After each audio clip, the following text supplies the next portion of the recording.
up, Pom-Pom? Just got a message from the Xianzhou La Fu. Looks like it'll conflict with our original schedule.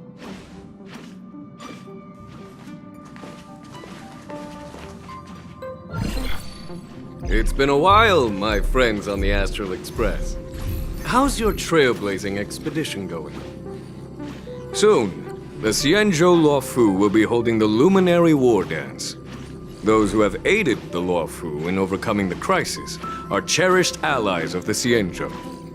Thus, on behalf of the Seat of Divine Foresight, I'm extending an invitation to attend the ceremony. Your presence would be greatly appreciated. Well, things are getting lively. We've barely recovered from the family's Charmony Festival, and we're already being invited to another special event.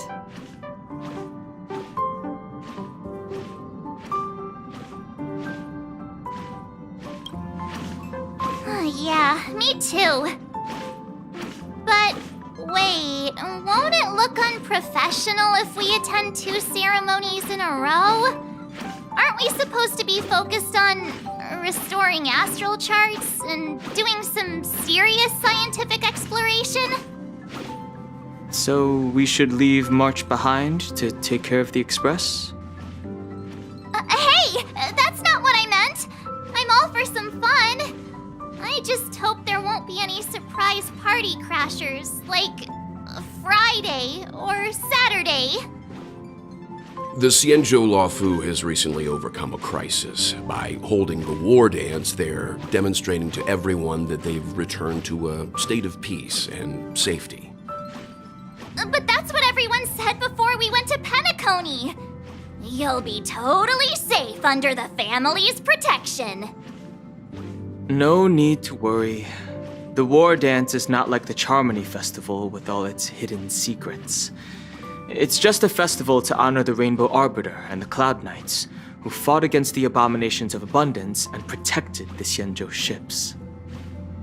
Aside from star skiff performances, it's mostly martial contests. Nothing too different from the Taiki and Roboball contest we've seen before. What do you think, Himiko? Since we've accepted Miss Black Swan's proposal, we should probably head to Amphorius for refueling. There's certainly no rush. This trailblazing expedition is quite unique, and the Express needs to be fully stocked and prepared before moving on to the next stop. With Madame Herta's help, I was planning to deliver some Leviathan fossils from Kalinga Abyss to Ron May, member 81 of the Genius Society. It could earn us some favors before we set off. However, it may take a few weeks.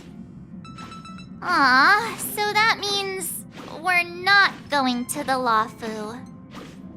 Being an adult means maintaining relationships, whether we like it or not, March. Since we've been invited, it's only right for the Astral Express to attend the ceremony.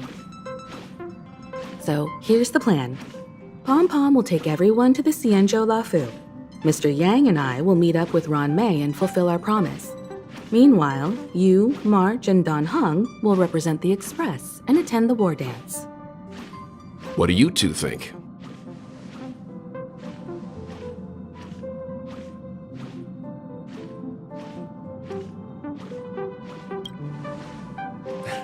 I don't hear any objections. Now that everyone's on board with the plan, it's time to work to the Xianzhou Luofu.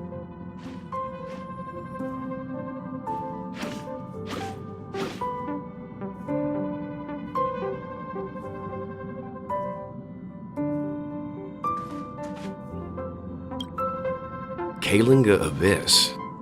What does she expect to find there? Current research on the Leviathan merely proves how little we know about such life forms. That's why geniuses are interested in that field. Science is all about uncovering the unknown.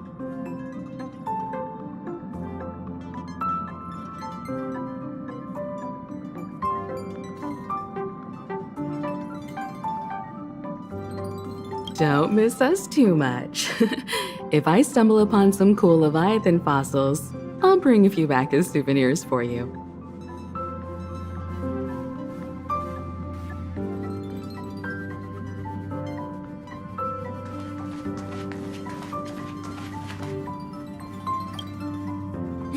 Echo really knows how to convince people. Between Leviathan fossils and the war dance, the latter definitely sounds more fun. By the way, Danhung, this time you'll be taking a stroll with us on the Luofu, right? And just let you two wander around aimlessly on the Luofu by yourselves? I don't think so.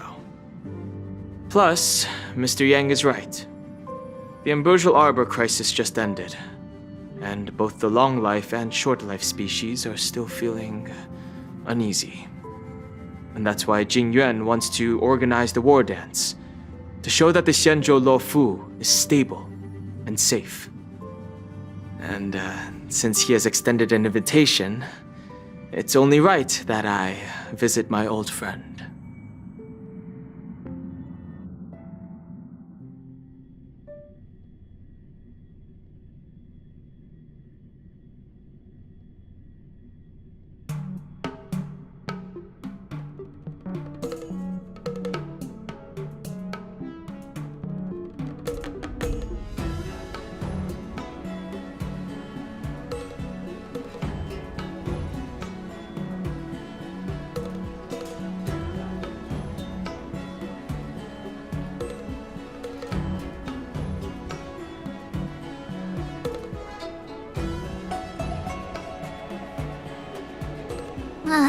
Coming back to this place brings back so many memories, you know?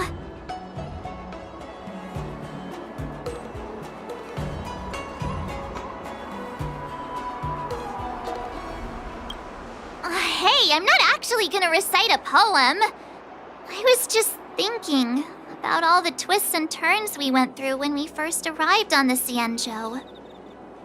This time, we're not being forced or enticed or chasing after wanted criminals. And we didn't have to sneak in through the cargo dock. This trip has been incredibly smooth. Quite unusual, I must say.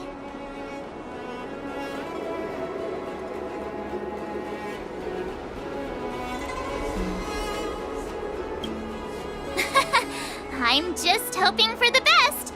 You're the one jinxing us.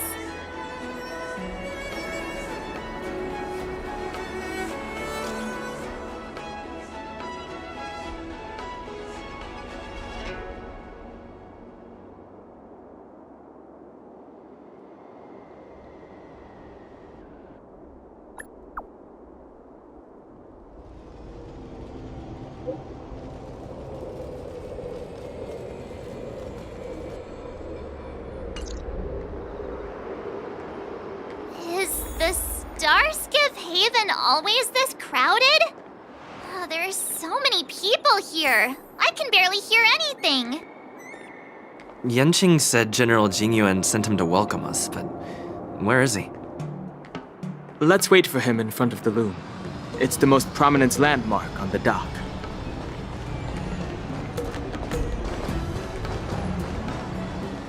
Hey, you guys! Hold on a moment.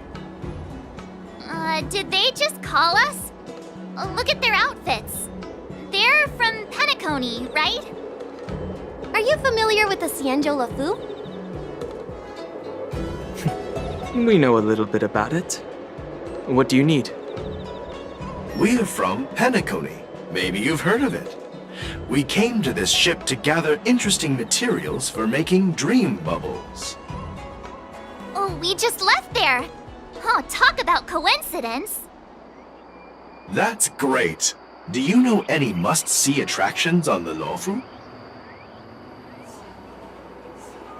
We did, but the locals were all like, come on, there's nothing worth seeing on the Luofu. It's so boring here. Ha! Can't blame them. If someone asked me what's there to see on Penacony, I'd probably struggle to answer too. That's why we're asking fellow tourists. Most of the tourists around at the moment are here to attend the war dance. And that's why we're here too. Yeah, we know about that ceremony. But isn't the fighting ring still closed? I've heard the ring was actually converted from a huge decommissioned Luofu fighter jet.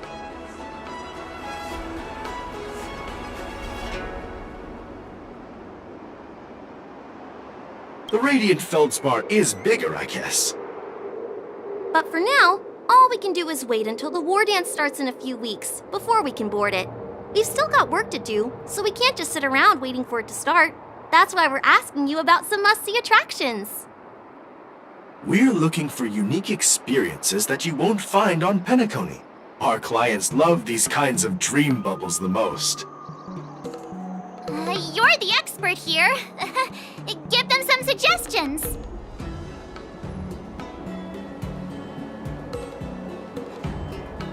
Hey! Oh, that's a terrible idea! You'll get them arrested! You're joking, right? How about giving us some more practical suggestions? Wait a sec. Maybe it's not such a terrible idea after all. No risk, no reward. Come on, let's go climb that tree. Slow down a bit. Wait for me. Hey, wait! Just think about what you're doing! Oh, and don't mention our names if something goes wrong! Oh, I hope they don't get into trouble. This is nerve-wracking. Look, Yanqing's here. Really? Let's go catch up with him!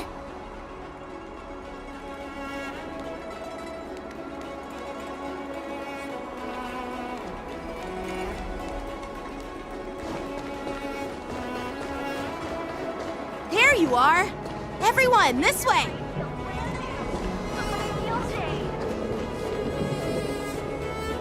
Hey everyone! It's been a while. It doesn't feel like it's been that long since we last saw you. But, Yanqing, are you? What's up, Miss March? They say kids grow up really fast. Yanqing, are you a little bit taller than before? We've only been away for a few months.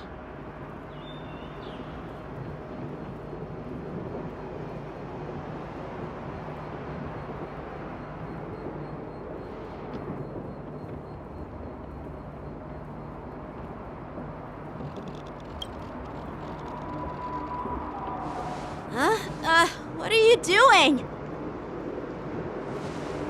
Sorry, but after our previous adventures, I've become suspicious of whoever greets us first. Do you have to be suspicious around me too? You know, the last time we came to the Xianzhou, the first person who greeted us was... I get it. Better safe than sorry. Seriously, I've never seen the Luofu so lively before. I was a bit worried that holding the war dance right after the Ambrosial Arbor crisis might be too soon. But seeing the bustling Starskiff Haven, I understand why General Jingyuan chose this timing. Yep. There's people from other delves and travelers like you three who have come from afar. With the war dance coming up, there's a huge number of visitors pouring into the Starskiff Haven. The Cloud Knights are working hard to keep the security tight. The General said this ceremony would help the Xianzhou Luofu recover from the crisis. It's a way to showcase our martial spirit, reassure people, boost morale, and attract visitors from other planets to promote trade and peace. By the way, the Xianzhou Alliance places great importance on this ceremony too. The Xianzhou ships, the Zhuming and the Yaoqing, have both sent messengers to offer their blessings.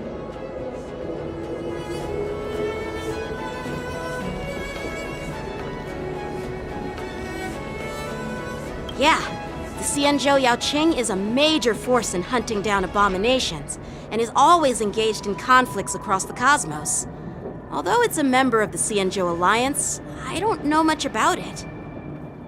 But Madame Yukong from the Skyfaring Commission mentioned that the Yaoqing always sends back reports of great victories, which is quite impressive. I heard General Fei Xiao of the Yaoqing is a young and dauntless lady. My peers say that she's like a goddess of war, capable of crushing dozens of abominations with a single punch. I wonder if it's true. If only I could witness her prowess with my own eyes. By the way, Yenching, where are we headed next? I'm sorry for talking your ear off. The General wants to catch up with you at the Palace of Astrum. He's been eager to hear about how the Express has been doing. It's funny how he tries to act all mature, but whenever it comes to something he's interested in, you can really see his childish side.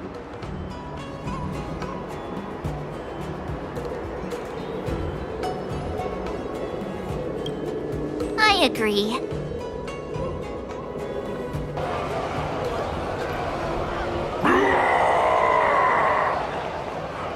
All units, assemble quickly!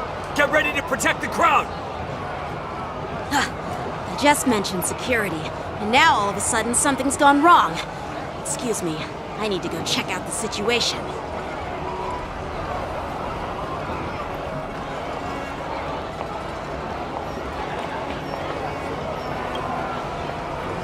Hey, what's that supposed to mean?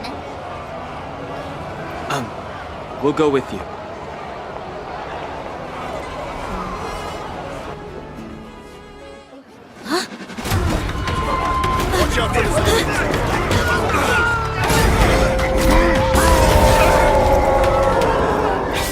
Protect the civilians. I'll deal with him.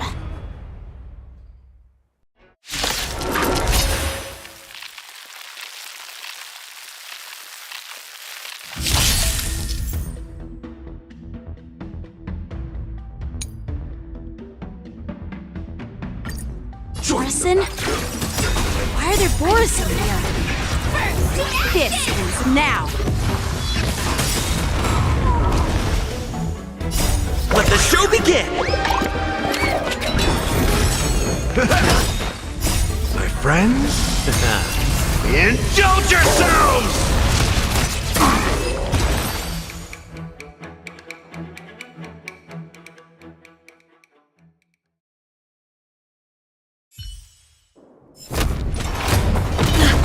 Not good.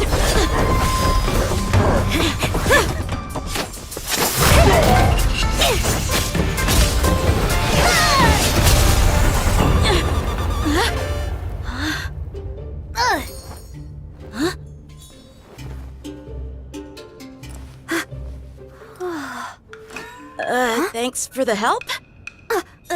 Sorry, no time to chat. Could you give me back my...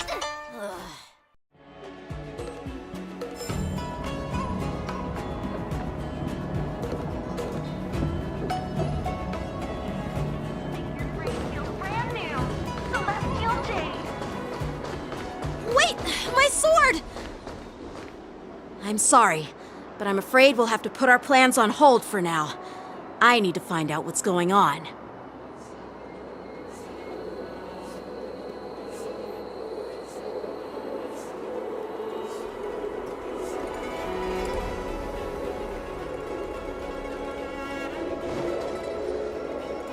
While we appreciate your rescue, my Xianzhou friends, don't you think it's a bit too much to detain us and our cargo? Sorry, but we've been ordered to detain you and your cargo for inspection until we figure out the source of the attack. Once we're done with the formalities, we'll let you and your cargo go. Oh, but this shipment isn't even meant for the Luofu, and it's IPC's patented technology. Who do you think you are to conduct an inspection? According to the protocol, all cargo arriving on the Luofu must go through inspection. Oh, but we didn't officially enter your dock at all. We just sought refuge in your dock because we were attacked by the Borisons. Looks like this argument could go on forever. Let's not get involved in a heated dispute that won't lead to a resolution.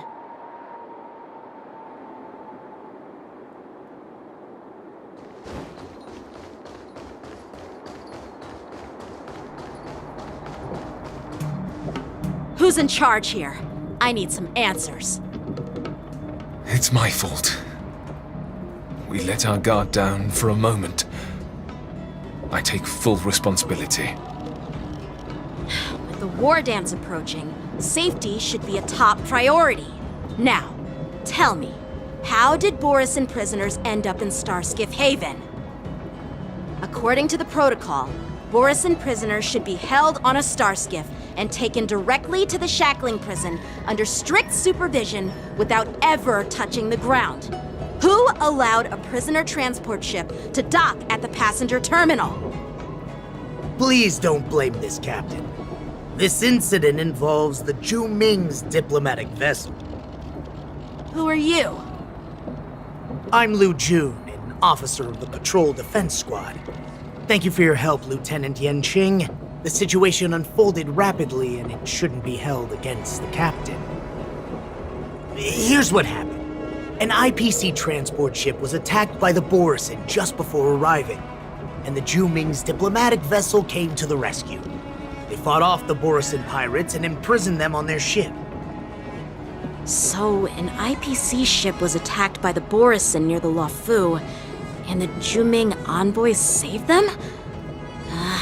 Sounds complicated. Honestly, it gives me a headache too. Zhu Ming diplomatic ship, adhering to standard procedure, docked at the passenger terminal to hand these criminals over to the Luofu.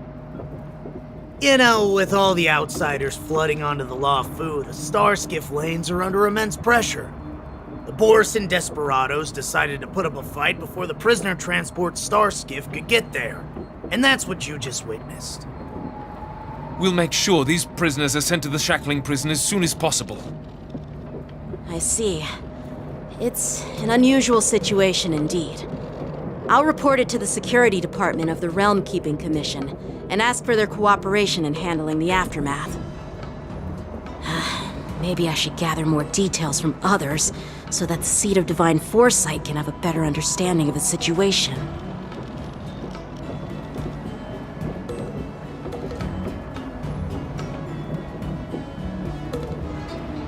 Oh, you look much maturer now, Yanqing. Please don't tease me, Miss March.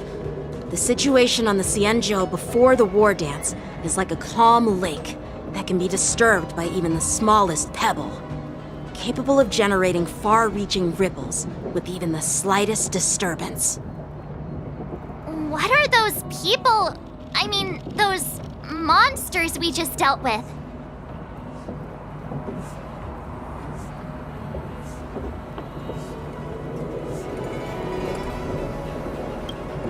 Yeah, those werewolf monsters are known as Borisin. They are abominations of abundance, and we've been fighting them for a very long time. The Borisin have been a powerful force for a long time, plundering and enslaving many worlds. The threat they pose is just as terrible as the Swarm disaster, and the Alliance even had a fierce war with them 3 decades ago. Their presence has faded over the years, but who would have thought? According to that officer, they attacked an IPC ship near the Xinzhou Luofu. Such a brazen attack seems quite unusual to me. Yeah, that's what I find strange too. It seems like the IPC and the Borisin have some serious grudges. Well, enough with the chit-chat. The General wants me to take you to the Palace of Astrum. I'd love to chit-chat a little longer, but there are some things that can't be left unchecked. Is it a serious matter? Maybe you'll need our help in hunting down the Borisin? Thank you, but it's no big deal. By the way, that young lady who just appeared, she took my sword. I'm thinking of filing a lost property report at the Realm Keeping Commission to see if I can get it back. I doubt she did it on purpose.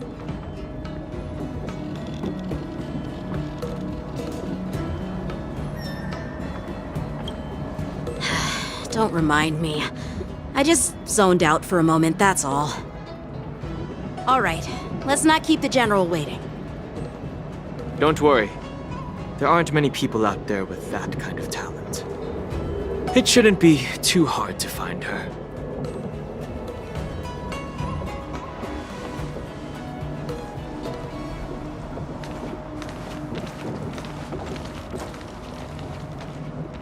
There sure are a lot of troublemakers around.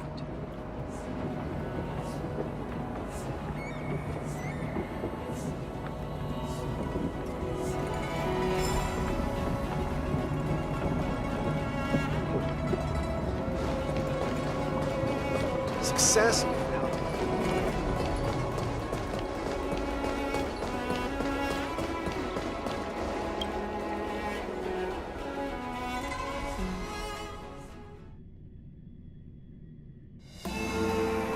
It's been a long journey, Elder Hawaiian. Thank you for your presence.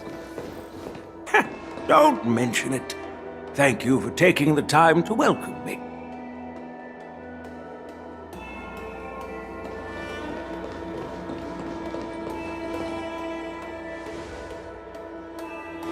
General, I brought our guests from the Express. Oh, I'm sorry for my bad timing. I didn't know you were meeting a guest, General. Don't worry, you're just in time. It's been a while, my friends from the Astral Express.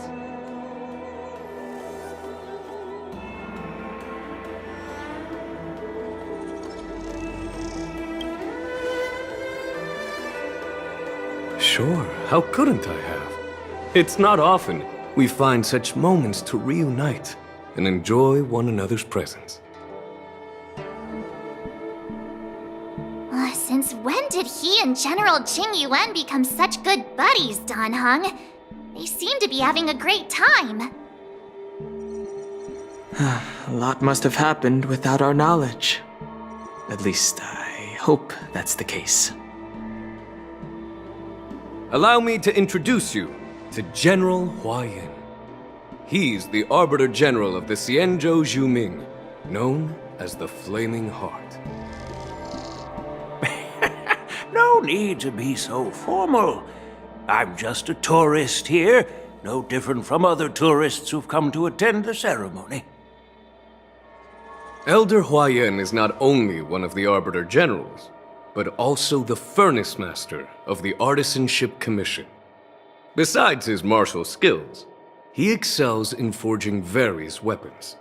Such talents are unique, even among the Arbiter Generals. Be it Arbiter General or Furnace Master, these are merely titles given to me long ago. I've retired several times already, but with the current change in circumstances, the Marshal has called me back to duty, and I had no choice but to answer the call. Well, in the end, I'm to blame. Living such a long life naturally brings its share of disapproval. It's an honor to meet you, General Hawaiian. It's my honor to meet you, General Hawaiian.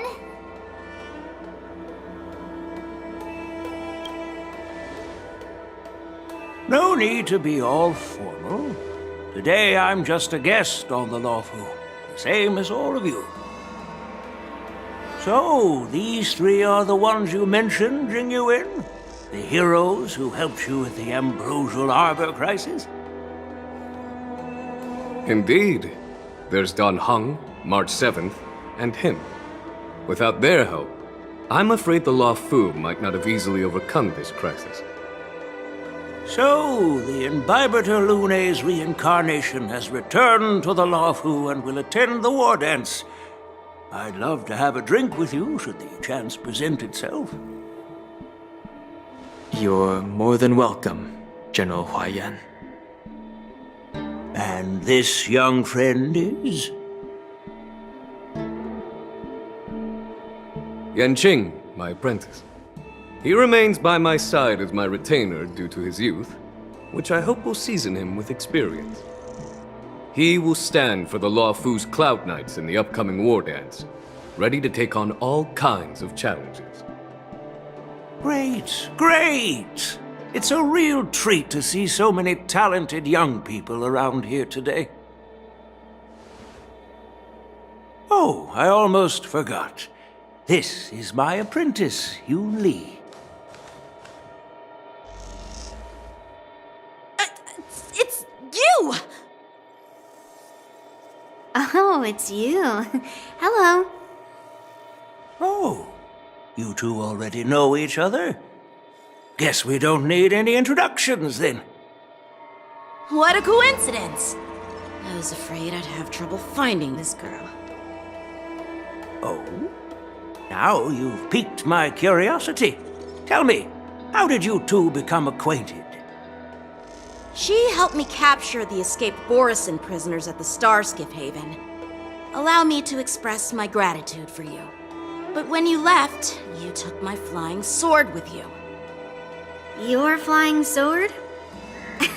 Oh, so that's why I found a dagger in my bag. Turns out it's yours. Yes, it is. Now that we've met again, I hope... Nope, that won't do. Won't do? You want your sword back, right? Well, you can't just take it back. On the Juming, when you lose your sword on the battlefield, you have to reclaim it on the battlefield. As for this little sword, it was supposed to strike that escaped Borison prisoner. But unfortunately, its owner's agitated state caused it to fly off like a kite with a broken string, and it missed its target.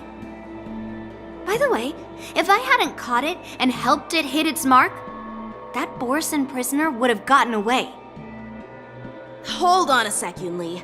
You took my sword without even asking, and now you're refusing to give it back? So much for Luofu's swordmasters. What did you just say? If you just stepped up and took your sword back from me fair and square, I would have totally respected you. But nope, you tried to play it down, expecting me to just hand it back to you like it's nothing. In front of everyone. With all due respect, you don't honor your sword, so you don't deserve it. Hasn't anyone told you that taking without asking is stealing? If you want to settle this with swords, fine. Let's have a one-on-one duel right now. Yang Qing. Well, that's more like it. Just be careful, because I'm not as easy to handle as the Borison. You two, be quiet and apologize to Yanqing. Hey! Whose side are you on, Grandpa? I don't take sides. It's a small misunderstanding, and an apology would be too much. I've heard about the Zhu Ming's incredible swordplay and craftsmanship, most notably the legendary Flame Wheel Octet. Seeing Miss Yunli, who is among those ranks today, well, I must say she definitely has that fiery edge. Such grandiose names. Some folks love to spin these fancy titles, trying to set the Cloud Knights apart. Yunli is still just a young girl, a bit awkward and hot-tempered. So please forgive her if she's being rude. Well, everyone, Elder Huayan and I have some business to discuss. For now, Yang Qing, why don't you entertain our guests and take Miss Yunli to the inn? I'll find another chance to talk with you all. I'd like to express my gratitude to the Astral Express for helping the Luofu during the crisis. That's so kind of you. I mean, you've already thanked us so many times. Please forgive me for coming at an inconvenient time. You needn't apologize, General Huayan. All right, Yunli. Take this opportunity to clear things up with Yanqing. Yeah. It's better to make friends than enemies. But I won't be heading to the inn just yet. I want to visit Lingsha. She just arrived in the Luofu and could use some help settling in. Yang Qing, once you've helped our guests get settled, go to the Artisanship Commission for me. I've heard about the attack and the detainment of the IPC ship. Qingzu sent word that the IPC members are protesting, and wish to have their cargo back. See if you can calm them down. Don't get aggressive. Just make it clear that the Xianzhou Luofu has no intention of violating their rights. I'm on it.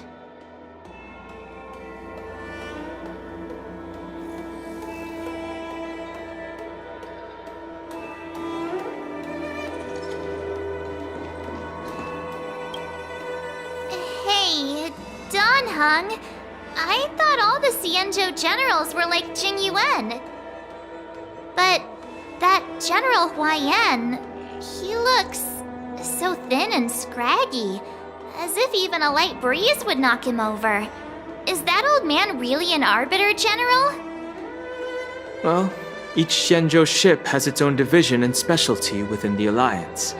Not all of the Arbiter Generals are good at leading the charge. You heard what Jing Yuan said, right? General Huaiyan was once the head of all the skilled craftsmen on the Zhuming.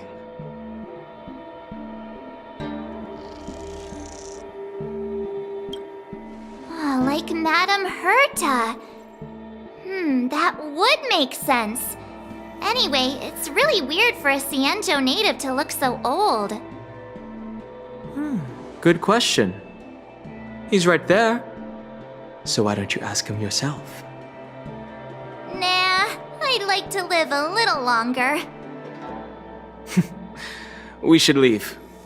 General Jing Yuan asked Yan Qing to entertain us, so obviously, he has important matters to discuss. Let's not waste any time here.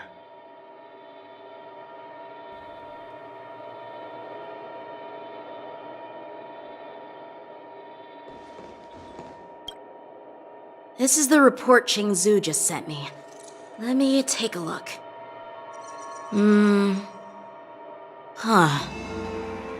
Looks like the General has given me a tough challenge.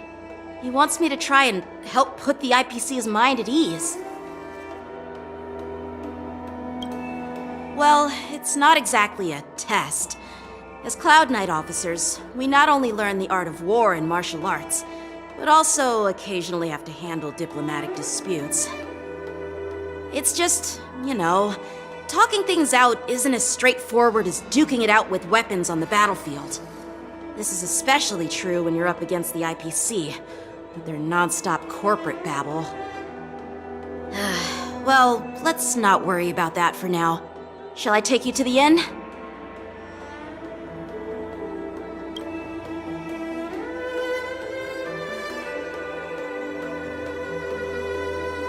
It is the Luofu's honor to have you in attendance at the war dance.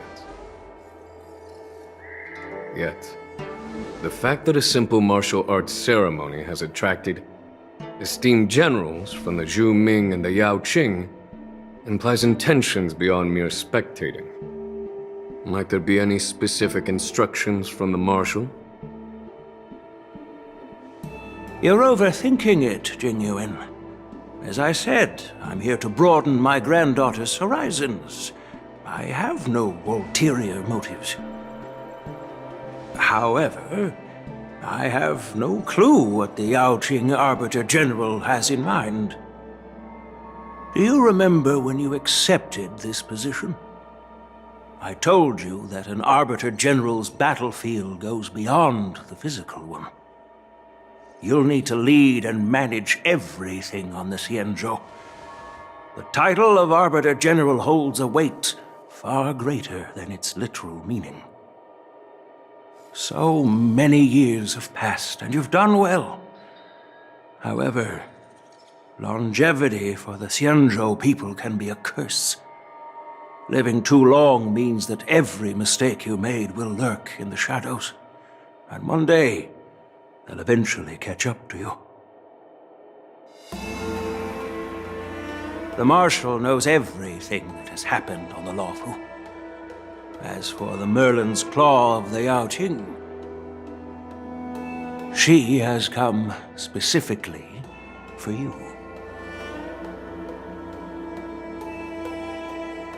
Speaking of which, why hasn't she arrived yet? They say the Merlin's Claw strikes like lightning. Being late isn't her style. That's not true, General Huayan. She's been here a while, but I'm sure you've heard of her unbridled nature. As soon as she disembarked from the star skiff, she mentioned having something to attend to and simply disappeared. You must be the messengers from the Xianzhou Yaoqing, I assume. We are Jiaoqiu and Moza, retainers of the Merlin's Claw. It's an honor to meet you in person, Arbiter Generals. Now this is interesting. A guest who doesn't come to visit but sends a message instead. What does she mean? Tell me, what could be more important to her than coming here? Master heard about a spectacular view in Scale Gorge Waterscape. I believe she went there to enjoy it. A spectacular view? Ha! Did you hear that, Jingyuan? This person is being sarcastic.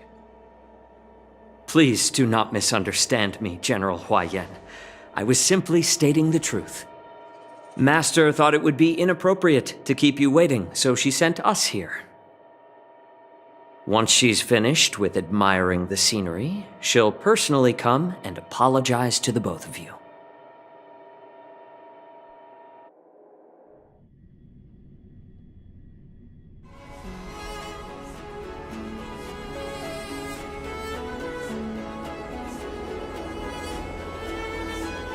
Drat! I forgot to ask Yun Li to return my sword.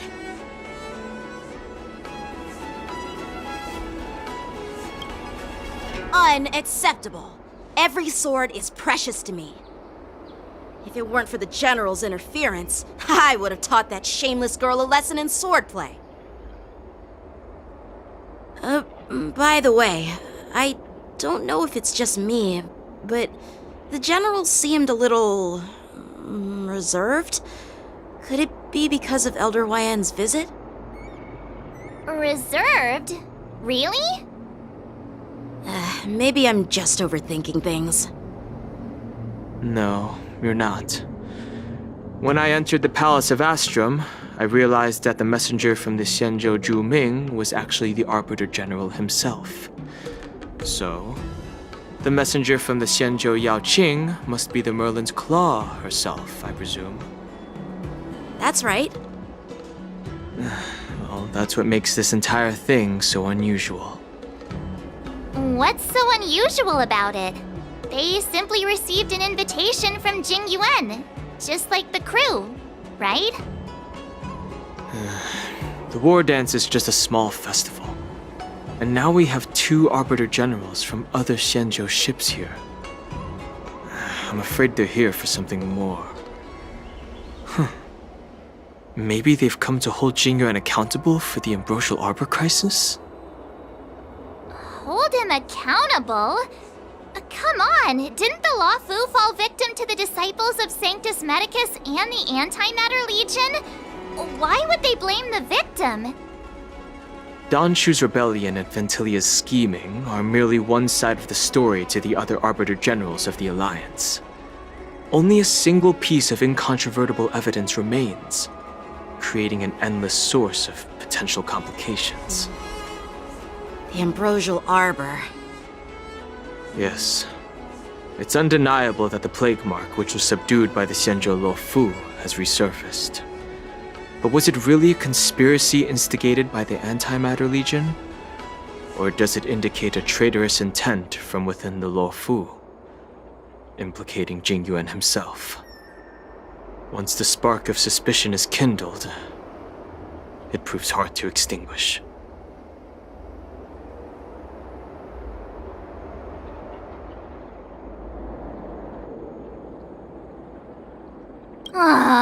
What was I thinking? Seriously, here I was looking forward to a carefree and enjoyable trip, but it seems wherever we go, drama is just around the corner. Aw, I was so excited. I thought those Arbiter Generals were just here to see the ceremony. By the way, I heard that an alchemist from the Zhuming diplomatic ship has arrived, and rumors say that she's to be the new Cauldron Master of the Alchemy Commission on the Luofu. An alchemist from the Zhu Ming serving as the Cauldron Master on the Luofu? While it's not unheard of, the timing itself... Thanks to your words, Mr. Dan Heng. Now I finally see the underlying tensions. The General is under tremendous pressure right now, but I was completely oblivious to his troubles. How naive of me. Come on, don't think like that. Leave the adult matters to the adults.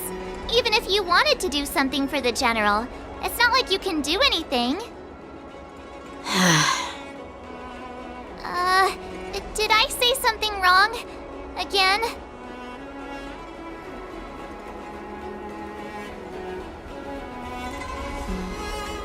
Miss March is right. I don't have the skills to share the General's burdens at the moment. Still, I'll do my best to follow his instructions. Let's go. Once I've taken you to your accommodations, I need to go to the Artisanship Commission to handle the IPC's protest. He looks like he has a lot on his mind. We can't just let him go alone. Why don't we accompany you to the Artisanship Commission? This is too much trouble. While I appreciate your kindness, dealing with the IPC's workers could be tricky. I'm afraid this will cause trouble for the Express. No worries. We're pretty experienced in dealing with the IPC. You've heard of the 10 Stone Hearts? We've dealt with quite a few of them, right?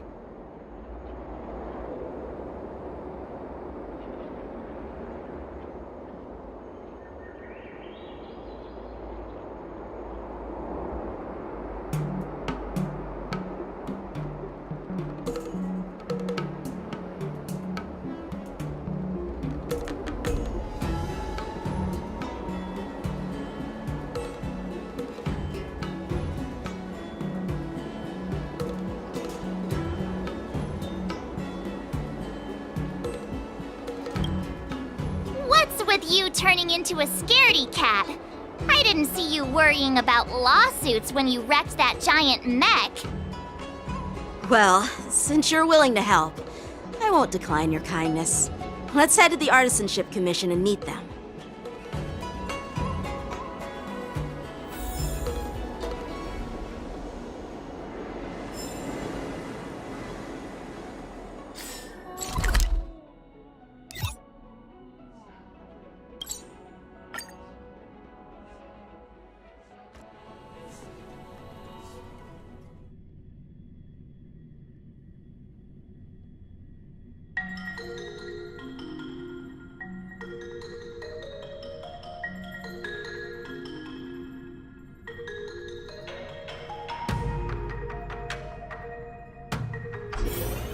Can I really reason with you Xianzhou people? I think I get it now. In your words, this is called looting a burning house, right? But I am trying to reason with you here.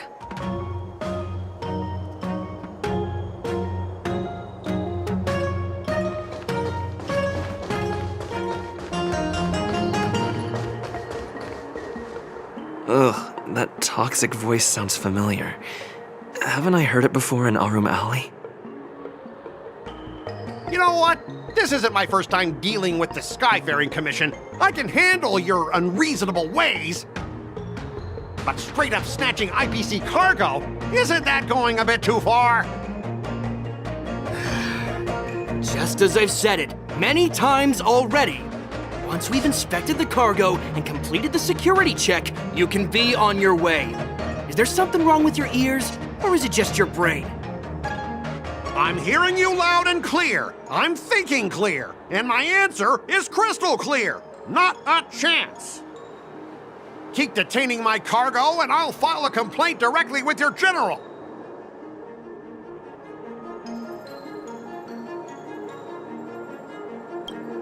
You jerk! Who are you calling a dog? Wait, why are you here? You're staying on the Xianzhou, are you? What terrible luck! Wherever you go, disasters aren't far behind. Aren't you the guest from the Astral Express? What brings you and Yanqing to the Artisanship Commission?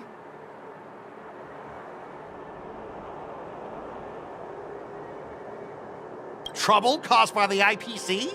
I'd say it's caused by the Skyfaring Commission. Looks like you've met this IPC worker before. I'm not sure if that's a good or a bad thing. I was sent here to deal with the IPC protest, Miss Shikui. What's going on here? As you know, this IPC transport ship was attacked by the Borisin and rescued by the Juming's diplomatic ship. Then the Cloud Knights were instructed to bring it back to the dock for repairs and inspections. And this is Mr. Scott, the person in charge of this transport ship. So, you're Scott. I've heard him mention you. Weren't you kicked off the Lafu before? Why did you come back? Like I wanted to come back. I thought I'd just dock at the harbor for repairs and leave this forsaken place for good. Little did I know, as soon as the ship entered the harbor, a bunch of Cloud Knights showed up and snatched all our cargo from the hold. What do you mean by snatched? I've told you 1,000,000 times. It's a security check. Then why did you bring the cargo to the Artisanship Commission? You even brought in some shady craftsmen. It's obvious you're trying to steal the IPC's patented technology! Listen here. Firstly, the Skyfaring Commission detected dangerous items that could possibly be weapons in your cargo hold. That's why they called me here, to double-check. Secondly, where the heck did you get the idea that I'm a shady craftsman? Even if there are dangerous items, what do they have to do with you? It's not even being shipped to the Lafu. We'll just fix the ship and be on our way. We won't unload our cargo here. But you'll have to stay in the port for several days before your ship is repaired and you can take off again. How can we just leave unchecked items sitting here?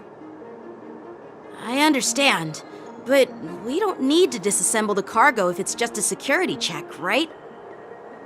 In most cases, we don't. However, our scans discovered that the cargo doesn't only contain machinery, but also some substance that resembles biological tissue. Biological tissue? Does this crate contain living things? I'm afraid we'll need to wait for the Alchemy Commission for further confirmation. In any case, according to our regulations, we need to unseal one of the crates for further examination. But this IPC specialist has been hindering us on the grounds of patent secrecy. The Alliance's regulations on biological products are very strict. Without further inspection, there is no way for the Skyfaring Commission to release the cargo. Oh, really? Fine! If anyone lays a finger on that shipment, they'll have me to deal with. It doesn't matter if it's mechanical or biological. It's none of your business. I'm filing a complaint against the Skyfaring Commission's ridiculous regulations. This Mr. Scott seems stubborn and difficult to persuade. Honestly, I really don't want to have a vicious confrontation with the IPC. I heard how you helped Aramali. The IPC representative back then was Mr. Scott, right? Since you've dealt with him before, it looks like I'll have to rely on you again. What are you guys whispering about over there? Just hurry up and give us back our cargo.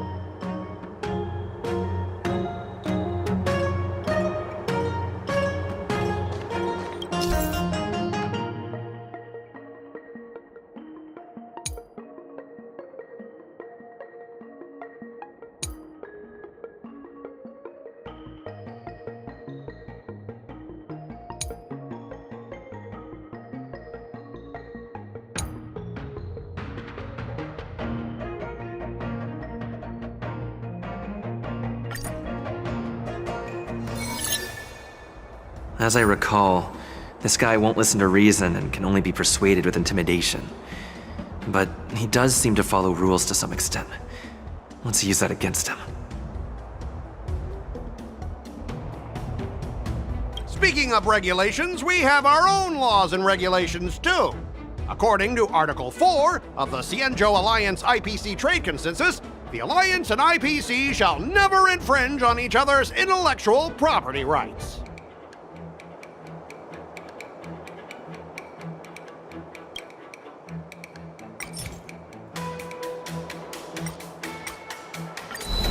Huh? Your logic is too confusing for anyone to follow. Maybe you should learn the art of communication from a monkey before you continue spouting nonsense.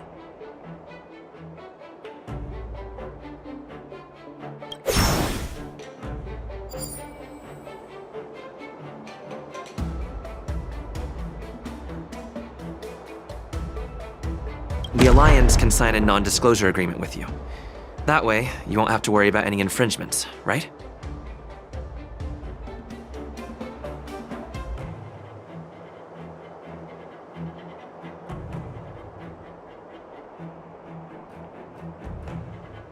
We can sign a mutually acceptable non-disclosure agreement in accordance with the IPC's rules. Well, that makes sense, but how can we trust you to honor the terms?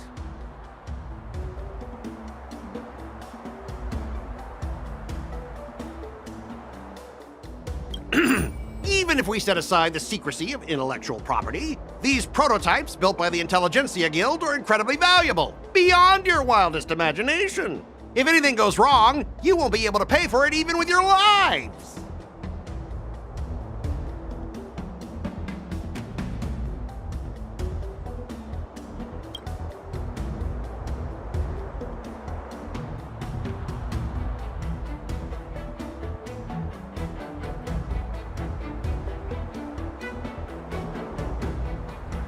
Can you give us an exact amount, Mr. Scott? If there's any damage after the inspection, the the Skyfaring Commission will compensate you.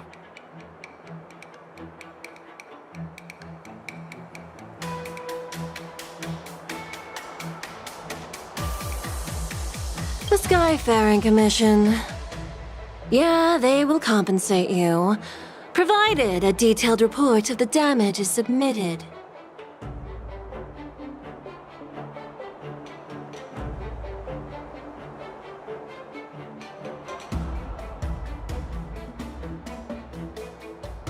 I don't doubt the financial strength of the Skyfaring Commission. However, this is not just about money.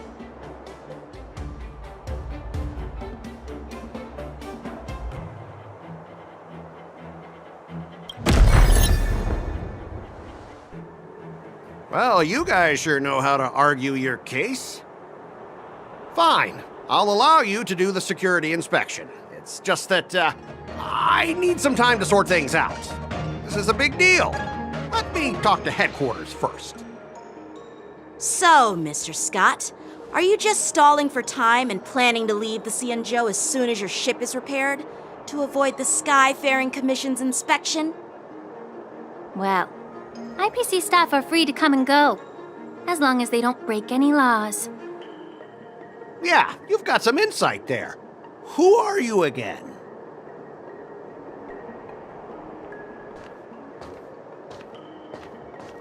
Allow me to introduce myself. I'm Lingsha, Cauldron Master and head of the Alchemy Commission on the Lawfu. Could she be? Yeah, she's the new Cauldron Master assigned here from the Cienjo Juming. I received a report from the Artisanship Commission about cargo containing samples of unknown organisms. It said they needed help from the Alchemy Commission. I had nothing better to do, so I came myself. It's fine, Mr. Scott. If you really don't want your cargo to be inspected, it doesn't matter. It doesn't matter? How can you say that? Why are you being so nice all of a sudden? Well, since you're not going to check it, I'll take this crate and be on my way. Is that okay with everyone? Yeah, sure. Why should I object? Not only this sample, but all the goods on the transport ship are yours to keep. Like I said, we won't inspect them. Wait a minute!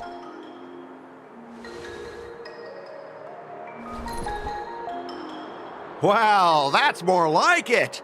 If only the young displayed a more reasonable attitude, we could have sidestepped that altercation just now. Our ship will leave in a few days once the engines are repaired. Your ship can leave whenever you want, but I'm afraid I can't say the same for your cargo. According to the import and export regulations signed between the Xianzhou and IPC, all biological shipments can only leave the port when they have confirmed to be of no threat, or when all biological activity expires. Since we can't determine if your shipment is safe for the environment, I guess we'll have to wait for its biological activity to expire. Let me check the previous cases.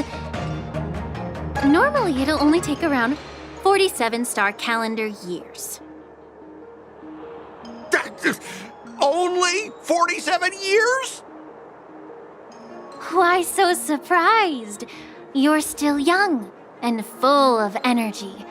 I'm pretty sure you'll live a few more decades. Have some confidence in yourself. Ha! Typical of a long-life species. Your words are dripping with sarcasm.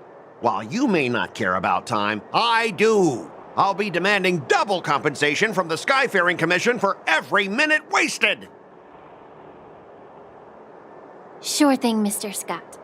You seem pretty confident that your career and life will last long enough to witness this victory unfold.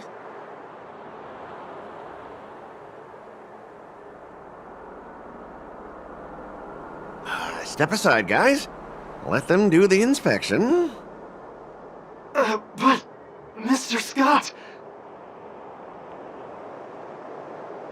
Come on, we're already in enough trouble. Just let them do the security inspection. And if needed, I can always grovel before the Intelligentsia Guild later. I'm just using my head for what it's apparently good for, right?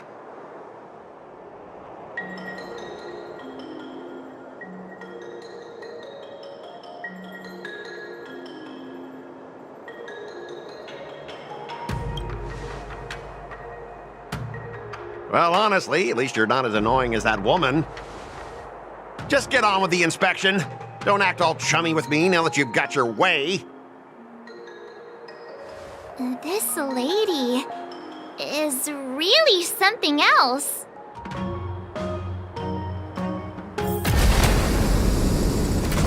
Is this the IPC product? Listen up.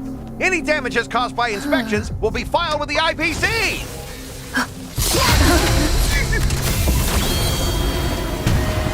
Turn it off!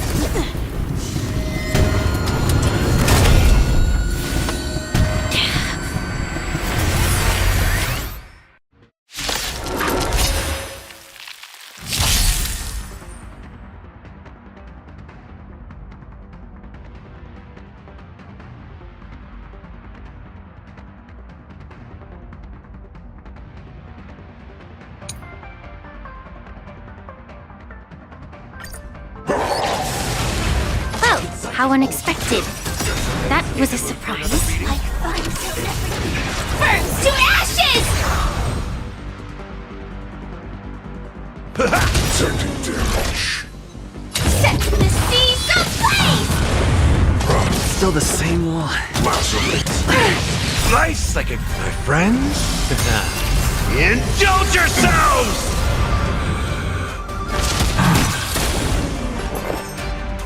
Existence is unity. Every petal, all will be swept away by the wind. Let's improvise. I will claim fight to live! In the mood for another beating? Some value, I suppose. Stay in step. Dreams do come true. This is more than set the seas ablaze! The mood is set, just let the show begin!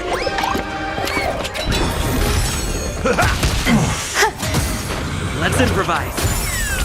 Fight to live! Shut down.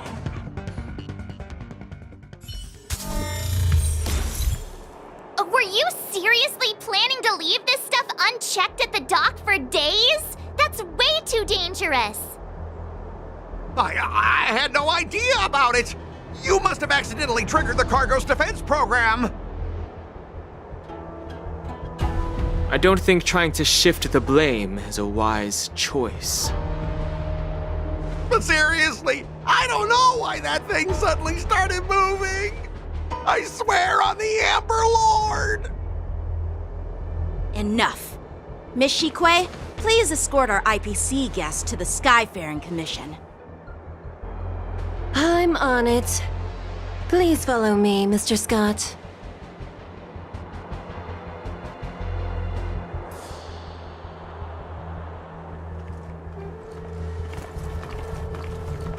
Gentlemen, our preliminary inspection shows that there is indeed hidden biological tissues inside, just like the craftsman feared.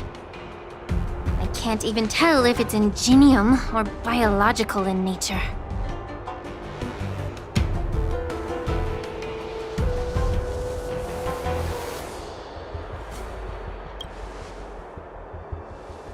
The core of this device is what they call wetware in industry slang.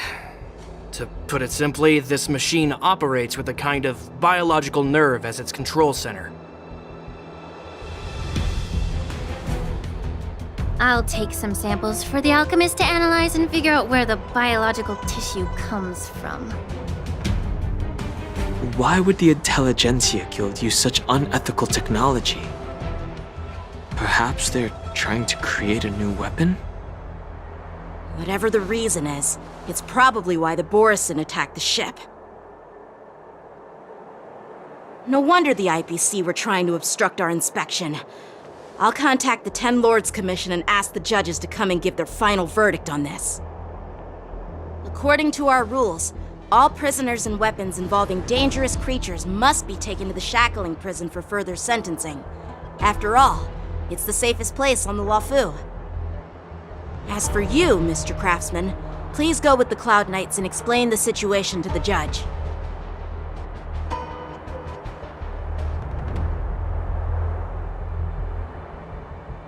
I had a feeling that the IPC members would cause trouble, but I didn't think they'd be this tricky. Thanks for your help, Miss Lingsha. I should thank you for saving my life.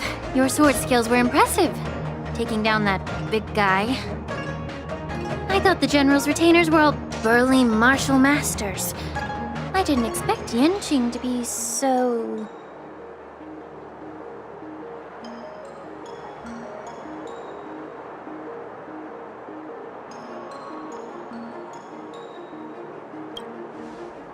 Huh? As for you, you must be the guests from the Astral Express, right? Saving the Luofu from that crisis. It's so impressive. It wasn't a big deal. Really. It's still early, so why don't we get some tea at the Alchemy Commission? We can discuss your suggestions for revitalizing the commission. I'd be happy to accept your invitation. And you three are coming too, right?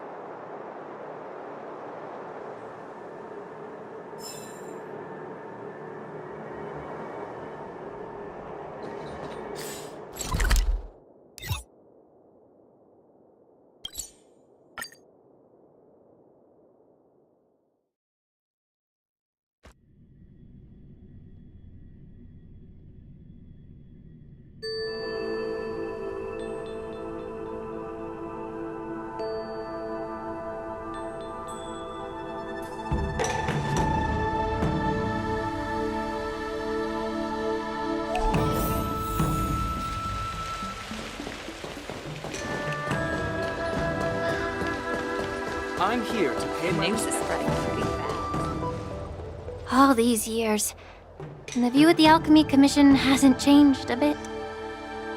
The tides come and go, but the ancient sea remains the same. For us Vidyadhara, there's nothing more nostalgic than our homeland. You're a Luofu native, Miss Lingsha? Yes, I grew up here, listening to the sound of waves while researching prescriptions with my mentors and peers at the Alchemy Commission. It's kind of sad, isn't it? everything changes but somehow remains familiar. Just like you, Don Hung, I traveled far from home, and now I've returned.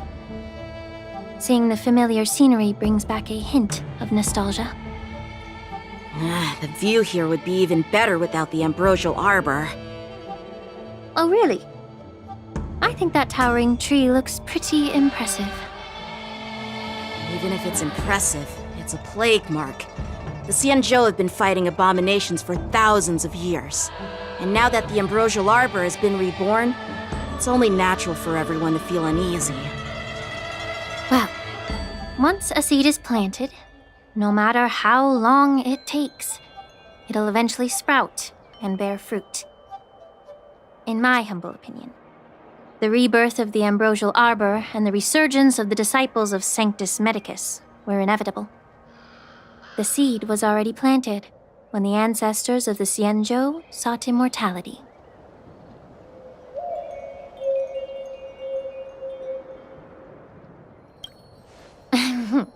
My bad. Well, since you went through the entire ambrosial arbor crisis firsthand, Dan Heng and Lieutenant Yanqing, I'd like to discuss something with you. What would you like to discuss, Miss Linksha? I was lucky enough to be chosen by the Alliance to come in and clean up all the old grime in the Alchemy Commission. Honestly, the Alchemy Commission is riddled with problems and has reached a point where fixing it seems impossible. I'm looking to remedy this problem, but was wondering if you could provide any insights.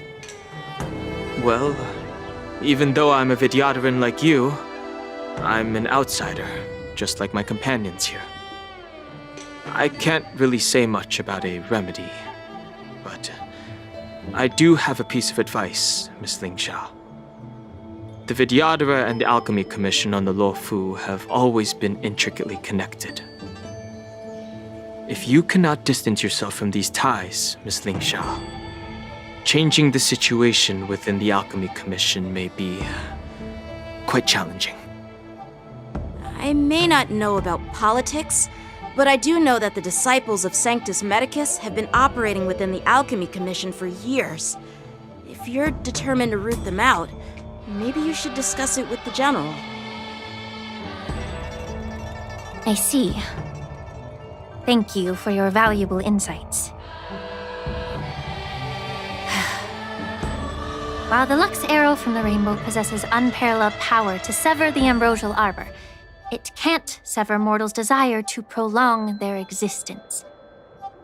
Just like how the Cloud Knights can eliminate the remnants of the disciples of Sanctus Medicus, but are unable to calm the hearts and minds of the people within the Alchemy Commission. Our Xianzhou forebears knew this well, and that's why they entrusted the duty of guarding the roots of the arbor to the Vidyadhara. However, the Vidyadhara are still only mortal beings.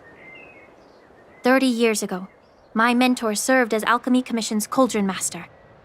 She recognized the emerging undercurrents and sought to cleanse the source of the disturbance. Unfortunately, even though she was skilled in the art of healing, she didn't understand the human heart or how to eliminate the sickness lurking within the depths of the Alchemy Commission. In the end, she was framed and exiled to the Juming. I was also implicated and had to leave the Luofu. And guess who arbitrated the case and handed down the sentence? None other than General Jing Yuan himself. What? You heard it right. The ones responsible for the corruption in the Alchemy Commission are not just the remnants of the disciples of Sanctus Medicus, but even the Divine Foresight himself.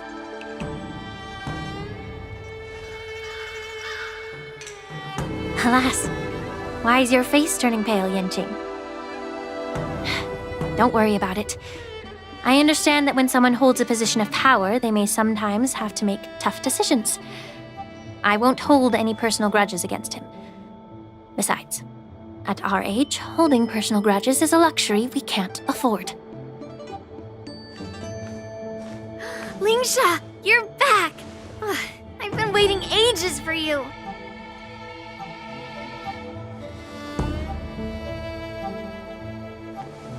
Yunli! Why aren't you with your grandpa? What brings you to the Alchemy Commission? Well, let me take this opportunity to introduce you to Yanqing. What a small world. You stole my sword! Give it back! I see. Let's skip the introduction part then. Why do I keep bumping into you? Are you stalking me or something? Of course not. Unlike you, Miss Yunli, I have important things to take care of. You, on the other hand, seem to have all the time in the world to wander around without returning my sword. Grandpa used to say that a sword reflects its master. I talked to your sword, and it told me that you've been distracted. You hesitate when you should strike, and you struggle to stay calm when your sword is unsheathed. Now that I see you again, I realize your sword was right. It wasn't me who took your sword. It was you who lost focus. Do you really expect me to believe that nonsense? I've been taking it easy on you because you're a guest from the Juming, but you're not taking the hint. Don't people from the Juming know you're supposed to return what you've borrowed? Just look at this flying sword. Even if I gave it back to you now, it'd just be taken away again in a few hours. You know the Cloud Knight saying, a Cloud Knight must never let slip their weapon. Yes? Well, sure, I can give it back to you now, but on the battlefield, that's a whole different story. Poor flying sword. Fine! You don't have to give it back, because I'll take it back myself!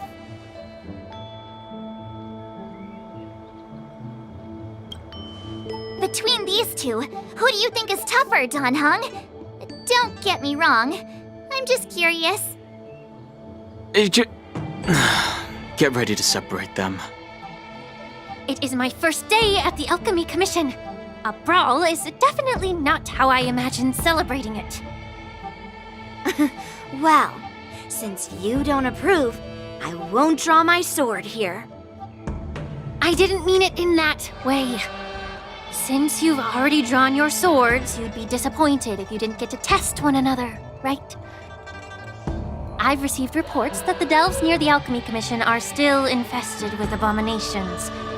Seems like my predecessors left quite a mess. So, if you two want to determine who's better, why not focus on them instead of each other?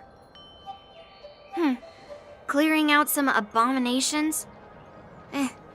Sounds boring. It's the Cloud Knight's duty to eliminate those abominations. You don't have to ask me twice, Miss Lingsha. I'll help you get rid of them. Oh, you think you're the only one who knows how to behave? If Lingsha needs anything, I'll gladly draw my sword and help her out. It's so heartwarming to see both of you being so sweet and caring. So then, shall we get going?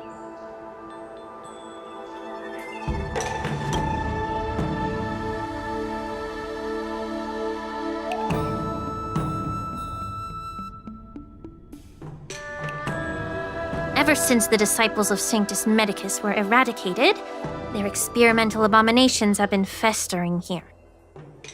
If you want a contest, I'll be the referee. The one who kills the most abominations within an hour wins. Lingsha, as always, you're still an expert in making unpaid work sound so noble and grand. It's for your own good, little Yunli. While you desire to compete against each other, I don't want to see either of you getting hurt. That's really thoughtful of you, Cauldron Master. So, are you both ready?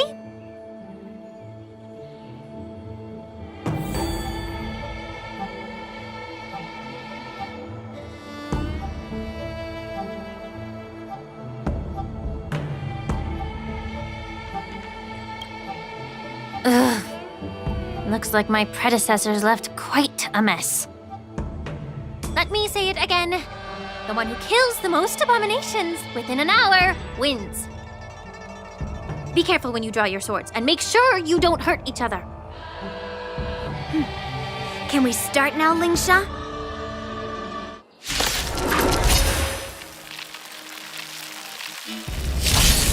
Join the battle.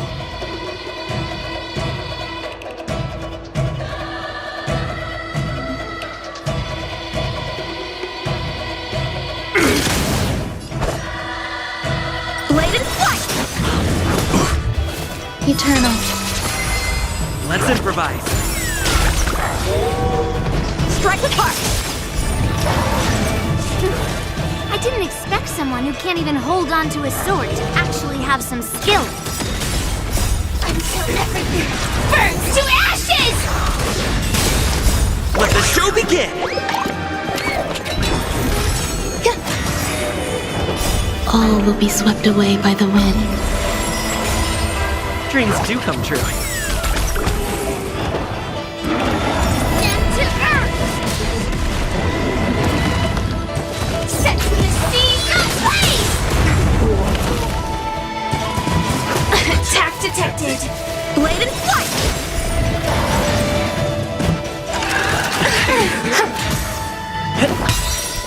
Let the show begin! Fight to live!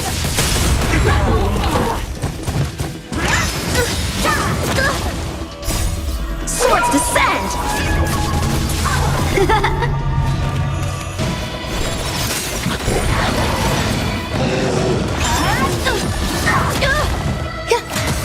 Set to the seas ablaze! Attack detected! Down to earth!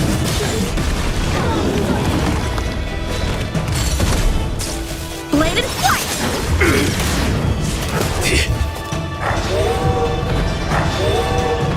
Eternal.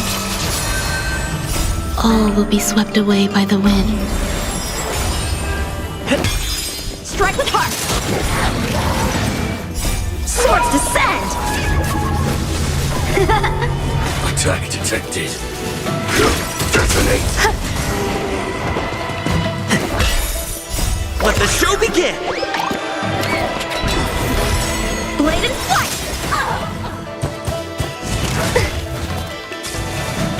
Attack! Until everything burns to ashes! Down to earth!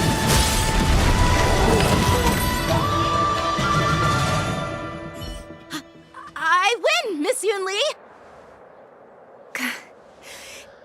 You got lucky. Why don't you just give me back my sword, sincerely apologize, and then go cry your eyes out to your grandpa? Consider yourself lucky that I'm not interested in your rusty sword, as I don't have the nasty habit of snatching other people's weapons.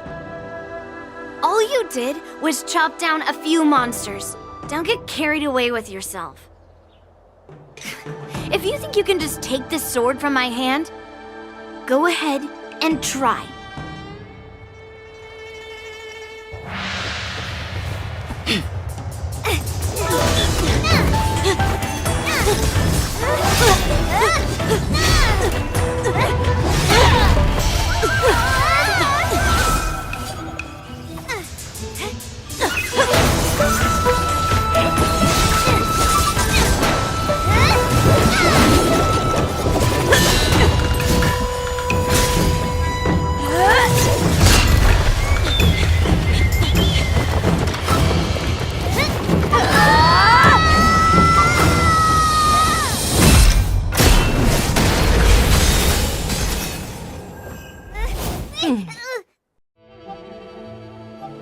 Well fought, my young friends.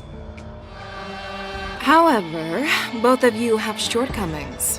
One of you focuses on dodging and weaving, while the other relies on brute strength, trying to take down targets with a single strike.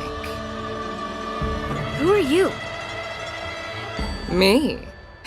I'm just a patient seeking medicine from the Alchemy Commission. A passerby, if you will. I thought I'd see my fill of impressive fights during the war dance.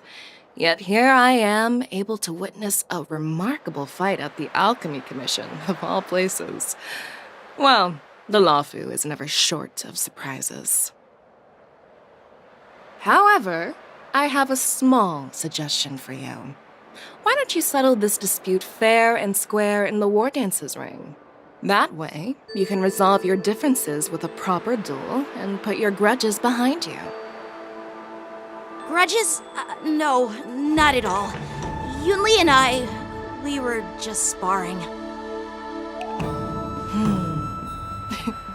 Sparring? You summoned your flying swords and she swung her sword with full strength. No grudges between you. I don't believe it. Aha! What brings you here, Lady Fei Xiao? Have you finished your health consultation with the Dragon Lady? Fei Xiao? Grandpa always talks about you. Could it be that you're... The Merlin's Claw of the Xianzhou Yaoqing? Looks like I'm quite famous on the Xianzhou Lawfu, too. Of course. Everyone has heard of the great general. Known to all, and unbeknown to none. Great General? Isn't that title a bit too narcissistic? I don't like it. Ooh, I heard there's a dozing general on the Lawfu, so I came up with a humble nickname for myself. The Lacking General. Lacking in worries, regrets, and rivals. Sounds much better, right? Yeah, that's a befitting title that sounds both humble and impressive. Now that the sparring session is over, Yanqing and Yunli, shouldn't you politely thank General Fei Xiao for her guidance and bury the hatchet? Here's your sword. Keep it safe. Or it might get taken away again. By the way, we haven't settled the score yet. I'll defeat you fair and square next time we fight. This is how she apologizes? Now that I finally got my sword back, I should report to the seat of divine foresight. I'll take my leave, General Fei Xiao.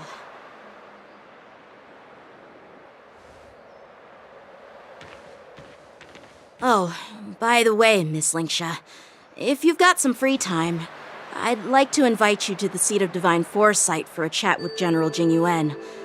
I think there's more to those personal grudges you mentioned earlier.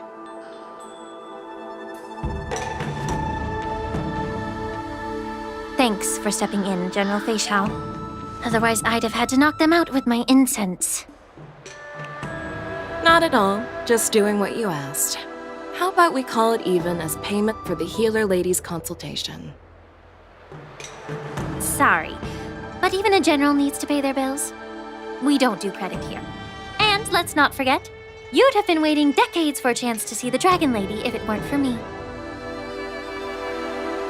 Well, you can always send the bill to the seat of divine foresight and say it's for mentoring those kids. After all, it was quite the effort splitting them up. I nearly had to get tough. Now, if you'll excuse me, I need to find a spot and get some fresh air.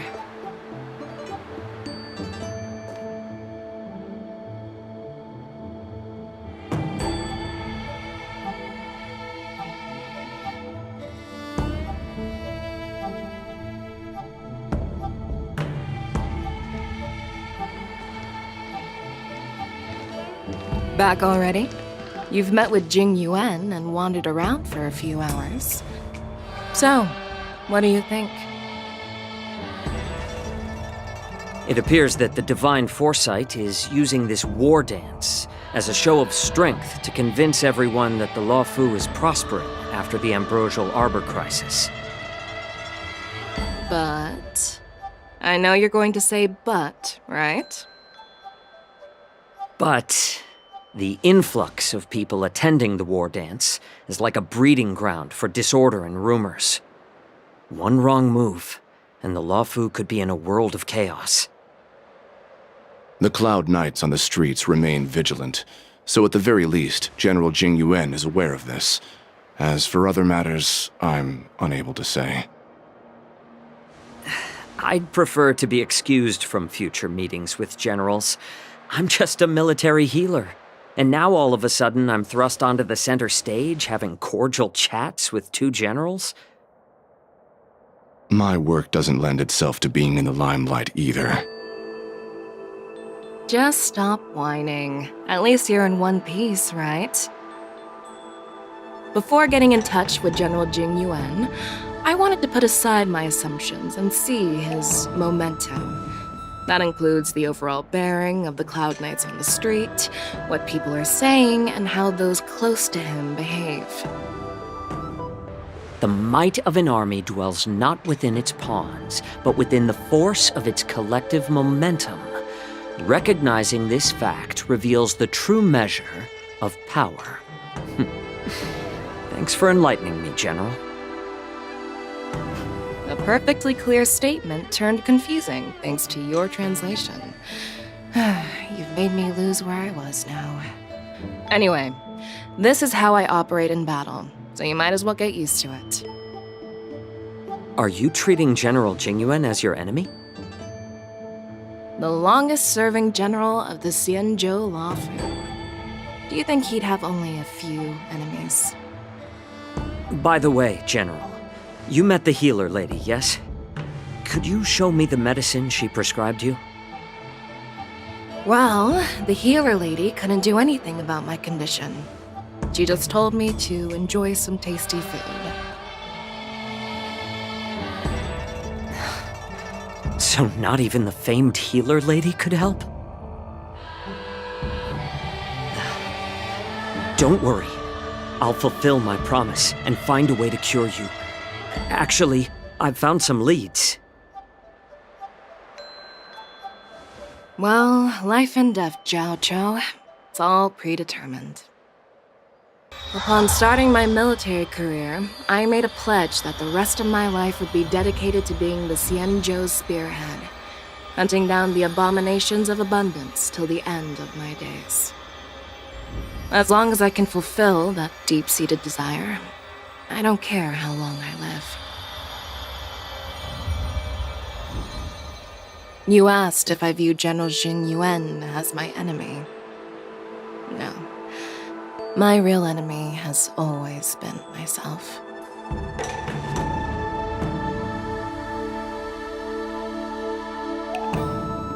Enjoy some tasty food. So, what's for dinner tonight? Jeez. You really know how to read the room, don't you? You guys figure it out for yourselves. I'm due to catch up with an old war friend I've not seen for quite a long time.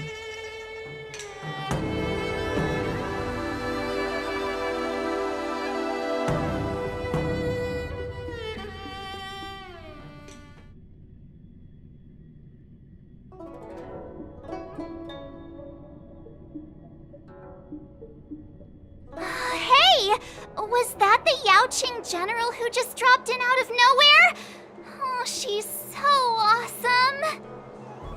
I mean, when Yun Li swung that massive sword, she just casually blocked her attack with ease. Mine too. Yeah. But to go up against Yun Li is quite impressive, you know? That aura of heroism and grace, it almost makes me want to learn Xianzhou swordplay. You think so too, right?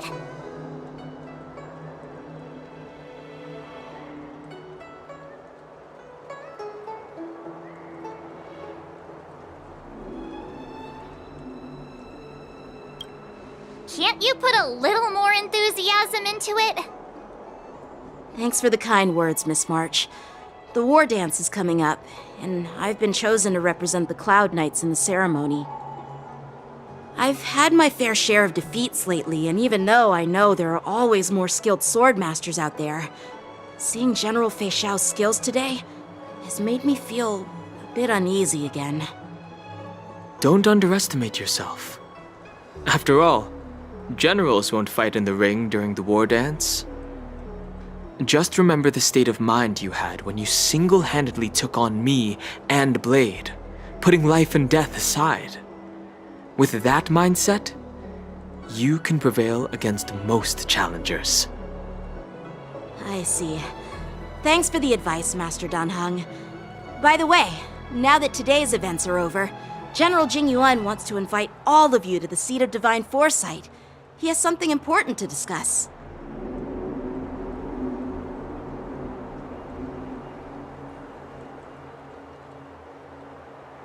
I bet it's about how to deal with the generals from the Yaoqing and the Zhuming.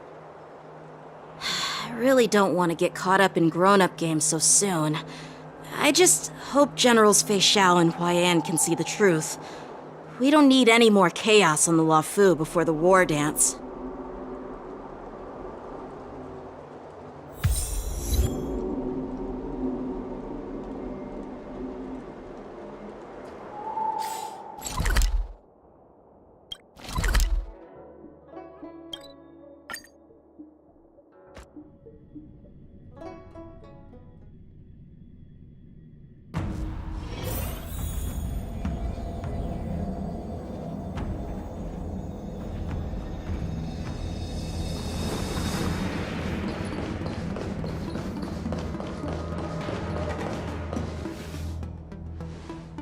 Earlier at the Palace of Astral, I introduced these guests from the Astral Express to you, Elder Huaiyan.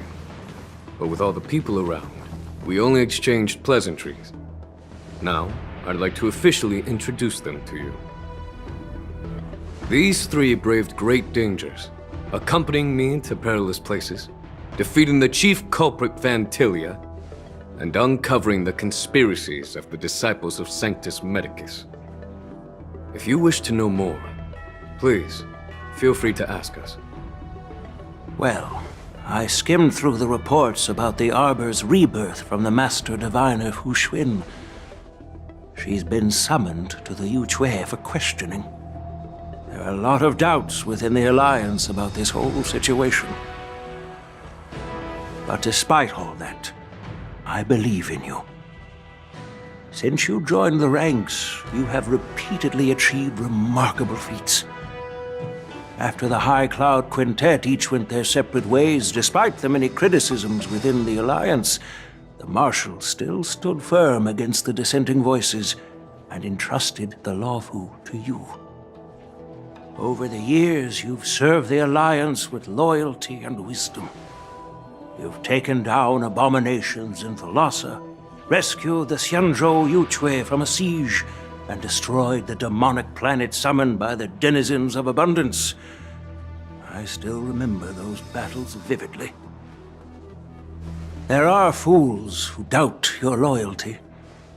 They're happy to see the divine foresight fail because it gives them some kind of sick satisfaction.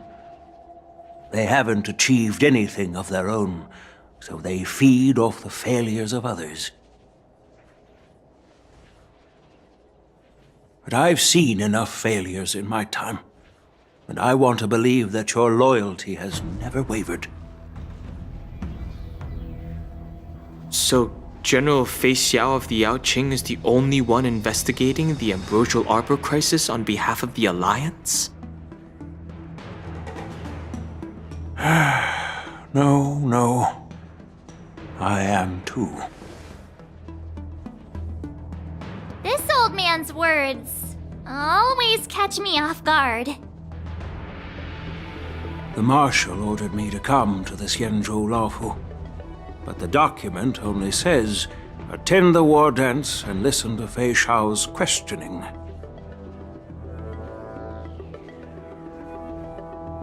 No need for that. You're all important witnesses. The Marshal is well aware of Jing Yuan's purpose in holding the ceremony, and understands the situation he is facing. She mentioned it because she believes both issues are important. Thanks for your kindness and sincerity, Elder Huaiyan. But is it appropriate to tell everyone here about the Marshal's orders? By introducing the Express's witnesses to me alone, Aren't you aiming to discern the intentions behind both my actions and Fei Xiao's? And whether there's any discord between us? Well, since I'm being open and honest with you, I encourage you young folk to do the same. As for the Ambrosial Arbor crisis, all I need to do is listen. General Fei Xiao will be the one asking the questions. To be honest, I'm more concerned about the timely start of the war dance. Oh, by the way, I've prepared a gift for the war dance.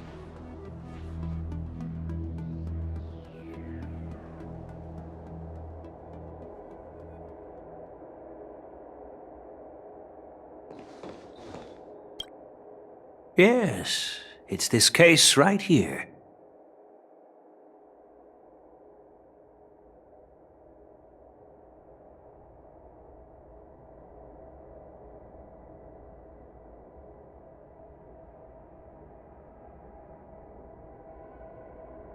There will be numerous contests and celebrations during the war dance, and the main event will be the Ringmaster's Challenge. The host will dispatch a skilled warrior to take on challengers from all over the cosmos, showcasing the excellent martial arts of the Xianzhou Luofu. When you mentioned that the Astral Express would be attending the ceremony, I thought the High Elder of the Luofu would be the Ringmaster. You humor me, Elder Huayan. The healer lady is just a young lady who knows nothing about martial arts. How can I assign her as the ringmaster? I'm no match to you when it comes to joking. What's this box for? Why don't you open it, General Huayan? This sword case is intended for the War Dance's award. It's empty now, but in a few days, a precious sword will be delivered and stored inside. I don't mean to boast about our skills, but this sword represents the pinnacle of the Zhuming's craftsmanship. It has a legendary history, full of heroic tales from foreign lands, tales that are too detailed to be summarized in just a few words. Since the delegation delivering the sword hasn't arrived yet, I'll just leave the case here for now.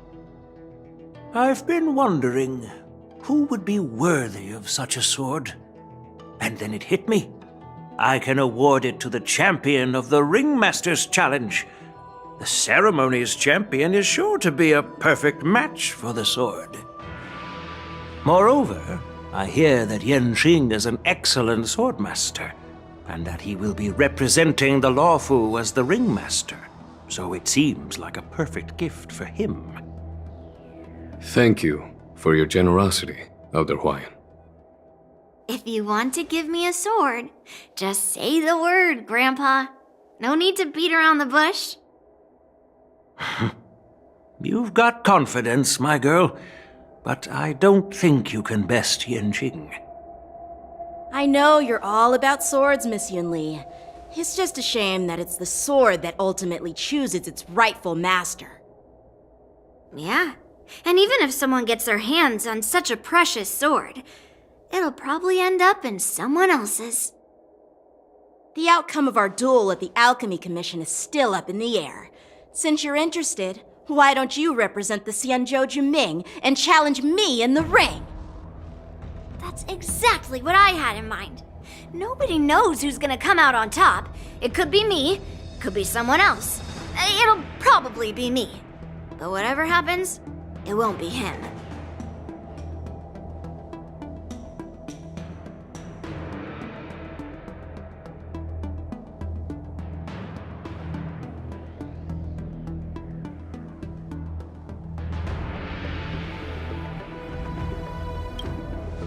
Not to be rude or anything, we've been watching their drama. I'm dying to find out who beats who. Quiet down. We have other guests here. I've prepared this sword to add some excitement to the ceremony, not to have you two squabble. It's not a good look for the Alliance. While you both seem confident that you'll win, you need to remember there can only be one winner and one loser in the ring. which could lead to hard feelings. Actually, I have an idea. We don't know who the winner will be, and it might not be either of you. But if you're eyeing that prize, you'll need to work together. I want you to take on an apprentice who will take part in the war dance and win at least one match. How does that make sense?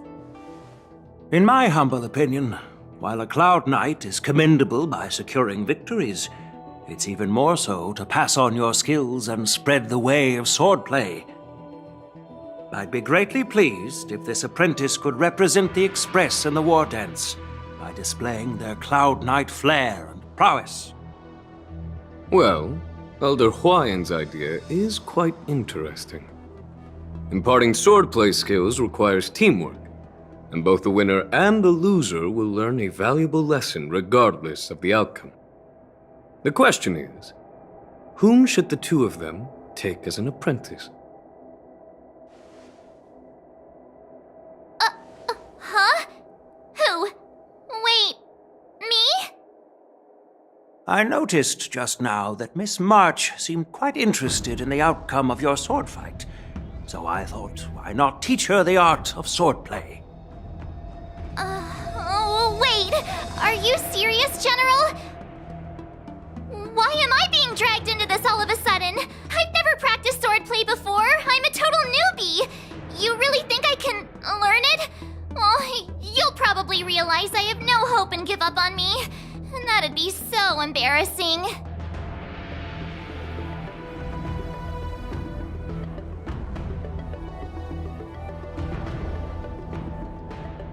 Isn't this a perfect chance for you?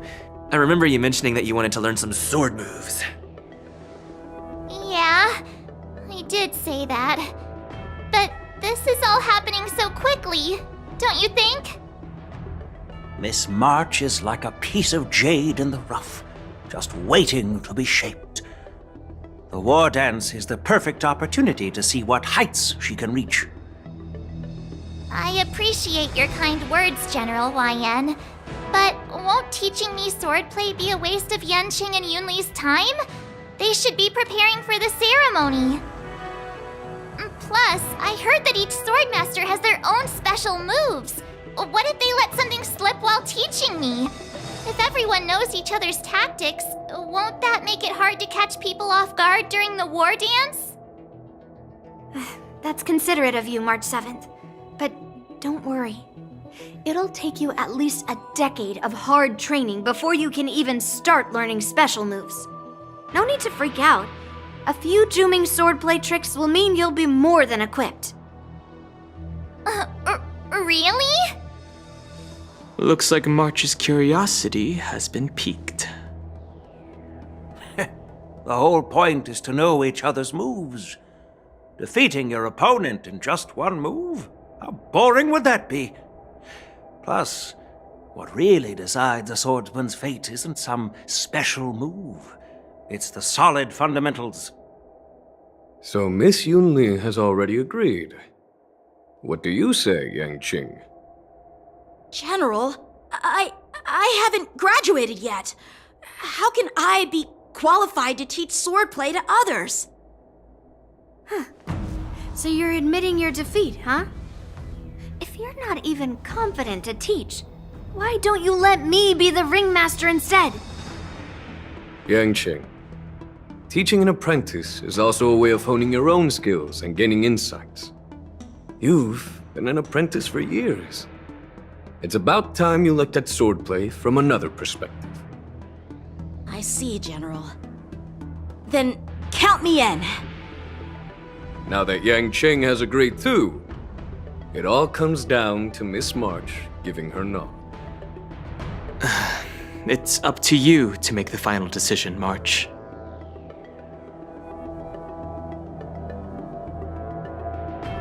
At least that way, I won't have to worry about you accidentally shooting me in the butt all the time. Hey, I've never missed my target. Then I'm on board. Thank you for your kindness, General Huayan. Great! Starting tomorrow, Yanqing and Yunli will teach you the basics of the Cloud Knight's swordplay. Yunli and I will head out and purchase some sword practice equipment for Miss March. Think of it as a little initiation gift. You're too kind. Wait, you're giving me a gift? Shouldn't it be the other way around?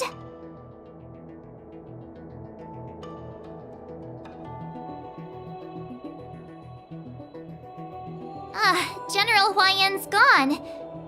Wait, why does something feel off about what we talked about?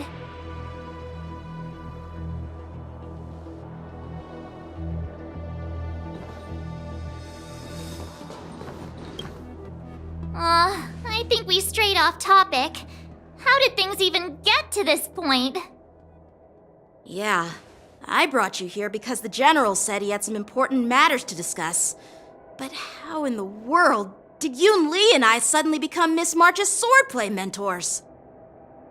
Because General Huayan wants us to stick around on the Luo Fu for some time.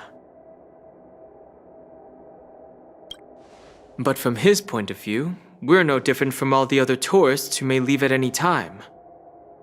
Since the crew's actions were mentioned in the Luo Fu's operations log were given to the Alliance, he probably wants to see firsthand if we're as capable as the report claims, or if we're just some made-up excuse to save face. And he wants to see it for himself during the war dance, which is why he even dragged Yunli into this. What began as a simple contest between two sword masters has now evolved into you two collaborating to mentor March.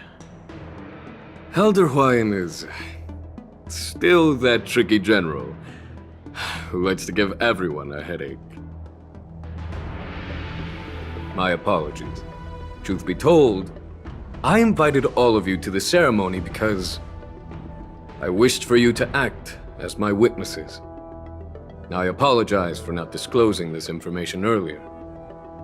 In the coming weeks, I'll also invite all of you to a meeting with General Fei Xiao, where you may need to answer her questions and clear up any doubts she might have. So please, be prepared for the meeting.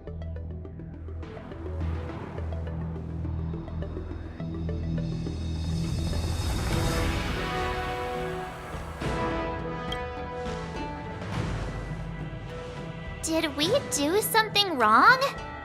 We really did save the Luo Fu, so why do you want to sneak off like we're fugitives? Don't worry. No matter what happens, I'll stay here as a witness and answer any questions she might have. Thank you, everyone. General, I know there isn't much I can do to share your burden, but... As the Luo Fu Ringmaster, I won't let anyone defeat me in the war dance. I know.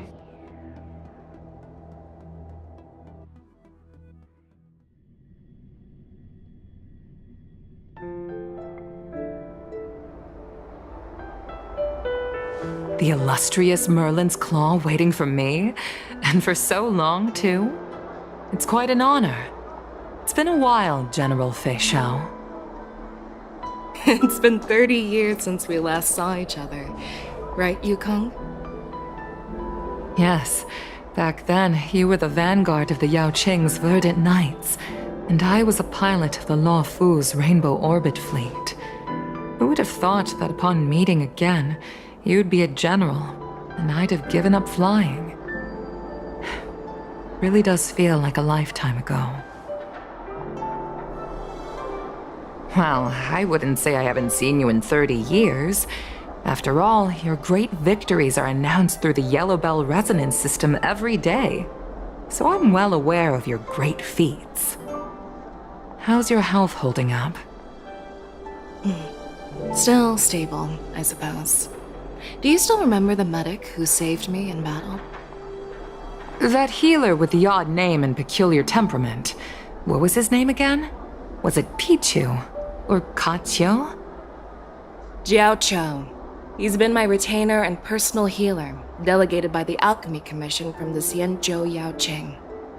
Over the years, he's dedicated himself to managing my condition. It's thanks to him that I'm still in good health today. Given my background, I'm happy to have made it this far. I'm relieved to know that you're safe and sound. Well then, since you and Elder Huayan are here, I imagine you must have received orders from the Marshal?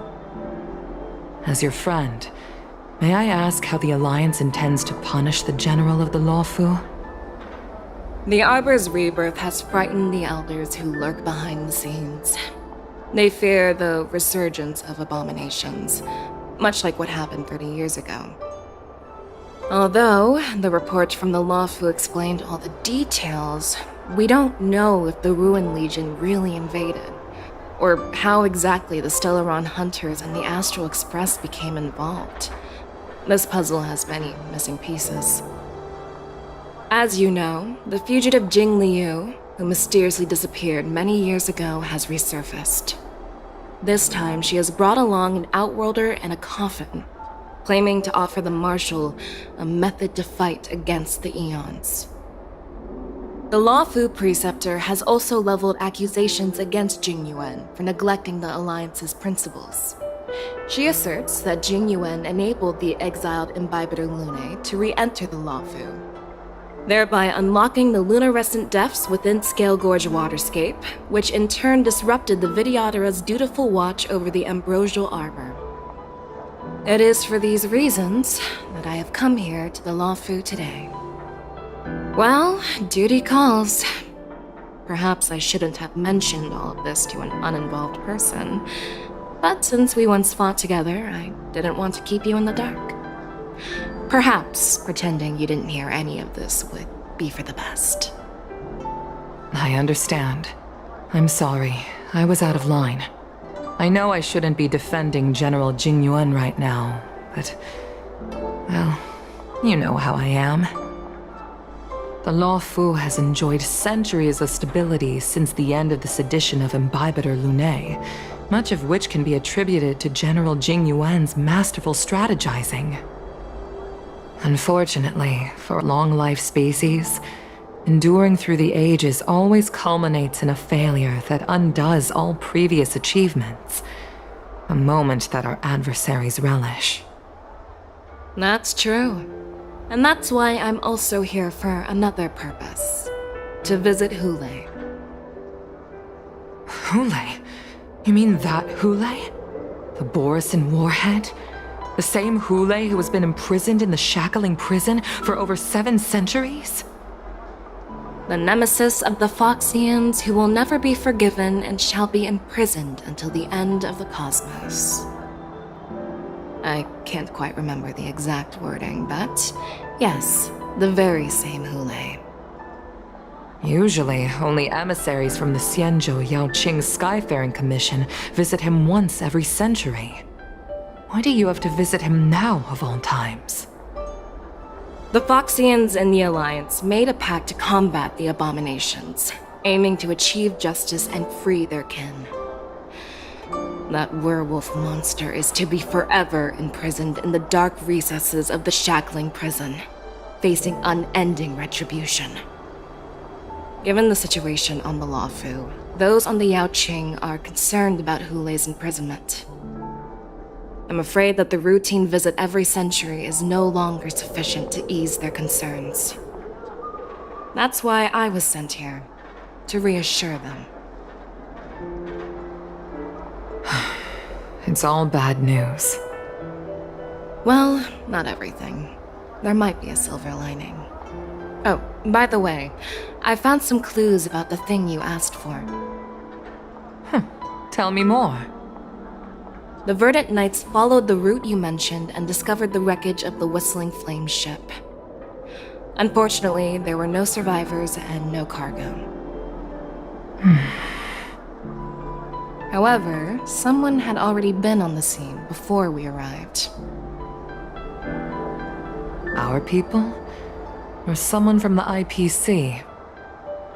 No, neither. Yukong, have you heard of a person named Ron May?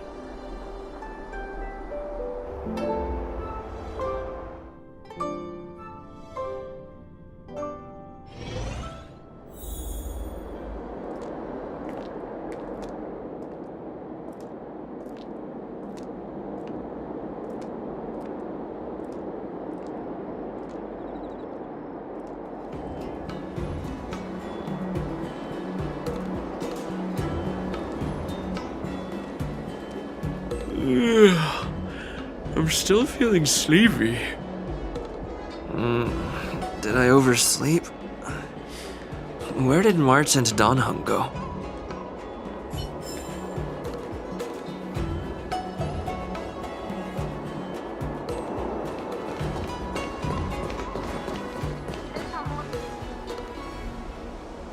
There you are.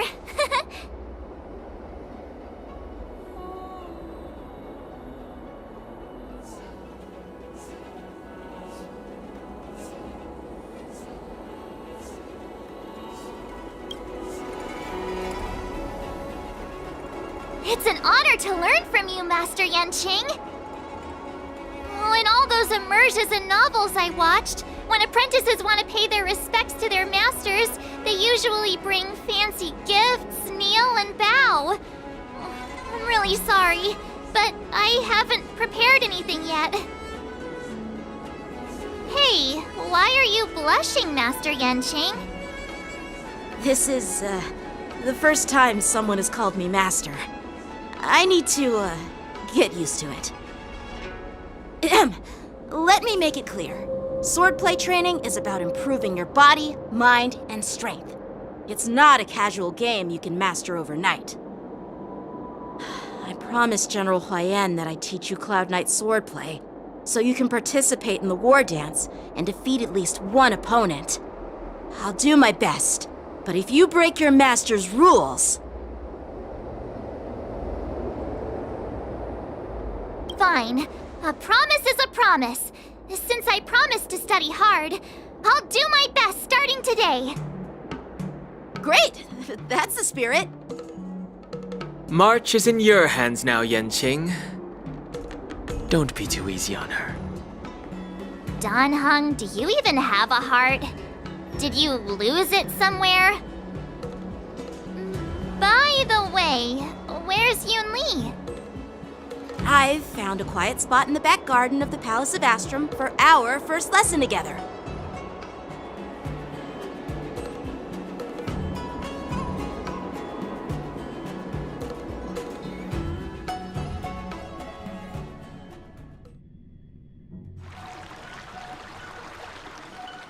Seriously? It's the first day and you two are already late? Why is everyone on the Luofu so laid back? So disappointing.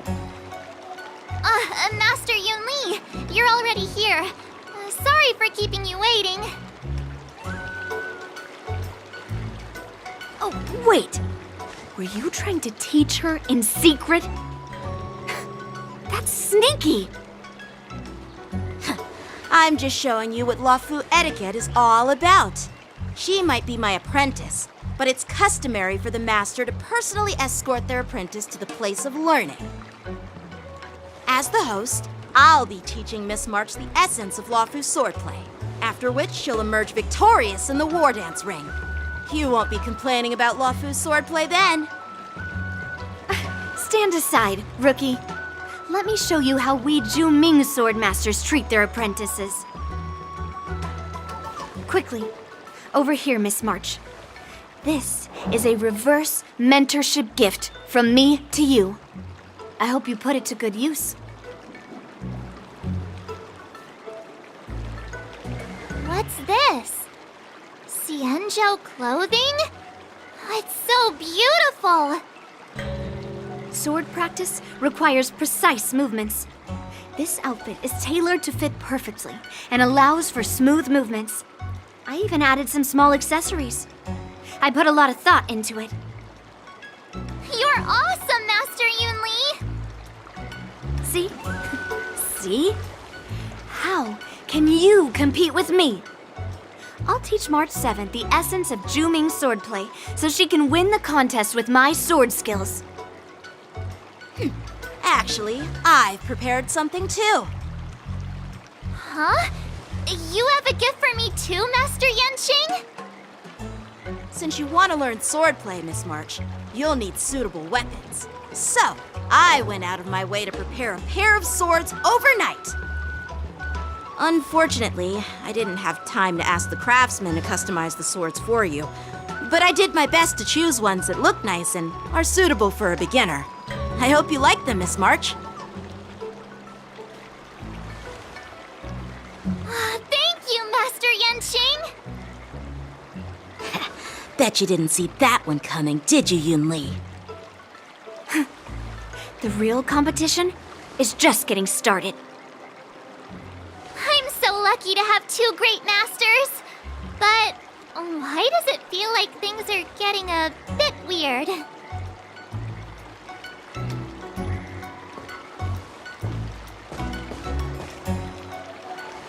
So what do you think, Masters? Does this outfit suit me? Perfect. I chose it carefully. It's perfect for beautiful young swordswomen like you and me. All right, let's get started with the training. The person next to me is a Cloud Knight instructor I've brought in. For your first lesson, try exchanging a couple of moves with him. Wait.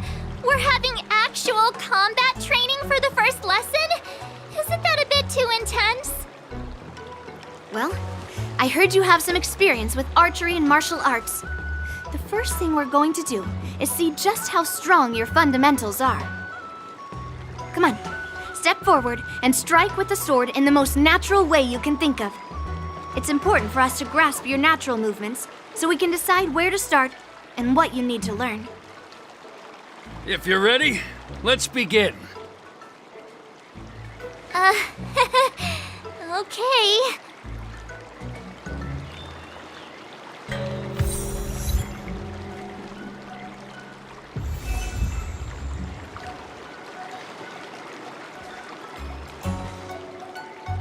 Are you ready? Yeah, I'm ready. But please go easy on me. Then I apologize in advance, Miss March.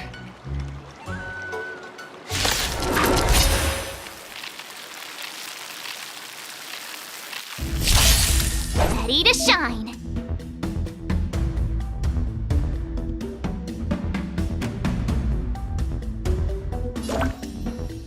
Please have some tea. Pay close attention, Miss March. Luofu's swordplay is all about being swift and agile in your movements. Blade and flight! Yes, you! Practice is over. Swords descend! Ignore him. Strength is everything. Like this? Well done! Strike with heart! Right on time. What are you made of? I'm starting to get the hang of it. Swordplay. Blade and flight! Oh, I get it! Melt! You'll make good practice. With a true heart and focused mind. Here I come!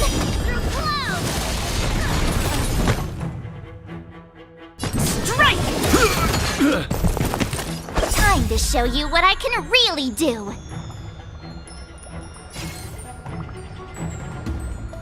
Azure Dragon, White Tiger, less cards! Watch this! What are you mumbling about? Isn't this, sword technique? Shouldn't I be saying something cool? Sword descent! Yeah! Yes, you! Mountains fall! Blade and flight!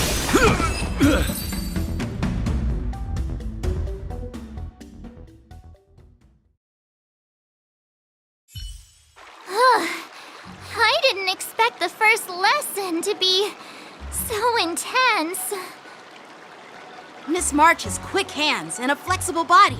She's a perfect fit for practicing Luofu swordplay. However, she lacks strength, and her strikes were a bit unfocused. But don't worry, that's totally normal for beginners. Once she starts practicing Juming swordplay, she'll make heaps of progress. Given the situation, I believe Miss March should start by working on her strength. Seriously, do you actually know anything about swordplay, or what? I could ask you the same thing. Dual swords require agility, so what's more important than footwork? Instead of focusing on her strengths, we should address her weaknesses. The drawback of wielding two swords is not generating enough force. What good is being quick on your feet if you don't have strength? It's not like we're dancing here. Skilled swordmasters know how to play to their strengths and work on their weaknesses. Start with what you're good at, then tackle your weaknesses. That's the right way to learn. You're quite the theorist, huh? Theorist? You claim to be able to talk to swords. So what does that make you? A lunatic? Hey, it's only my first lesson, and you're already arguing. Come on, calm down, masters. I'll have to improve both my footwork and strength anyway, so it doesn't matter which one comes first. But it does matter. Just listen to me, March 7th. Aww.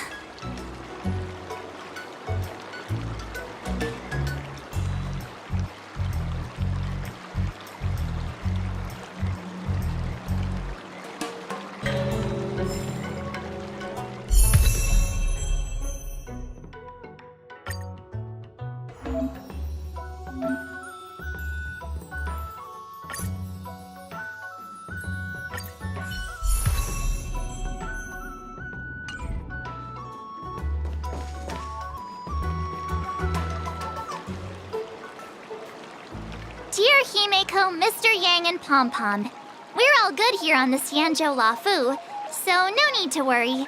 By the way, how's your trip going? As for me, I've somehow become the apprentice to 2 Cloud Knight sword masters, and I've been honing my sword skills with their guidance. One of them is Yanqing, the boy we've all met before. The other is Yun Li, the granddaughter of General Hua Yan from the Xianzhou Juming. Both masters are super strict, giving me a real taste of how hard sword training can be. I tried to drag him into this, but he refused. Then I tried to rope Dan Heng in, but Master Yanqing wouldn't have it. Still, I didn't let the difficulty get to me. In just a few weeks, my sword skills have improved a lot. Both my masters think I have unique talents in swordplay, and are literally fighting each other to teach me their skills.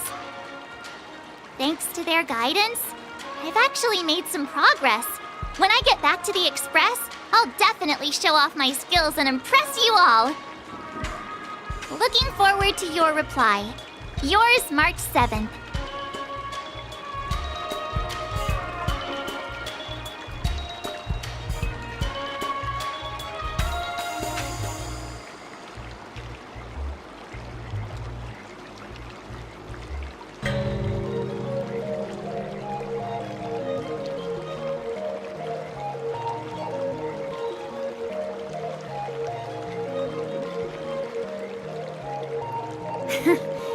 Well done! Let's call it a day.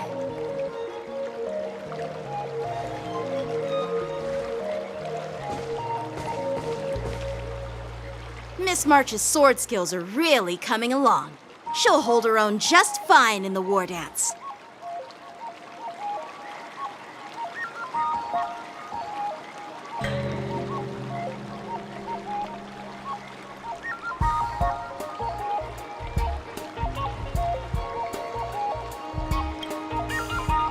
Just you wait and see.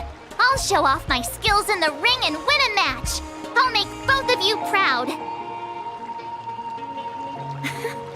Can you believe it?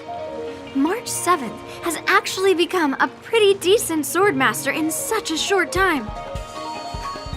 Now I understand why Grandpa always had a grin on his face while training me. Are you sure he wasn't laughing at you? Oh, shut up! all thanks to your amazing guidance, Masters. Miss March, you're really getting the hang of wielding dual swords. If you're keen on advancing, trying out different Xianzhou blades could improve your touch. Oh, let me see. Which sword is the most powerful? Single sword? Great sword? Or maybe a flying sword? There's no such thing as the most powerful sword. It's all about the skill of the sword master. Yanqing wields several flying swords, while I only wield one. But remember how I kicked his butt at the Alchemy Commission? First, you didn't kick my butt. Second, you'll never kick my butt. Third, how about we settle this right now and see who kicks whose butt? Yeah, I'm up for that. And if I kick your butt, you'll drop out of the war dance. Deal? Why are you two arguing again?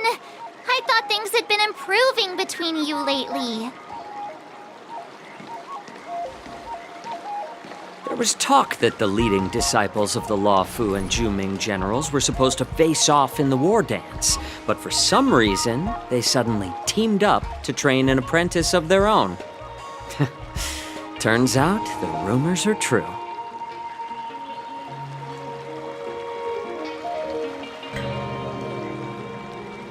Tomorrow is the big day of the war dance. Shouldn't you two be focusing on honing your skills instead of teaching swordplay here? You're... Oh, that's right. You're the pink-haired fox from the Yaoqing.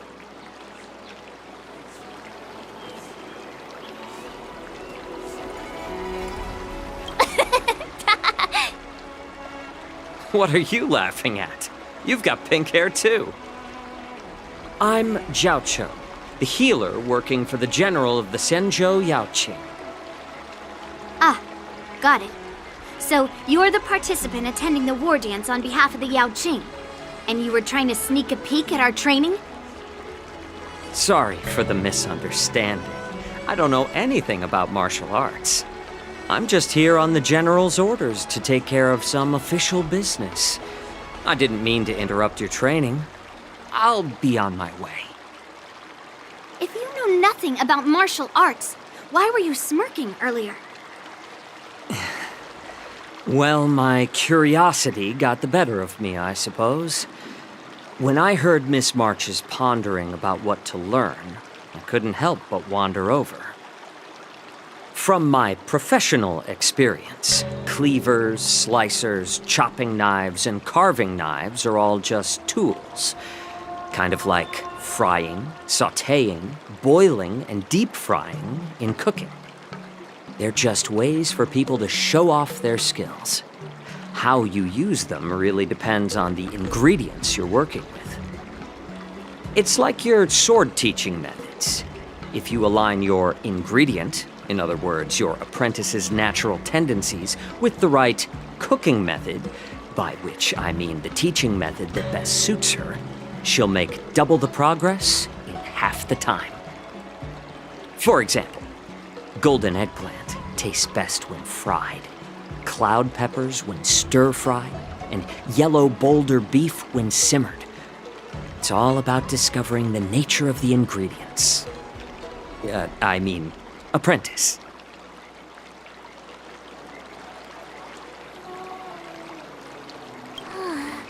All this talk about food is making me hungry. Aren't you a healer? Why are you talking about food? Well, it's just a metaphor. The medicinal school I follow on the Zhenzhou Yaoqing is called the Ranja School, that specializes in food therapy. So it's only natural that I know a thing or two about cooking. So, you're the general's cook? I'm a healer. But anyway, a cook who isn't interested in health doesn't make for a good advisor. Fine. Call me a cook if you want. Seeing the way you're looking at me, it's obvious you think I'm just some feeble academic who likes to blabber on about martial arts. But, in reality, I know a thing or two about killing. After all, the art of healing inherently encompasses both life and death.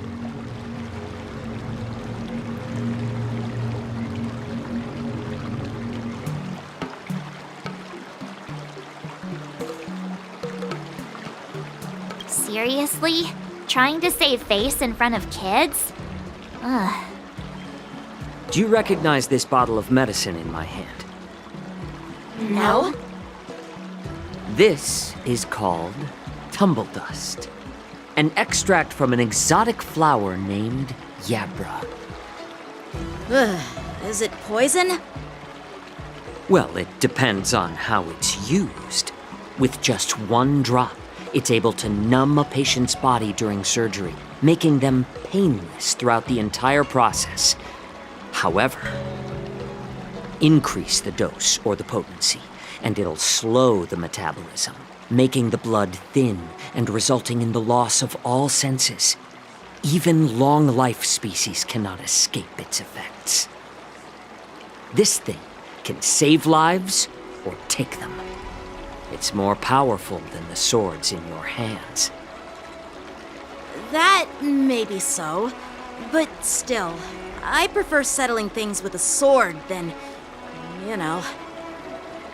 Huh. Looks like I did get you all wrong. You're not a feeble scholar, but a sinister and despicable one. Hey, why the insults all of a sudden? I'm just sharing some medical knowledge here, not persuading you to poison anyone.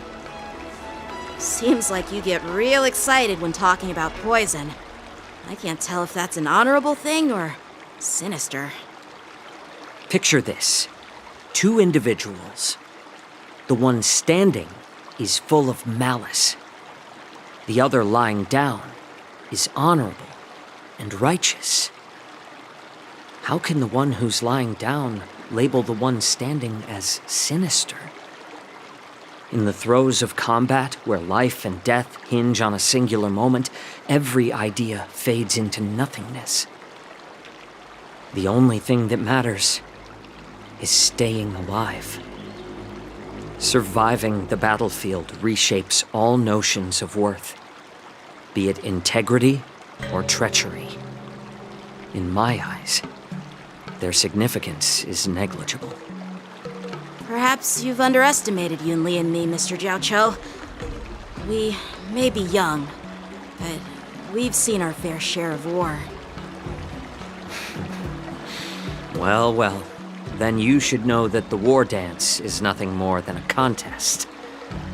So why are you so focused on it? When I was appointed as the ringmaster for the war dance, I asked the general, we Cloud Knights are supposed to charge into the fray and slay enemies. Why do we have to swing swords in a ring just to please an audience?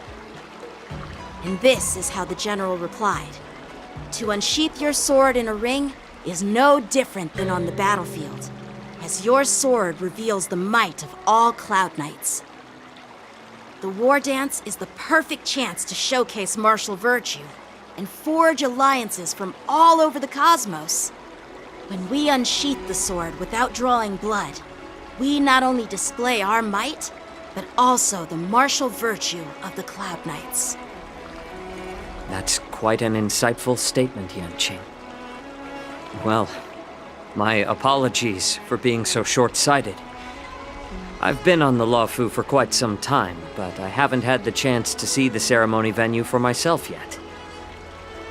Hearing you speak so highly of it has piqued my curiosity. Would you mind showing me around? You want to see the Sky Splitter ship where the war dance will be held? Let's go! I bet Yunli and Miss March haven't seen it either, right? Well then, I'll give you all a tour.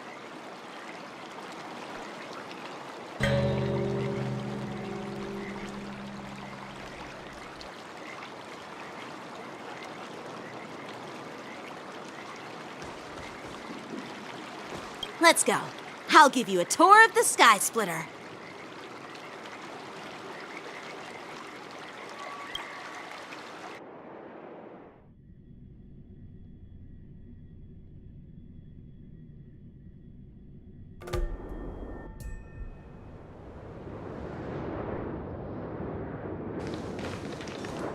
Looks like a lot of other visitors have also come to catch a glimpse of the Sky Splitter.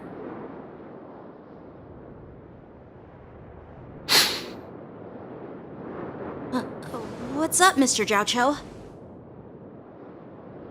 No, it's nothing.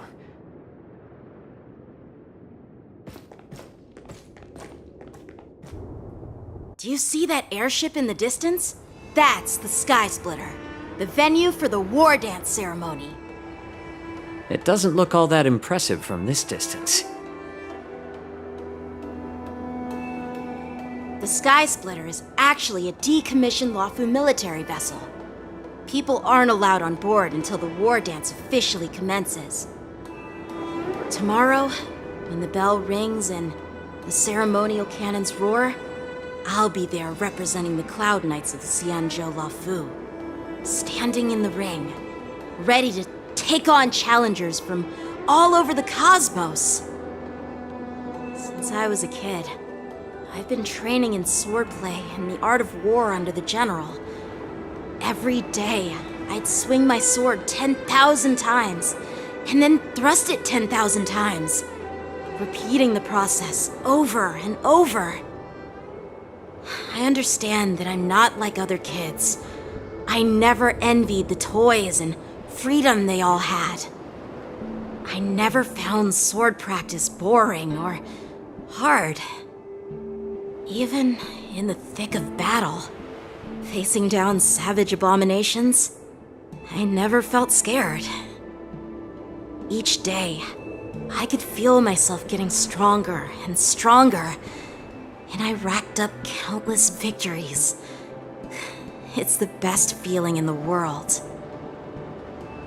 But then, I faced a really tough opponent. And just one slash shattered my confidence into 1,000 pieces. That's when I felt true fear for the first time. Maybe that's what Mr. Jiaoqiu meant by life and death hinge on a singular moment. Every idea fades into nothingness. After that, I had to pick up the pieces and try to put myself back together.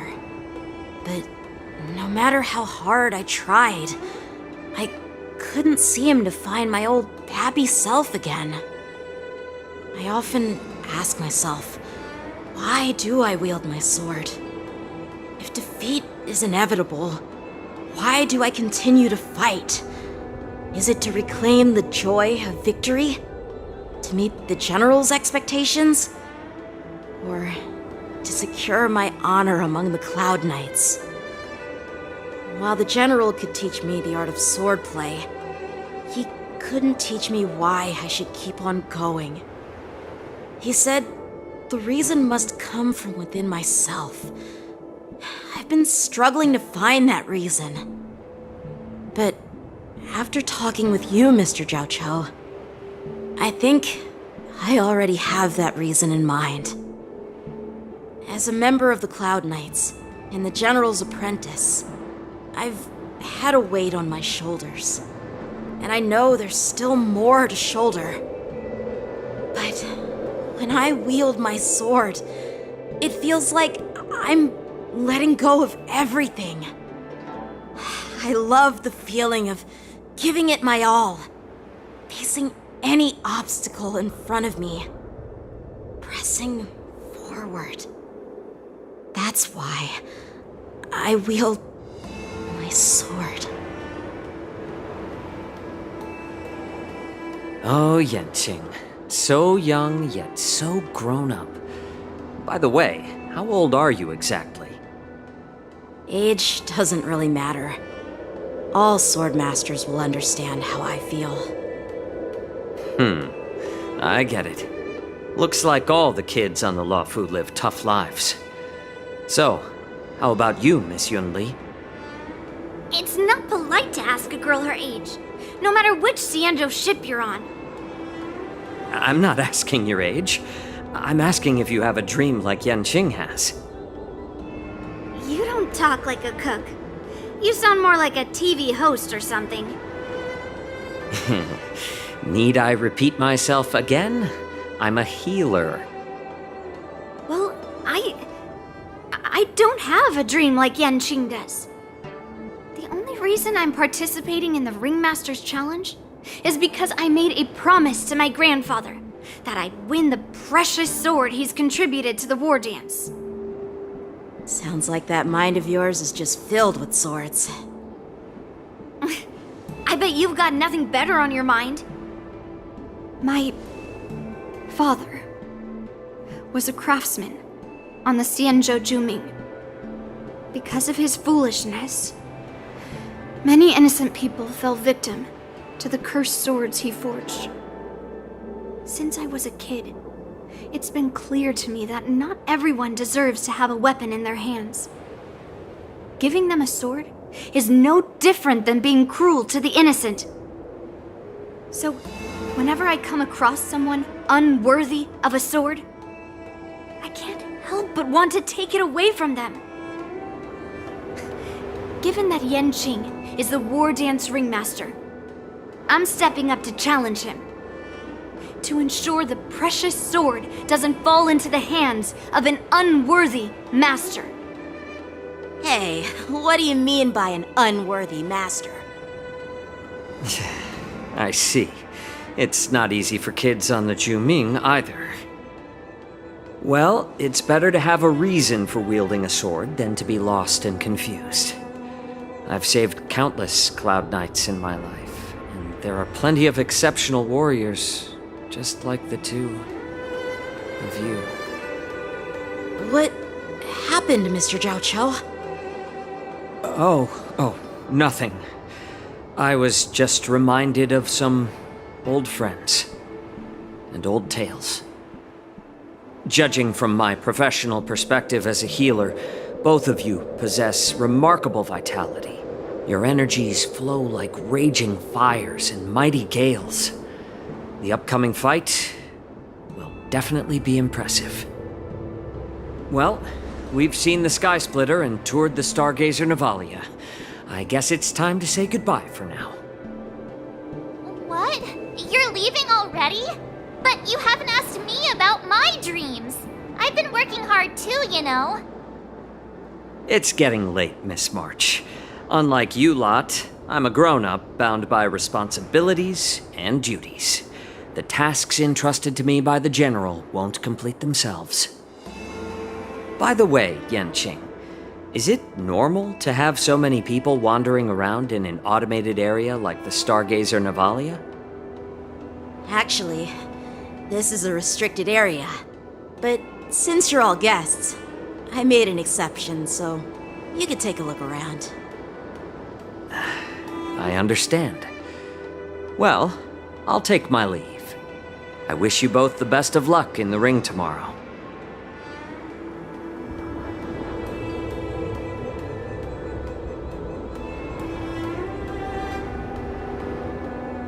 Seriously?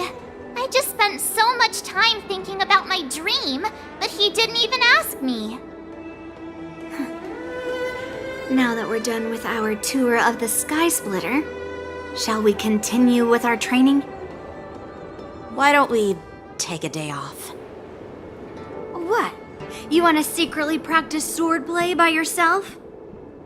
Dream on.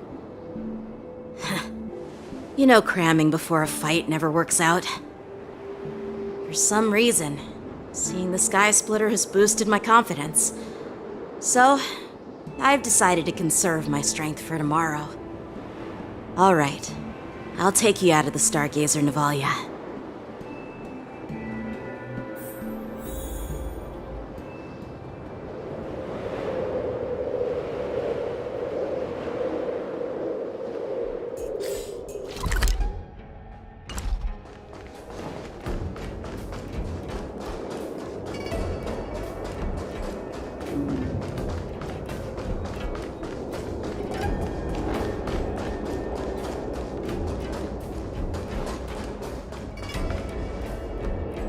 Just shut up, Red Fang! This is not a beast ship. I need some time to take care of things. You willingly donned the skin of a lowly beast to join this mission, dedicating yourself to our glorious cause. And now you're telling me you can't handle it? realize how many ships we need. I'm doing my best, all right? It takes time to figure all this out. When the guns go off tomorrow, all eyes will be on it. That'll be our only chance. How's that? Who's there?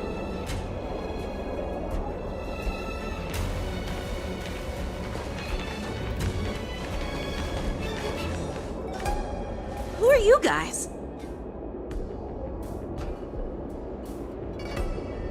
An impromptu inspection. Why are there outsiders loitering in Stargazer Nivalia? And a bunch of kids at that. Hey, kids, didn't your parents ever tell you to stay away from the Stargazer Nivalia? I know it's an automated facility, but it doesn't mean you can just break in and do what you want.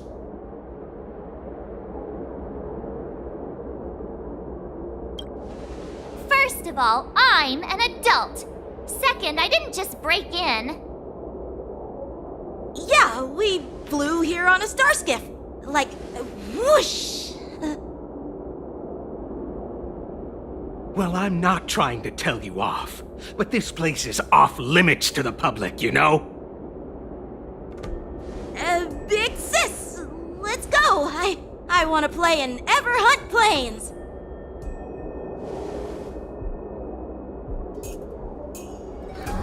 Ever hunt planes? Yeah, sure. Big sis will take you there.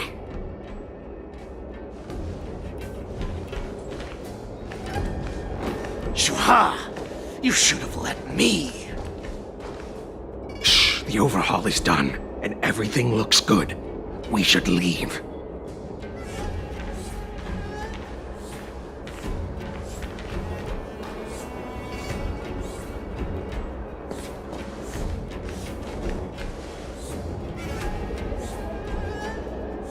Could you repeat what you just said, Yenqing? What did I say?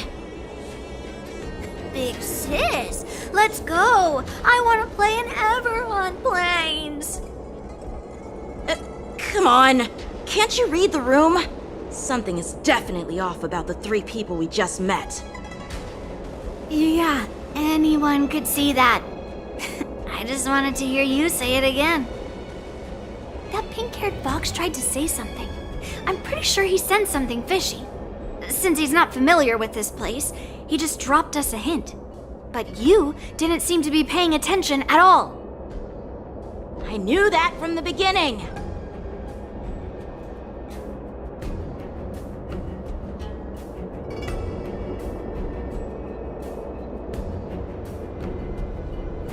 They said they were doing an overhaul, but it looked like they had no idea how to operate the Starskiff production line, right? And it's suspicious how they suddenly finished their overhaul and walked away as soon as they laid eyes on us. A Cloud Knight, a member from the Skyfaring Commission, and a craftsman. They're from various departments, and the reason for the overhaul seems legit. But one of them blurted out some weird language just now. Did you hear that? I have a feeling that if we secretly tail them, we'll definitely catch these guys in the act. Follow my lead, and be careful not to blow our cover.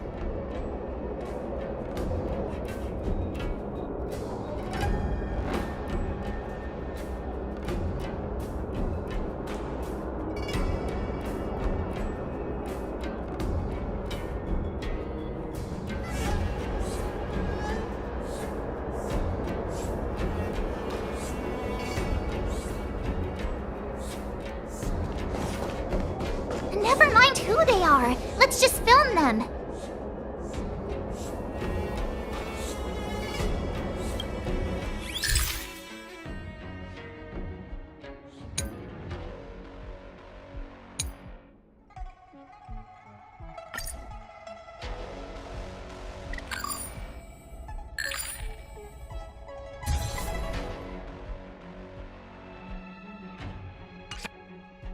We should have just killed those lowly beasts.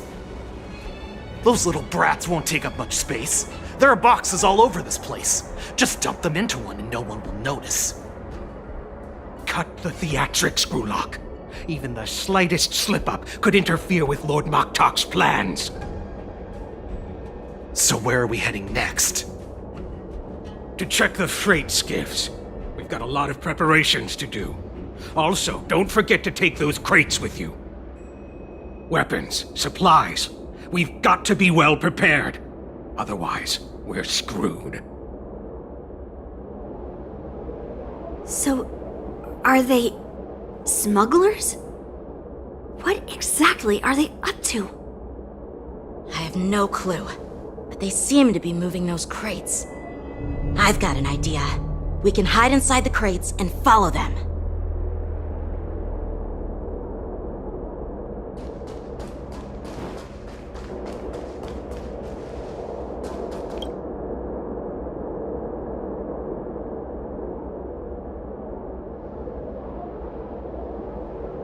Ugh, so cramped in here.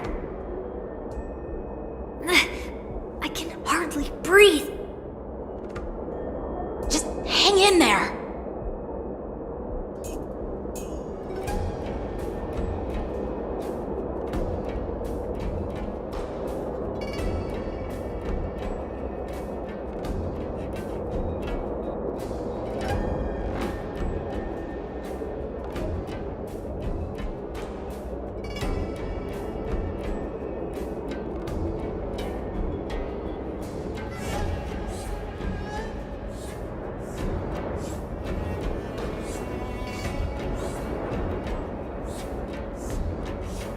Let's just put the cargo here for now, all right? Then we'll move on to inspect the ships. Lord Moktok said that as soon as we're done, we're to board the freight skiff and leave this place. Don't worry, I've changed the shipping schedule. You two, come with me. Is it just me? I keep smelling that stench of lowly beasts everywhere we go. Don't be so paranoid.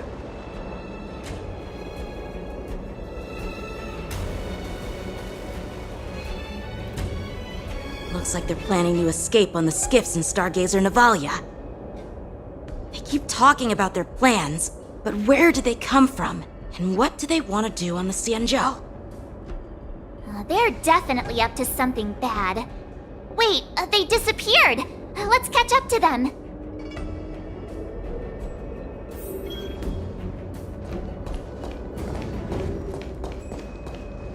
Tread softly, breathe quietly, and make sure to keep an eye on them. Hide out of sight as soon as there's any sign of activity.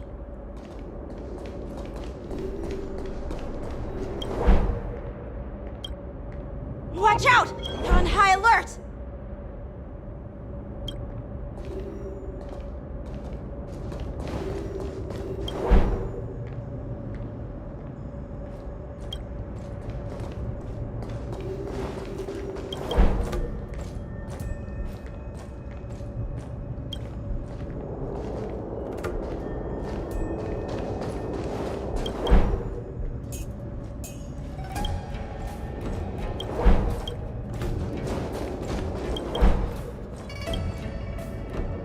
Don't be so paranoid.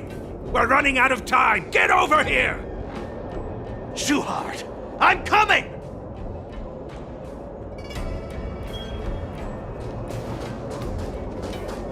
They're leaving. We should catch up to them. Quickly! Watch out! They're on high alert!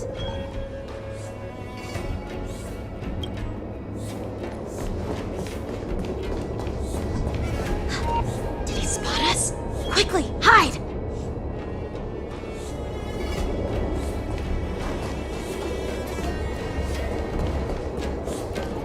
Watch out! They're on high alert!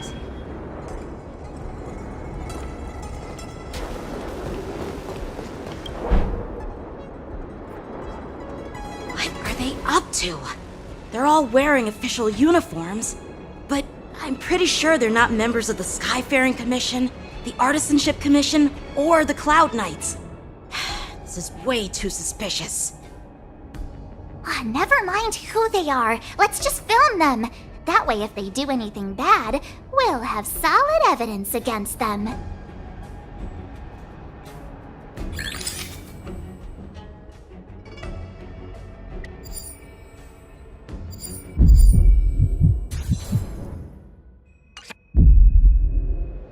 Look at this. A freight star skiff with enough room to fit at least 20 of my men. I'll let the others know and have them prepare more star skiffs. Once we're past the checkpoint, there will be beast ships waiting for us. Lord Moktok is ready. The revival of our ancient bloodline all hinges on this operation. What did he just say? Beast ships?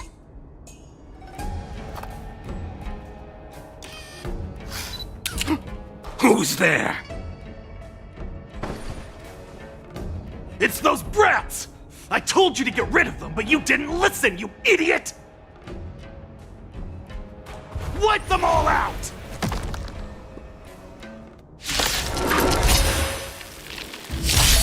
Borison? 10 of you! Adusa! Die, you lowly beasts!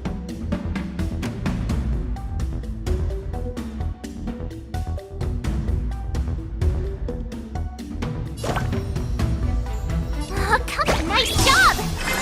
Step up, let's see ya! Nice psychic, my friends! Indulge yourselves! Existence is unity. Let's improvise.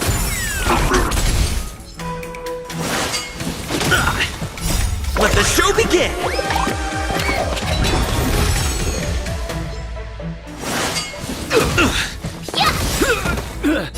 All will be swept away by the wind.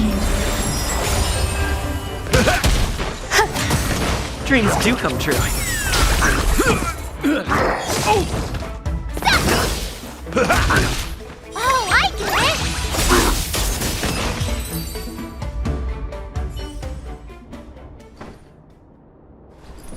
How is this possible? How did these Foxians change their appearances like that? They're not Foxians at all. They revealed their true form. They're Borison, just like the bandits I defeated on the IPC ship. Wait, that means...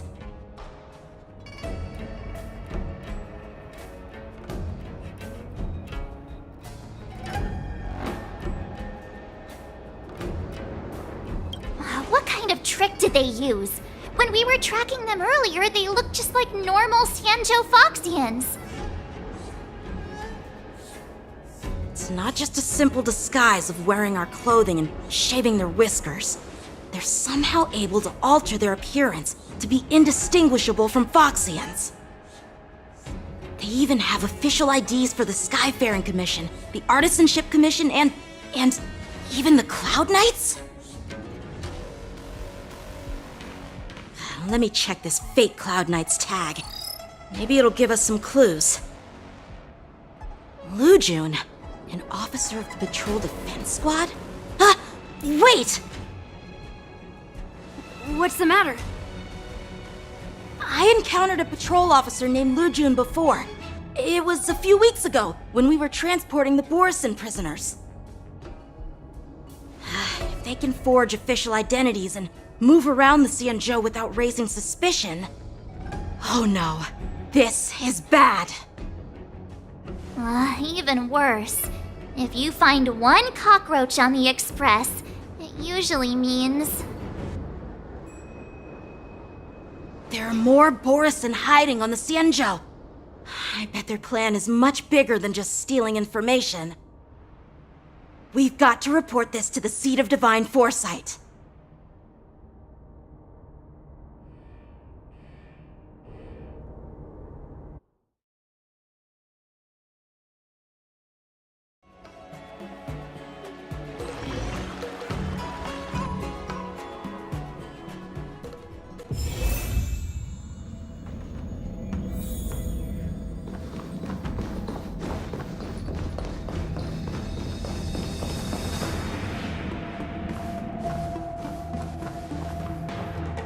I am glad to finally meet you in person, guests from the Astral Express. I'm Fei Xiao, the general of the Xianzhou Yao Cheng.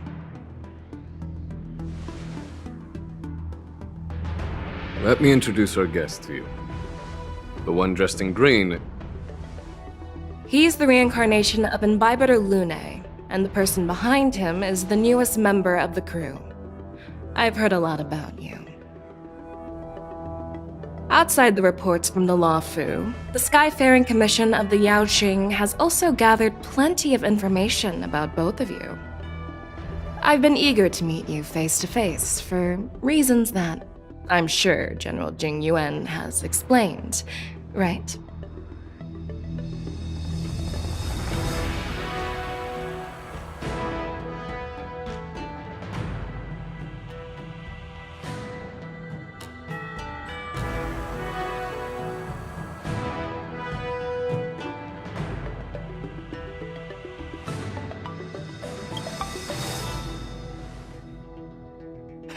Straight to the point.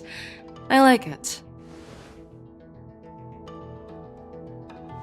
According to General Jing Yuan's report, the Ruin Legion is to blame for the Ambrosial Arbor crisis, and all Arbiter Generals should pay attention to the Ruin Author's movements. Over the years, the Destruction's minions have wreaked havoc on countless worlds, and the Alliance has been keeping an eye on them. But no one expected them to join hands with the remnants of the Abundance. The damage caused by the Ambrosial Arbor crisis was far less severe than expected, which is good news for us. However, it was quite different from the Ruin Legion's usual style of destroying life wherever they go. While I trust the bravery of the Divine Foresight and the Nameless, I'm curious about some details missing from the report. I'd like to take this chance to have an exchange with both of you. Let me be clear, the questions I'll ask might not reflect my actual thoughts, so please don't take offense if any of my questions seem a bit harsh. Please go ahead, General. But keep in mind we can only answer based on what we know. And perhaps you already have the answers to your questions in your heart. You have a clever tongue. I like it.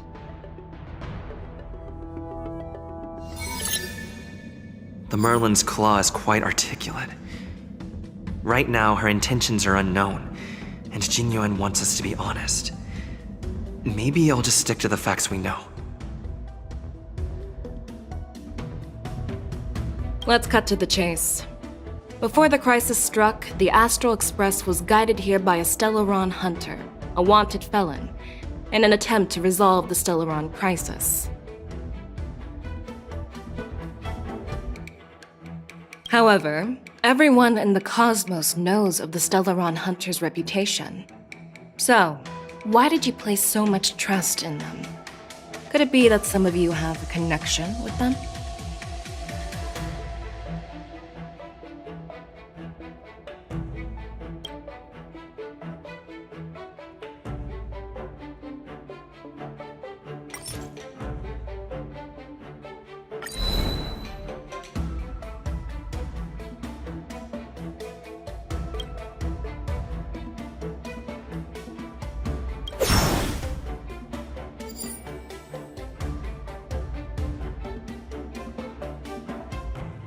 Apart from the Lafu, there are many other worlds suffering from Stellaron corrosion.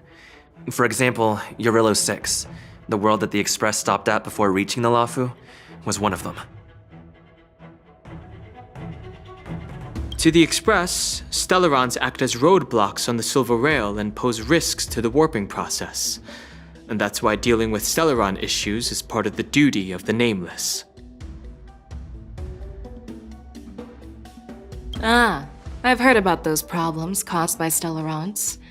The Express connects various worlds, so it makes sense for you to take care of this. The cosmos is a mess, and the Trailblazers are just doing their best to fix it. I understand. Let's move on to the next question.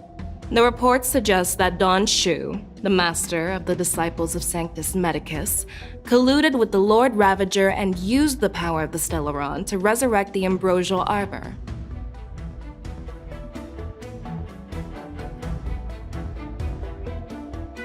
But here's the thing.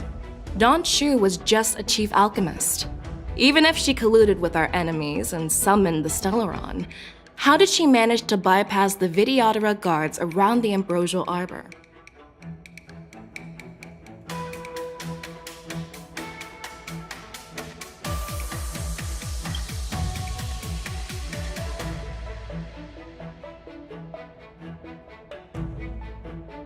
I personally met Donshu once.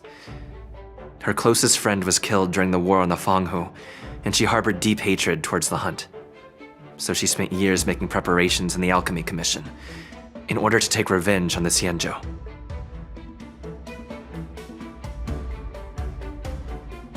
Revenge is also a form of the Hunt. However, that doesn't explain how she managed to bring the Stellaron into the Scale Gorge waterscape, which was guarded by the Videodora.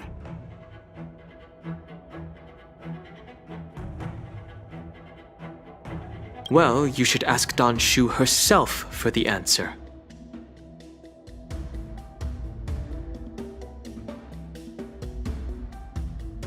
Unfortunately, Donshu is dead, and even her corpse has crumbled into ash.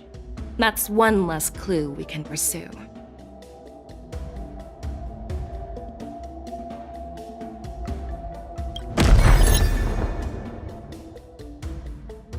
Oh, it seems that your answers have addressed all my questions.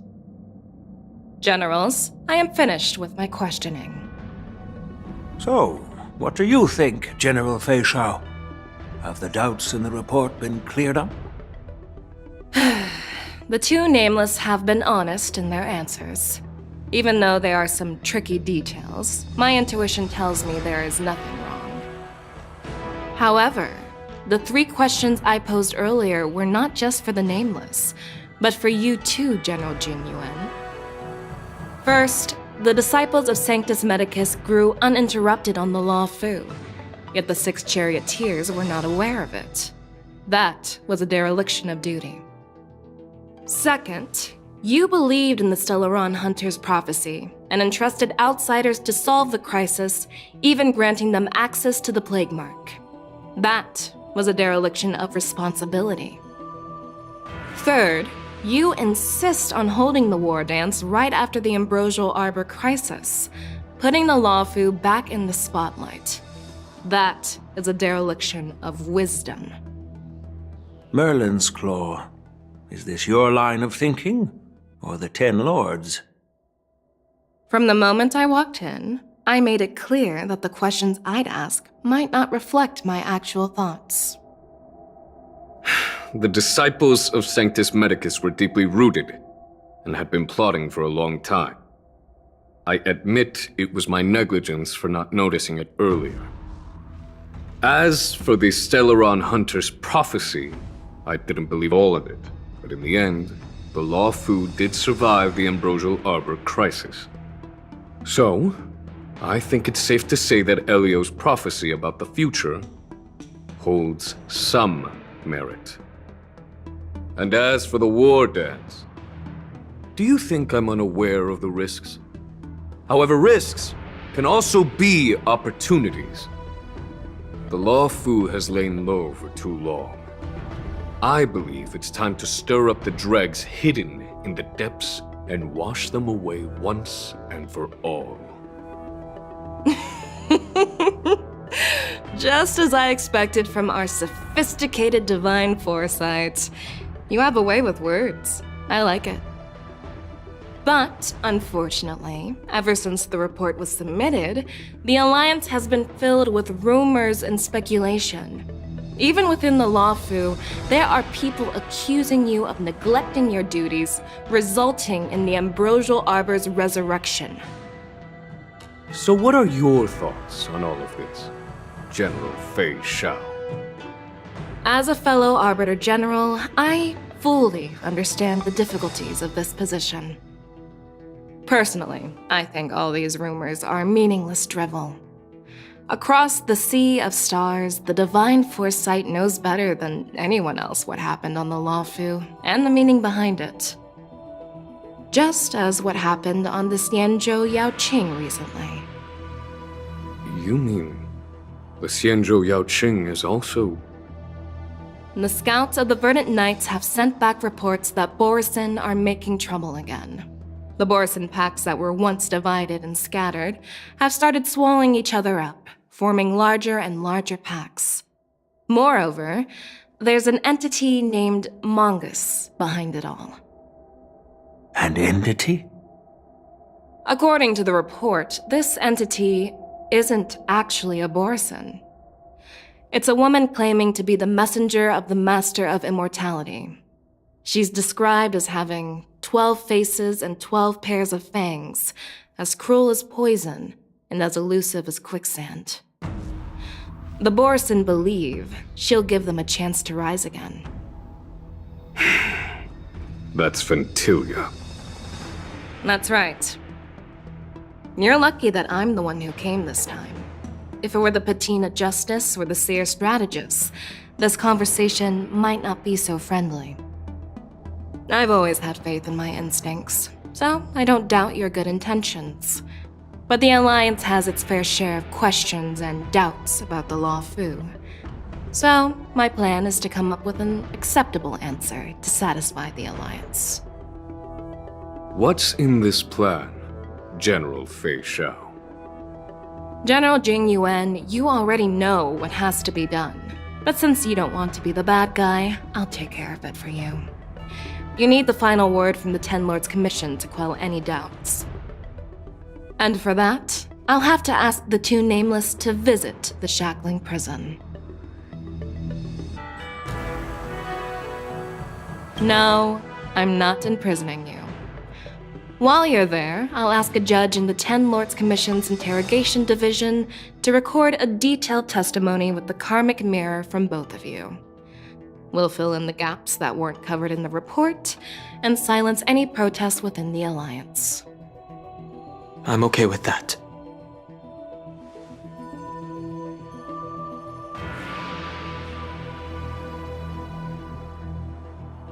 Worried that I might go back on my word and keep you in the Shackling Prison?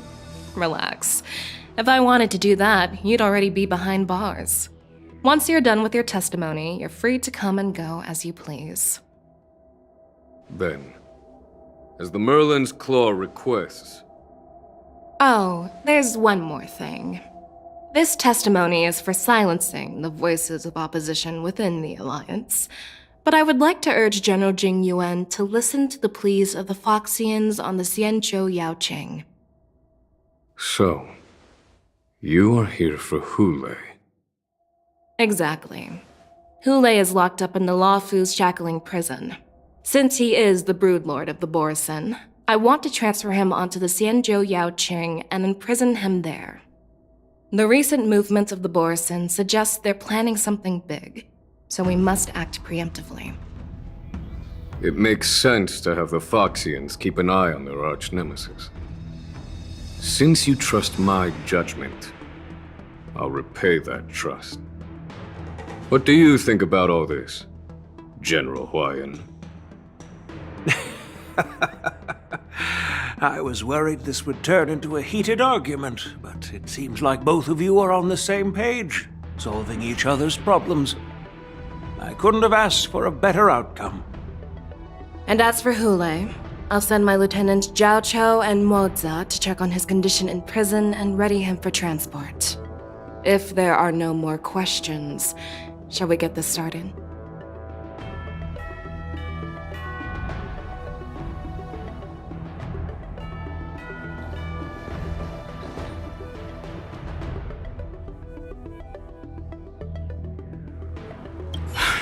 I'm really sorry about all this. But the testimony in the Shackling Prison won't take up much of your time. I'll call for a messenger to take you to the Interrogation Division. You just need to give your testimony, and then you can head back. So no need to worry. As you wish, General.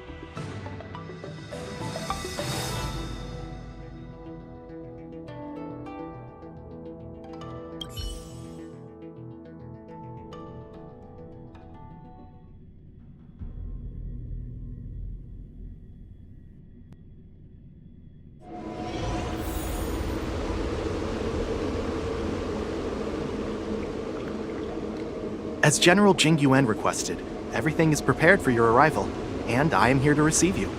The judges at the Interrogation Division also know your purpose in coming.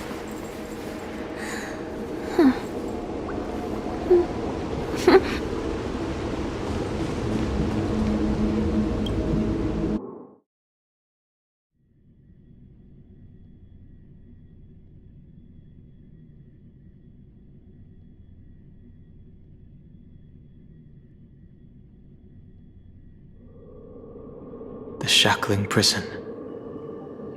I didn't expect to be back here after all these years. Danhong. Don't worry about me. If you're ready, I'll open the gate for you.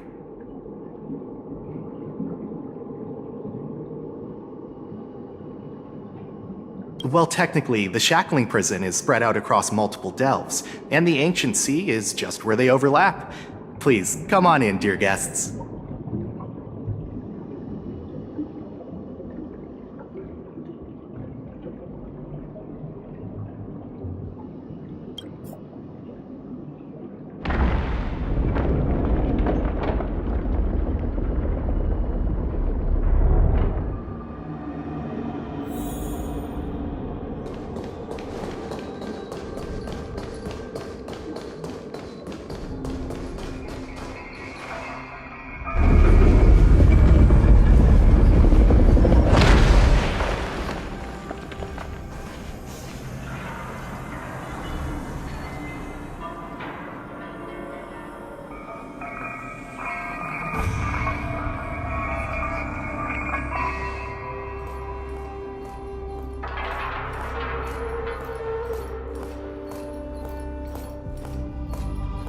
What are you looking at?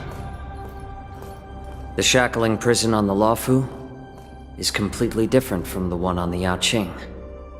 It's completely underwater. Whether it's in the clouds or underwater, breaking free would still be a piece of cake for me. Still thinking about your old jailbreak tricks, huh? Forget it.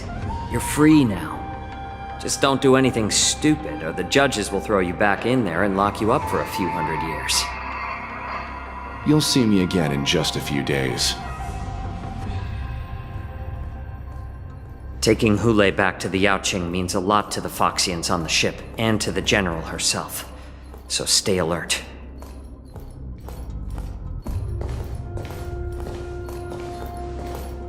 Guests, my name is Shui Yi, and I'm here on orders from the Incarceration Division of the Ten Lords Commission. We're Jiao Chou and Moza. General Fei Xiao sent us to extradite the Borisin criminal Hule to the Yaoqing.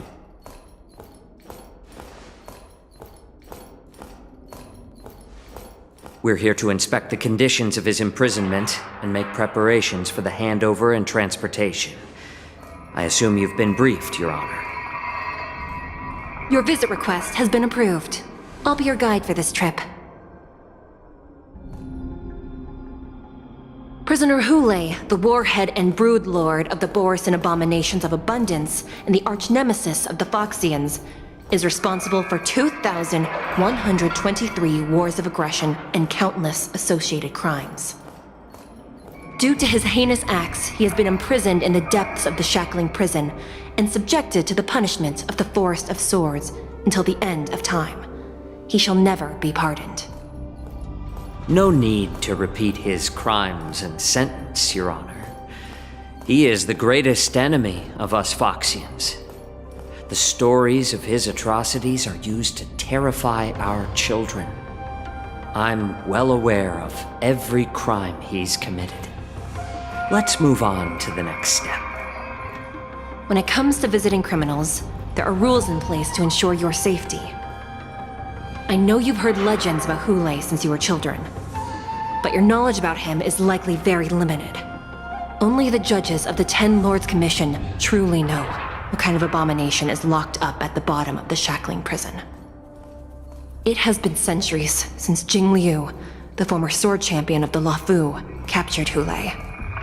And during all those years, we never provided him with any food, yet he somehow managed to stay alive. It defies all the documented physical characteristics of the Borisin. The Forest of Swords, forged by the Punishment Division, is a device of intense torment, used to execute sinful abominations. Most Borisin die within 3 days in the forest, but Hulei is different. Every time the blades pierce him, his body instantly heals. Despite the brutal punishment, he somehow manages to survive. The complex rules are there because of his abnormal characteristics. Do you understand now? I apologize for any offense caused. Please continue, Your Honor. I've given you the instructions regarding Hulei's visitation. Please make sure you read them carefully.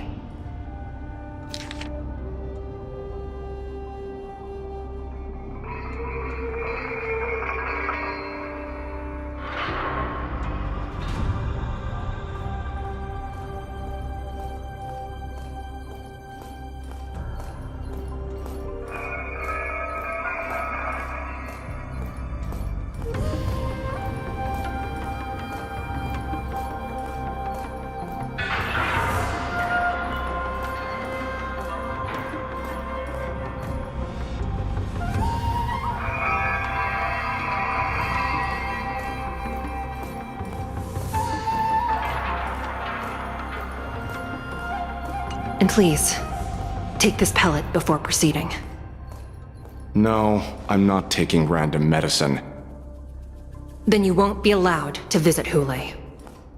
Just swallow it already. Hulei is like all Borisin. He can release a pheromone called lupatoxin that induces fear. Thousands of years ago, we Foxians were enslaved by the Borisin. Not because we were naturally weaker, but because of their lupatoxin. This pill is for our own mental well-being. I understand.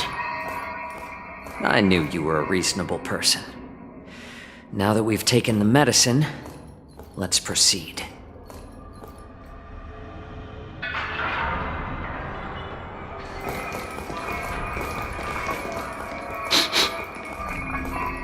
Your Honor. What is it?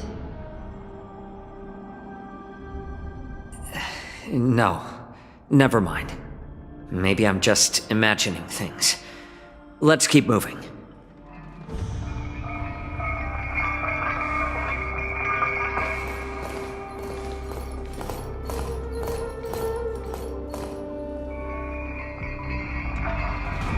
Here we are. Her Honor hasn't arrived yet. Please wait a moment.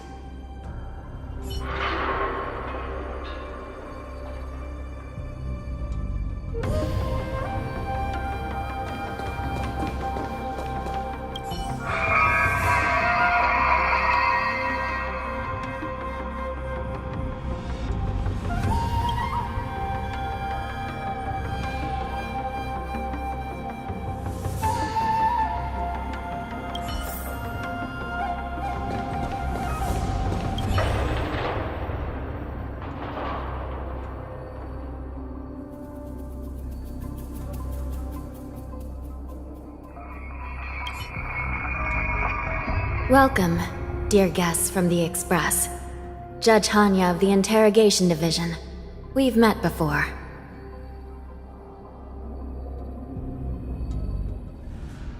You don't want to see me? Well, in that case, I can call in the judge who's an expert in acupuncture, or the one who's handy with axes and saws, or the one who knows all about whips and ropes. We've got plenty of options here, and we'll find one that suits your taste. Just kidding. We judges work in shifts, and it just happens to be my shift. Maybe we're destined to cross paths. Please allow me to express my gratitude to you again for subduing the demons in the Fixtral Garden. Looks like while March 7th and I were clueless, you already made many friends on the Xianzhou Luofu.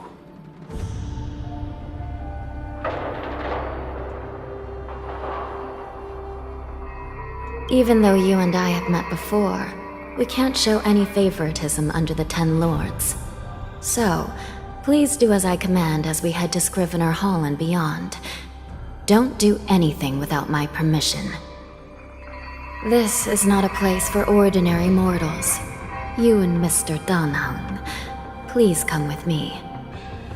Please lead the way, Your Honor. Please let me activate the mechanism before we all move forward. And please, watch your steps.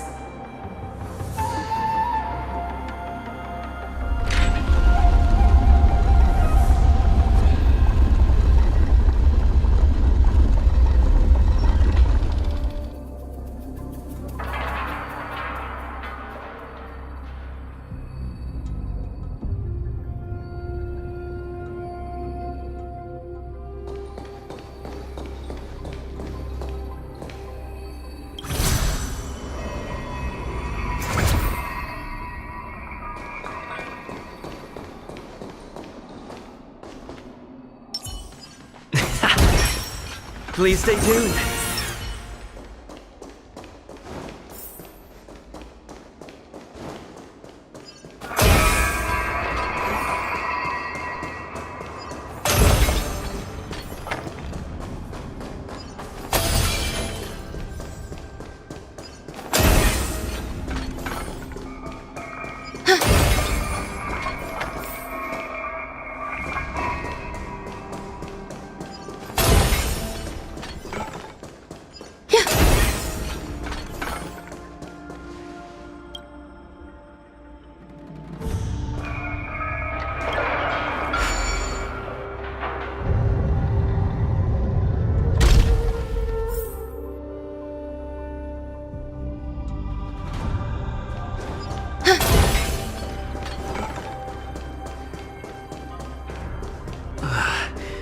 Freezing. This place is filled with the cold air from the northern peak of the polar delve. Even the toughest long-life species would have a hard time enduring this.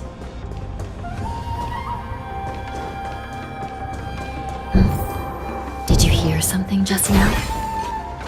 Let me check it out.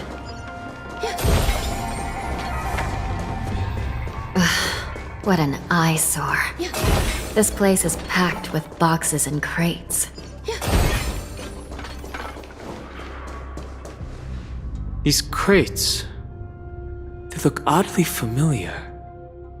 A few days ago, the Spiritfarers received reports about an IPC transport ship that was attacked by Borison. Then, a bunch of those abominations were dumped into this place. I had a feeling there would be trouble during the war dance, but throwing both the pirates and the cargo in jail? That's a new one.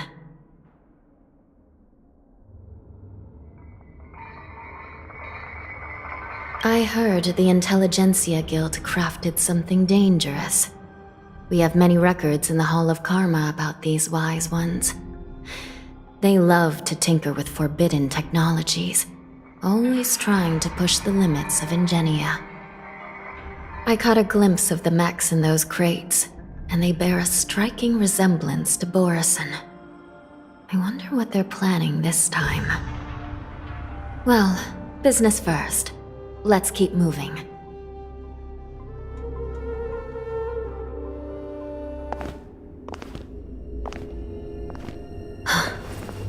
Strange. I don't remember checking the containment facilities a second time.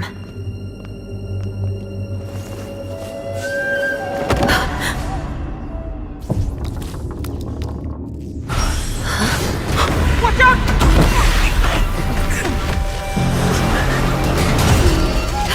Emergency!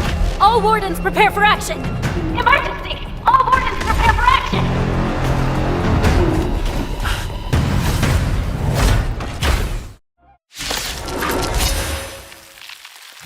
What's happening here?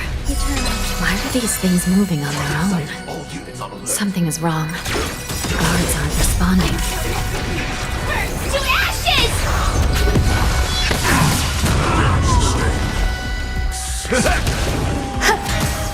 Let's improvise. Let the show begin! My friends, indulge yourselves!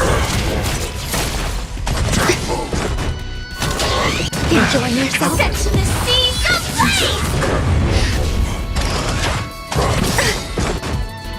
All will be swept away by the wind.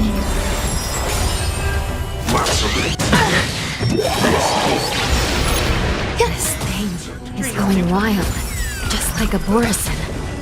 Looks like we're on our own for this one. Existence is unity. Attack detected! Set to the seas of flame!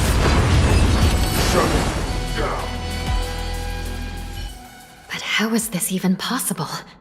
The Spiritfarers follow the protocols, cutting off power to the mechs and sealing the crates. How could these mechs still start moving? It's just like what happened in the Artisanship Commission before. These goods went haywire and attacked everyone in sight.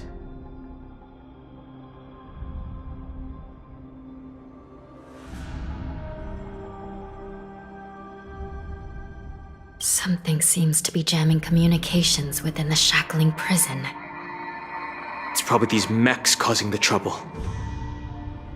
These things showing up in the shackling prison can only mean one thing. A prison break. And whoever delivered these goods clearly wanted them to go through the Xianzhou's strict inspection process to show the Skyfaring Commission and Cloud Knights how dangerous they were. They wanted these mechs to end up right here, in the shackling prison. If these things already started taking action while nobody was paying attention, then the whole prison is in trouble, I'm afraid. And to make things worse, another group of visitors just entered the depths of the shackling prison, the messengers from the Xianzhou Yaoqing. And the prisoner they came to visit might be the target whom these wolf-shaped mechs were delivered here for. If that vicious beast manages to break free, it will be a catastrophe for the Xianzhou Luofu.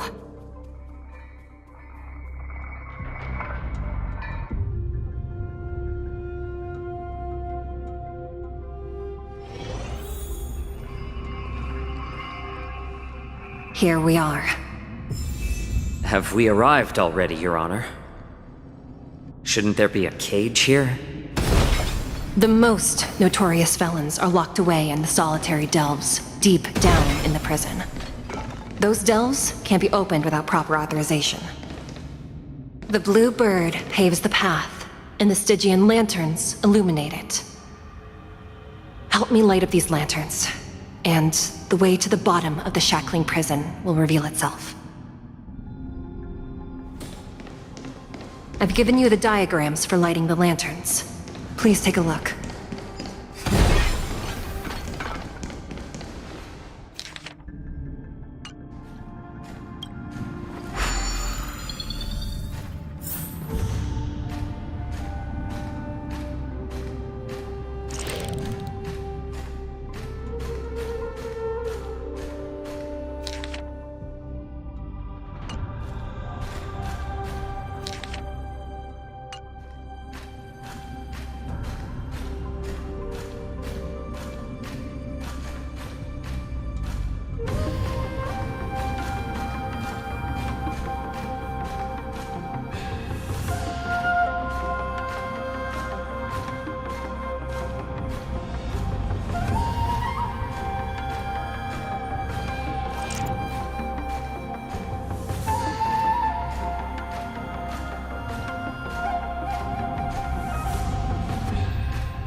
It's better to use your brain and save your strength.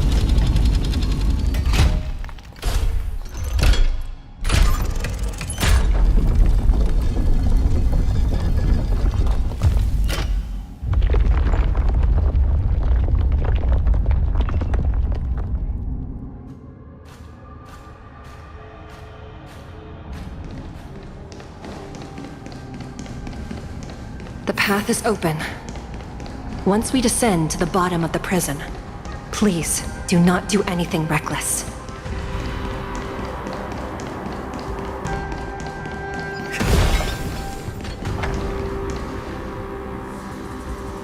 Inside the delve, behind this door, is the greatest enemy of the Foxians, Hulei.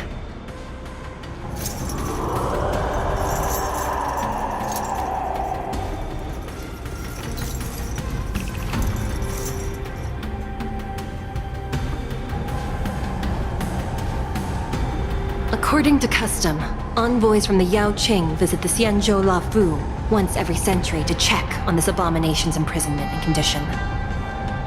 Even though the Ten Lords Commission sentenced Hulei to the Forest of Swords, suffering every day for the rest of his life, I understand that the Yao Qing messengers want to see him dead.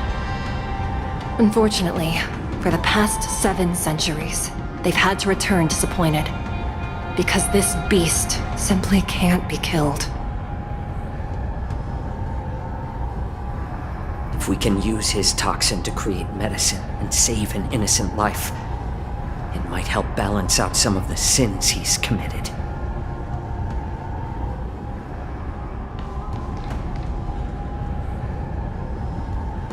Could you be the key to a cure for the General, Hulei?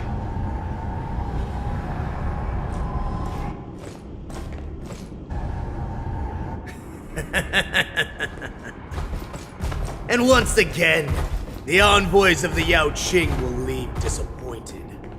However, I won't say the same for me and my brothers. Who's there? I'm just a humble counselor of the Rhino Hound Pack. You can call me Mock Talk. Wardens, intruders on the lowest level! Send reinforcements! Nobody will hear you here, at the bottom of the shackling prison.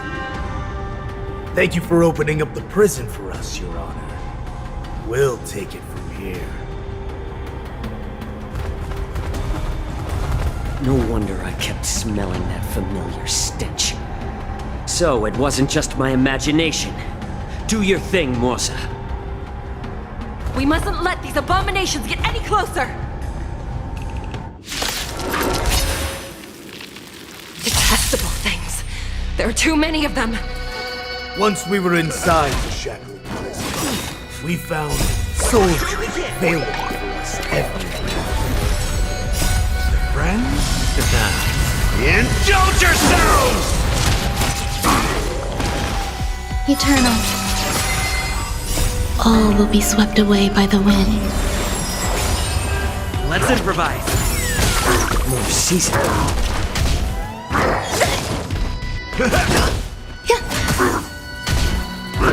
Stay away! Dreams do come true.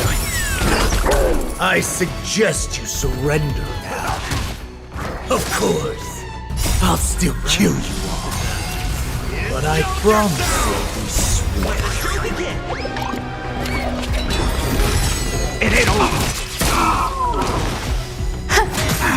Let's improvise. A little more heat. Since you're already here, why not have a meal before you leave? It'll catch up.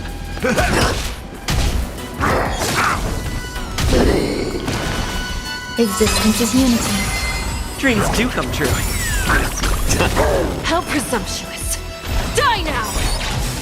Leave if you can, Morsa. All will be swept away by the wind. It's not time yet. My friends? Indulge yourselves!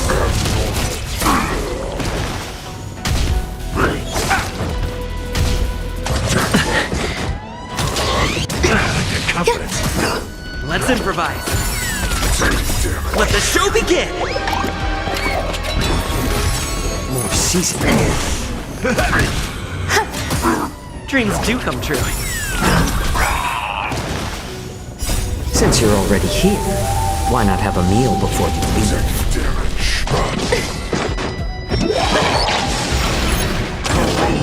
Still the same. My friends? Indulge yourselves! Little more heat. Eternal. All will be swept away by the wind. Let's improvise. More seasoning. Guard the gate! They can't be allowed in!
Been a long time, boy. Welcome back.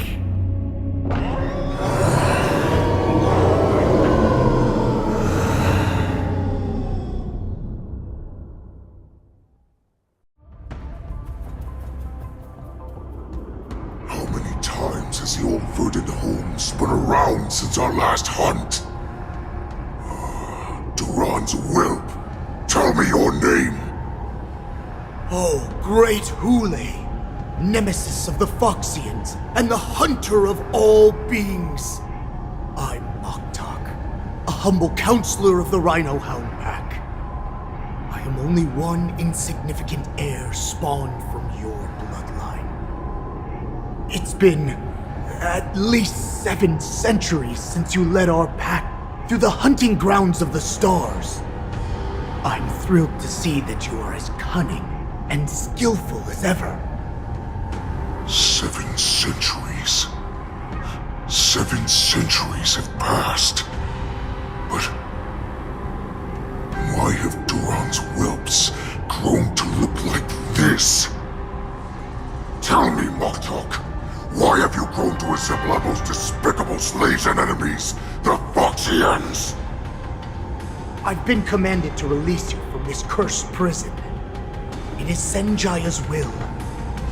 That's why I had to take a magic pill, don the skin of a lowly beast, and play along with their hypocrisy. Since you have an escape plan, tell me, what's our next move to get off of this ridiculously large ship? My brothers and I will lock down this prison, trapping the prison guards inside. This will buy us some time. The rest of my crew, who are undercover like me, will secure the vessels for our escape. According to the plan, we only have a tight 2-hour window to get out of here. Originally, I intended to carry out the plan tomorrow, but they're planning to transfer you to the Xianzhou Yaoqing now. So I seized this opportunity to set you free. What a reckless plan, you idiot! Even if we manage to get the ships, our chances of escaping are slimmer than a Foxian slipping through my claws! But we have no other choice. The angel serving under the Master of Immortality sent me with a message. Only your return will end the prolonged divisions among the Borisin. Every one of my crew is ready to lay down their lives if it means setting you free.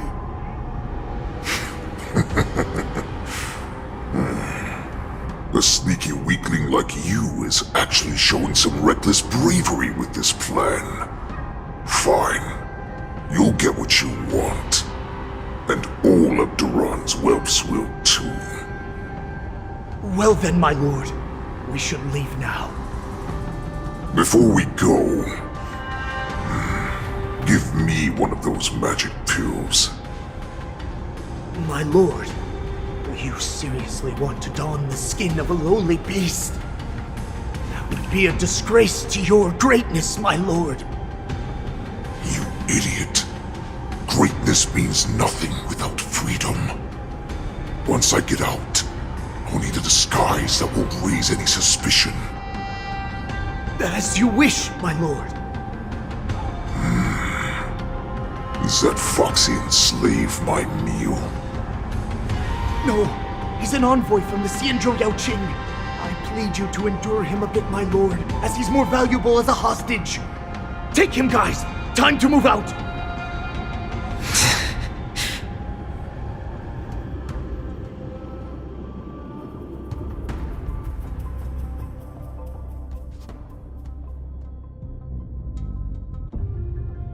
Madam Hanya, the wardens in all areas are regrouping.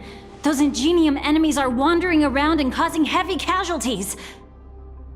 And to make things worse, those iron wolves broke open the cages and let the criminals out! We've called for backup, but it seems like all communication is jammed. Let's preserve our strength and first take down the isolated prisoners.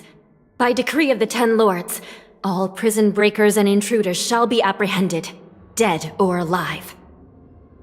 Just a short time ago, the nether key mechanism was activated. It was probably Madame Shui and the Yaoqing messengers, heading to the bottom of the prison. Given the situation, I'm afraid that area is exactly where our enemies are targeting. We mustn't let that vile beast escape from its cage. We've gathered all the prison guards who can still fight, and we'll split up and secure each floor. Go! Those intruders are quite bold. They must have been planning this for quite a while. Indeed, but Borisin tend to favor direct and aggressive approaches. Crafting careful and precise plans like this is simply not their style. Let's focus on the current situation right now. Please help me.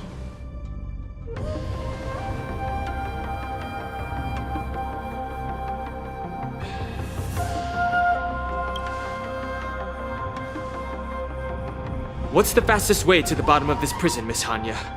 If we don't get there quickly, we'll soon be outnumbered by all the enemies inside. We'll have to bend the rules. Please, follow me. Prisoners must remain in place and obey the By decree of the 10 Lords, all prison breakers and intruders shall be apprehended, dead or alive. Yes, ma'am!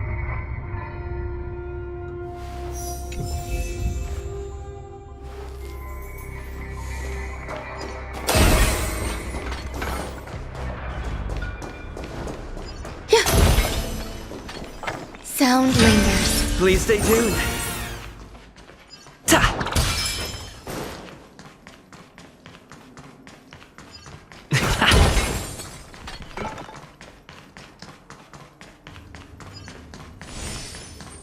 Hold your position here. Yes, ma'am.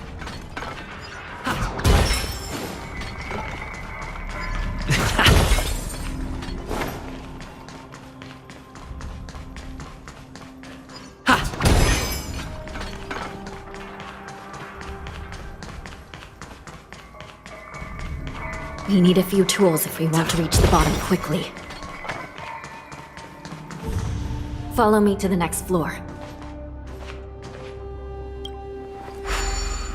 The path is cut off. Someone must have altered the mechanism. No matter. It'll just require a bit more work to get through.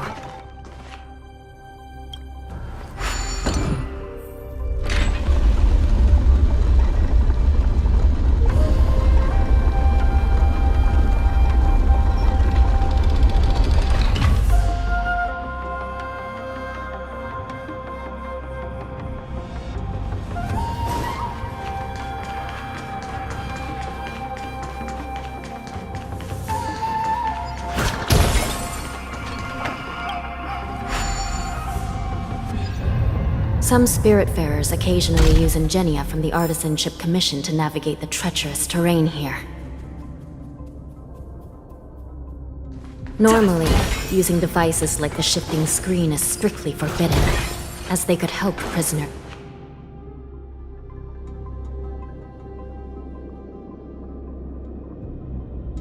Normally, using devices like the shifting screen is strictly forbidden, as they could help prisoners escape. But, given the urgency of the situation, let's just ignore the usual regulations.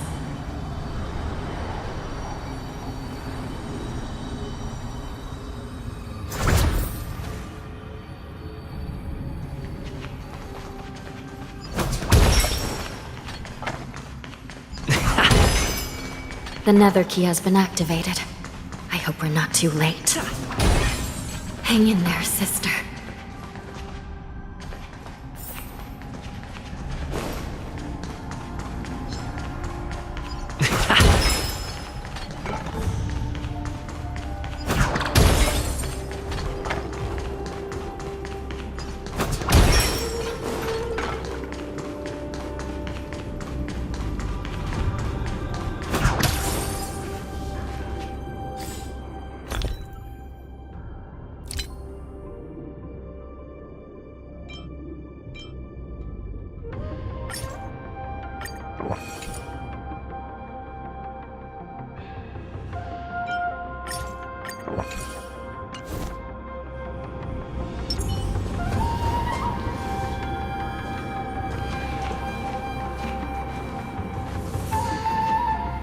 Looks like there was a fierce battle here not long ago.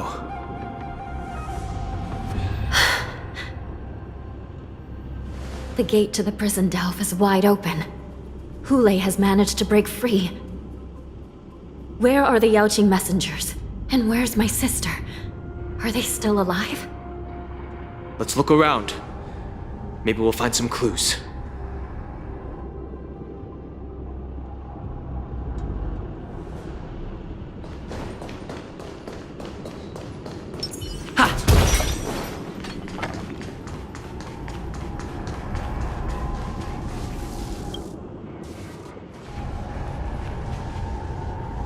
Xue is here.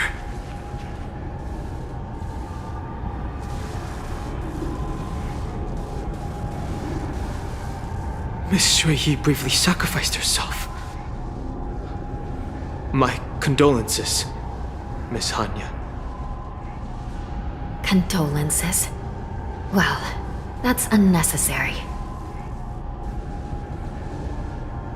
You misunderstand. Thanks to the Ten Lords' blessing, my sister turned into an Ingenium centuries ago. Dying and returning as just a soul to the Hall of Karma's document office has become a routine for her.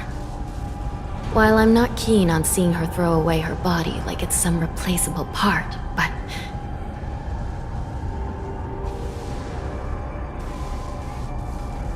By the way, have you seen bodies that might be the Yaoqing messengers? One of them is a Foxian wearing exquisite clothes, and the other wears a dark cloak, like a fugitive. No, I haven't found any Foxian bodies. Only Borisan ones. So, the intruders and Hulei are holding the Yaoqing messengers hostage. This is the worst situation. With hostages in their grasp, the prison guards can't do anything about the prisoners. If anything happens to the messengers, the relationship between the Yaoqing and the Luofu could be irreversibly damaged. We must rescue the messengers, get out of here, and spread the news. We mustn't give up as long as there's a glimmer of hope.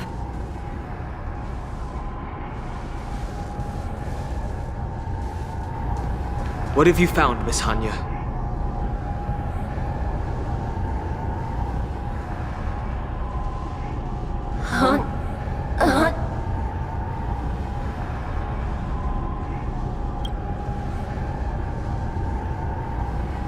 Reconstruct. It's my sister. Looks like her soul hasn't returned to the Hall of Karma yet. At such a critical moment, her death can give us information that we can turn into an advantage.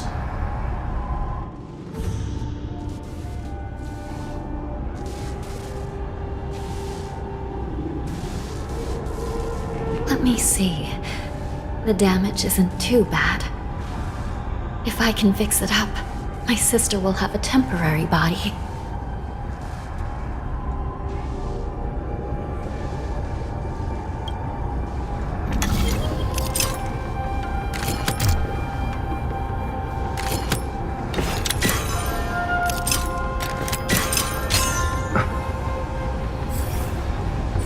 Hanya, I'm back. Welcome back, sister. I don't know what kind of expression I should have at a time like this. Happy? Tears of joy? Forget it. I'm used to you coming back in all sorts of forms. Now is not the time for jokes. This side crane can't hold all of me. Sister, what did you see when you were killed? One of the Yaoqing messengers escaped, and the other one was taken hostage and brought upwards? Besides the Borison, there were other intruders. Invisible. Invisible intruders? What does that even mean? How many conspiracies are tangled up in this mess? Do me a favor, sister. The intruders have cut off all communication between inside and outside the prison. And now you're the only person, the only bird, who can slip out undetected. Make sure you deliver the news to the outside world. I understand. Please be careful, sister. You are different from me.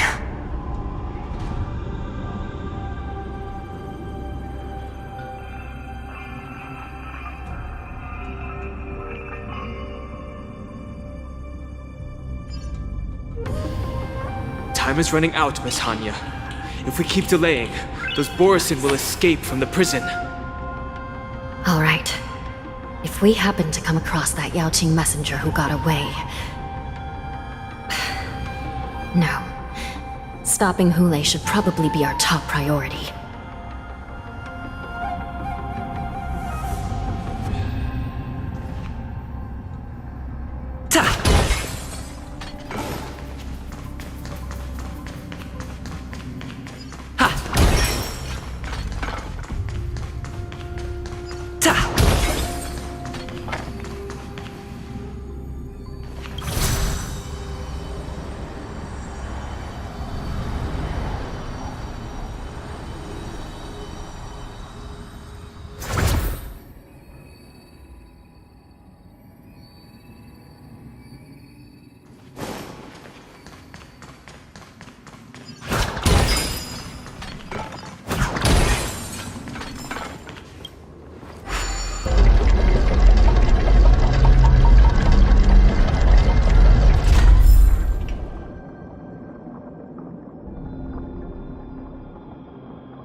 Wait!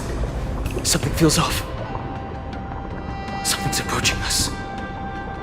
The invisible intruders? On your back! These abominations aren't prisoners from this prison. The mood is set just to let the show begin! Every petal and all will be swept away by the wind.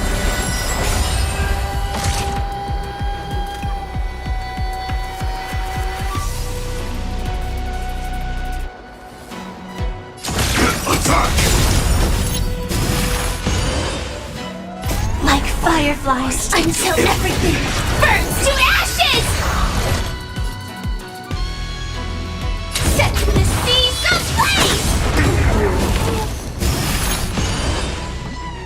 up, let's see ya!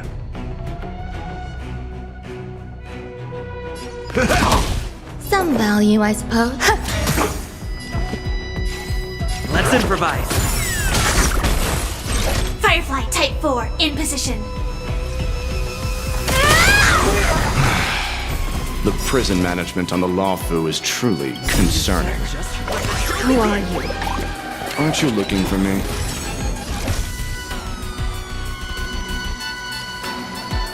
Fight to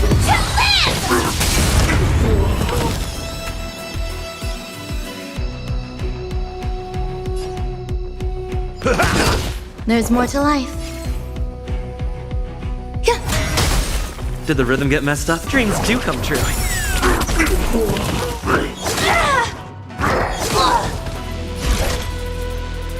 the seas ablaze! Some value, I suppose. Take your positions. Let's improvise. Fight to live! Just focus on the fight. The mood is set, just let the show begin! Every petal and all will be swept away by the wind. Set the seas ablaze! In the mood for another beating?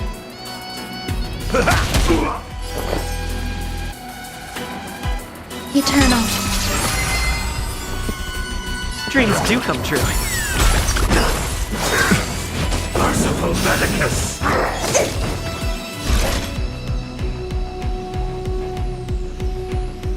Fight to live! Slice like a good, my friends. Indulge yourselves!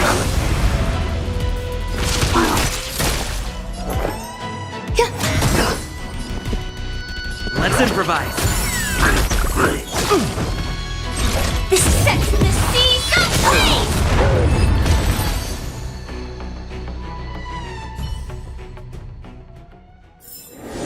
Reach the end of the story in your own way.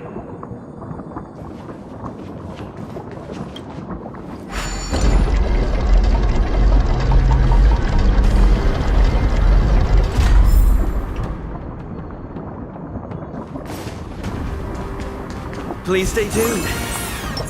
Sound lingers.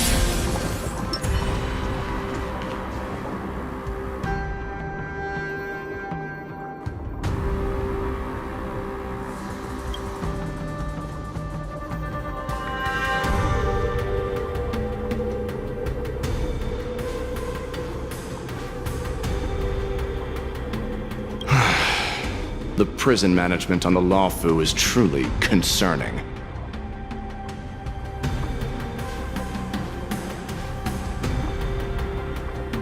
I prefer to be called the Yaoqing messenger who strategically retreated.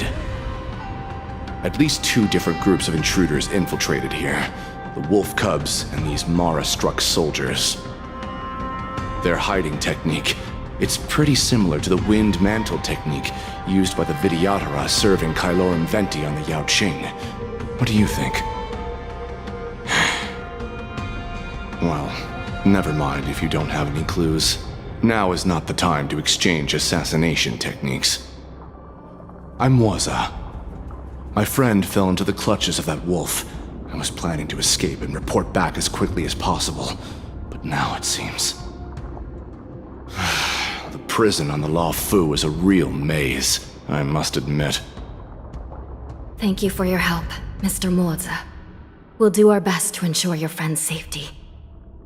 No. You can do nothing for him now.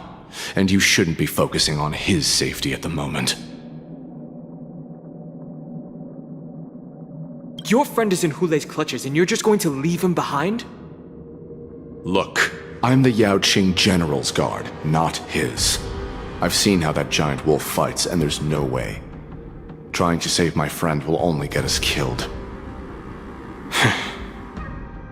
I don't know how you think, but I won't throw my life away for a lost cause. Listen up. I've been tracking these fugitives, and I know their next move. They're planning to seal off the entire prison to keep the outside world in the dark. The worst case scenario, we are all killed by that giant wolf, and the shackling prison is sealed off.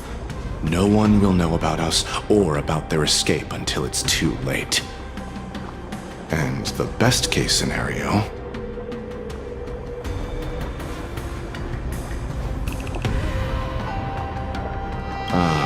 looks like we've got some clever minds here after all. The best case scenario would be we seal the gates and trap the enemy inside with us. We can't let that monstrous wolf escape.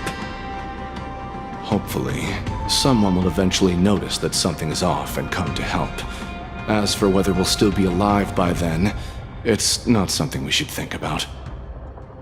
You sure have a way of comforting people, Mr. Morza. As a person of the Yaoqing, I've always searched for something meaningful to give my life to. I have to make it out alive. My companions are waiting for me. As a netherworld dweller, I've already died once. None of you are part of the Ten Lords' commission, so sacrificing yourselves isn't the right move. As a judge, it's my responsibility to guard this prison, and if someone should step up to stop Hule from escaping, it should be me, not you. Once we reach the gate, I hope you'll help me seal it. After that, I'll do everything I can to fight the Borisin, and you find a safe place to hide and wait for reinforcements. Now, let's proceed upward.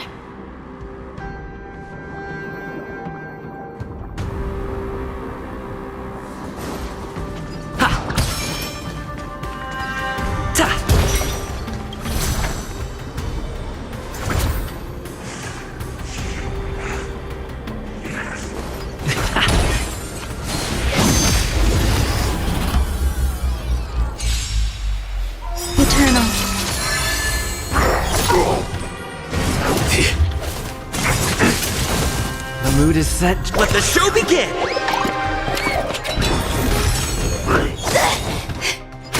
Joining the battle.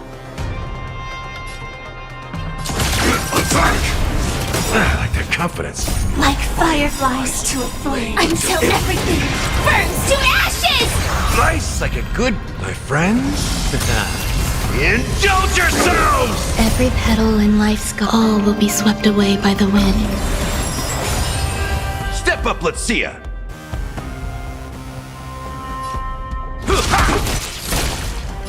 This is more than a battle. Fight to live!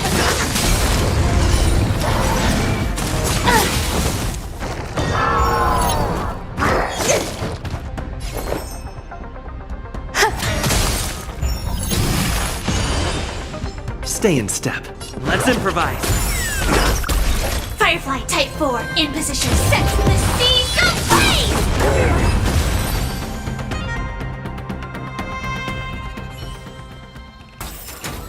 Reach the end of the story in your own way. Ta! Please stay tuned. Sound lingers. Firefly Type 4, activate!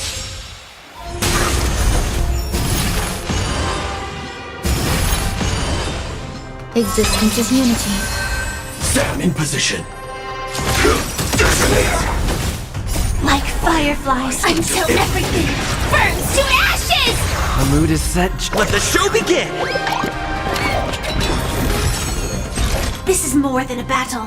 Fight to live!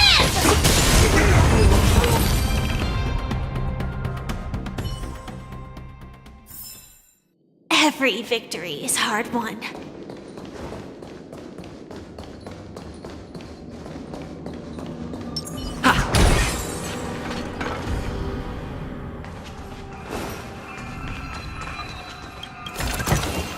Looks good.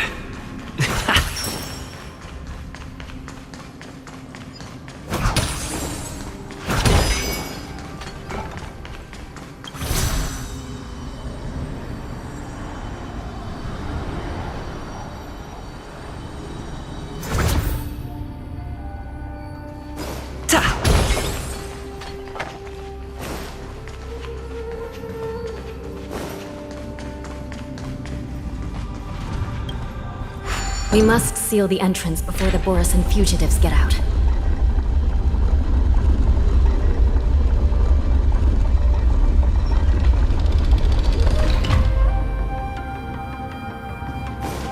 The prison wardens and mechanisms won't be able to hold them for long.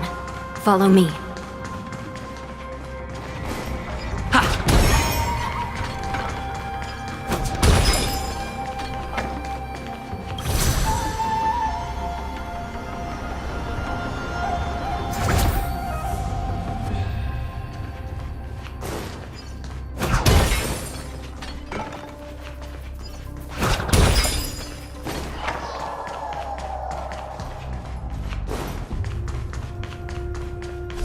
We're almost there. The gate is just ahead. Sound lingers.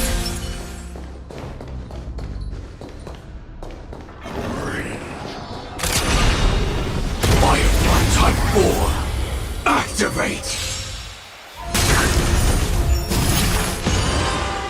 Eternal.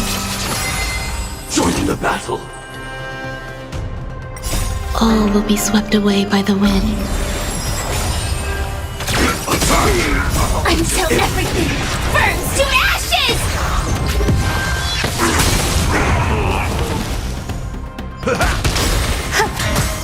Let's improvise. Let the show begin! My friends, indulge yourselves!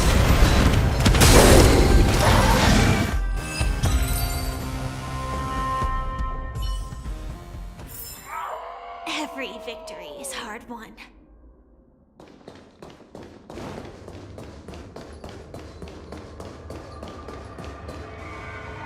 Sound lingers.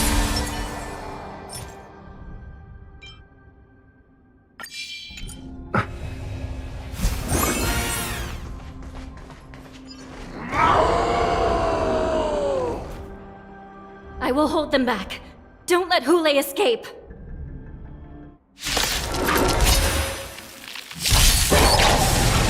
Existence is unity. Target sighted. All units on alert. Detonate. Until everything burns to ashes!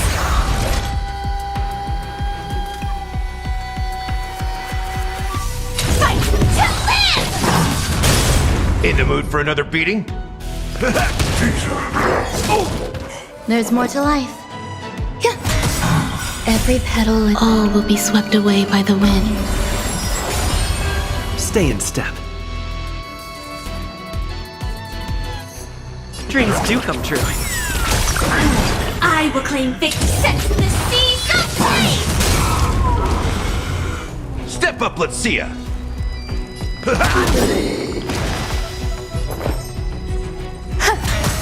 Take your positions. Let's improvise. The mood is set. Let the show begin!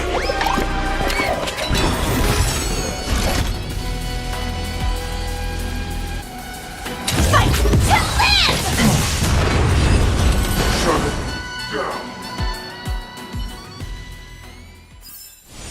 Reach the end of the story in your own way.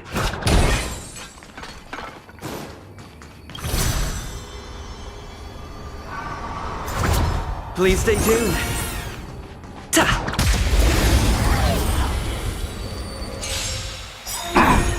Stand in position. Attack! Until everything burns to ashes!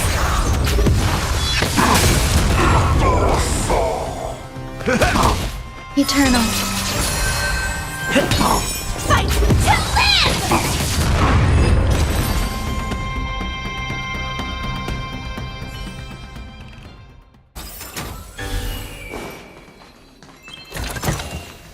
Looks good.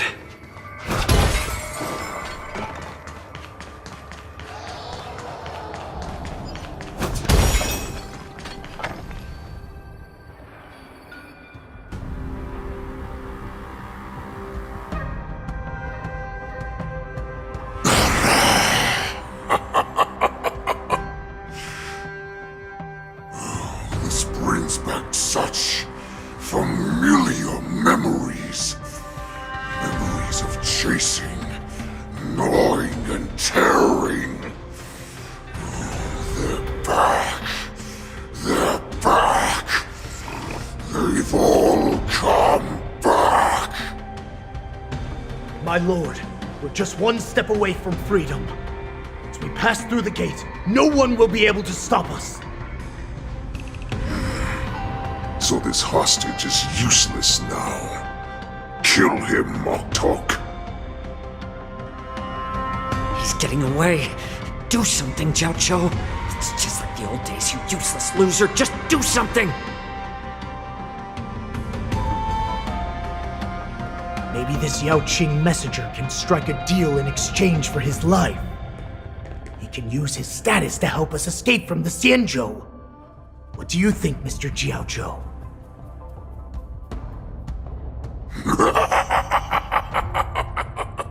Oh, just look at you. Fallen so low during my absence.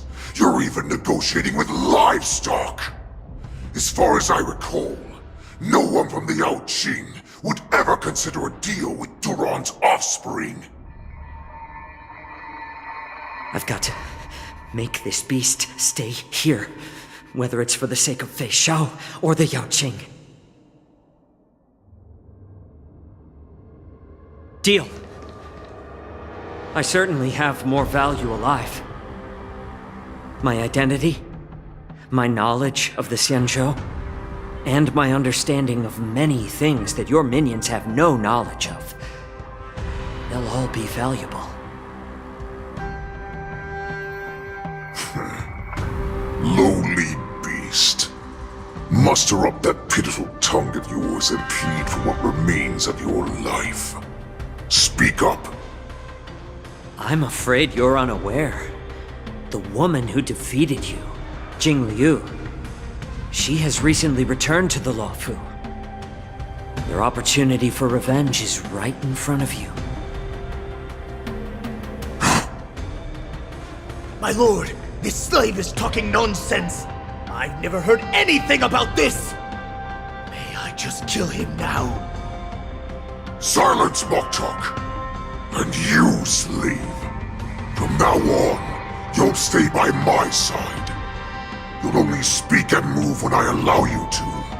Otherwise, I'll dismember you from head to tail, inch by inch. Got it? But my lord... We must stay here for some time, Moktok. Fear not. Because once I step out of the prison, it's the people of the Xianzhou who should tremble in fear.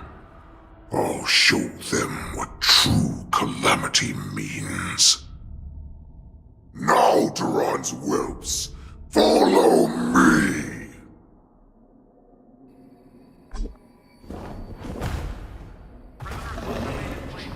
Prison guards, stop them! For our great Lord Hulei!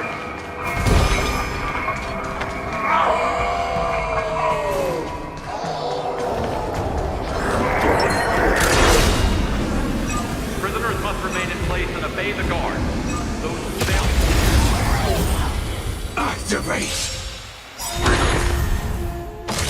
Attack! Until everything burns to ashes!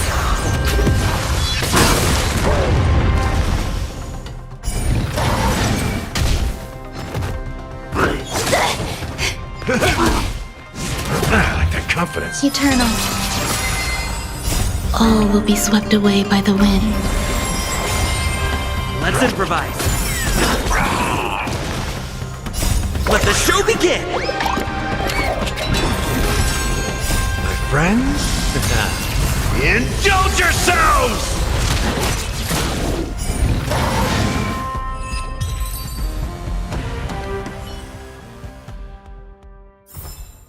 Every victory is hard.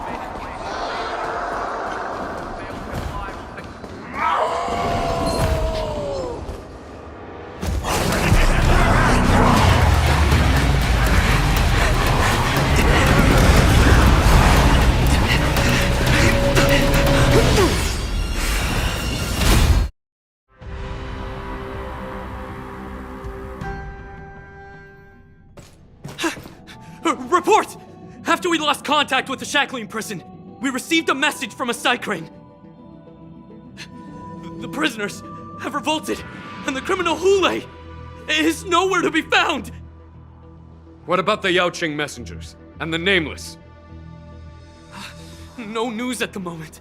We're trying to restore contact with the shackling prison as soon as possible. I see. You're dismissed.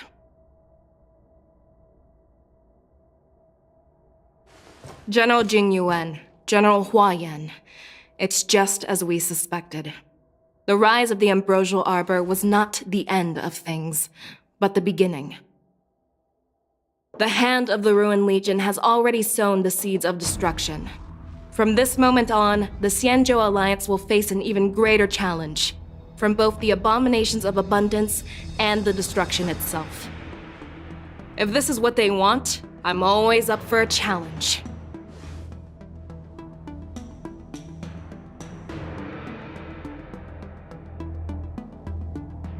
As the Marshal Special Envoy, I'll dispatch the Lawfu Cloud Knights to pursue Hule myself. Looks like the hidden dregs have finally come to the surface. And as I said before, it's time to wash them away, once and for all.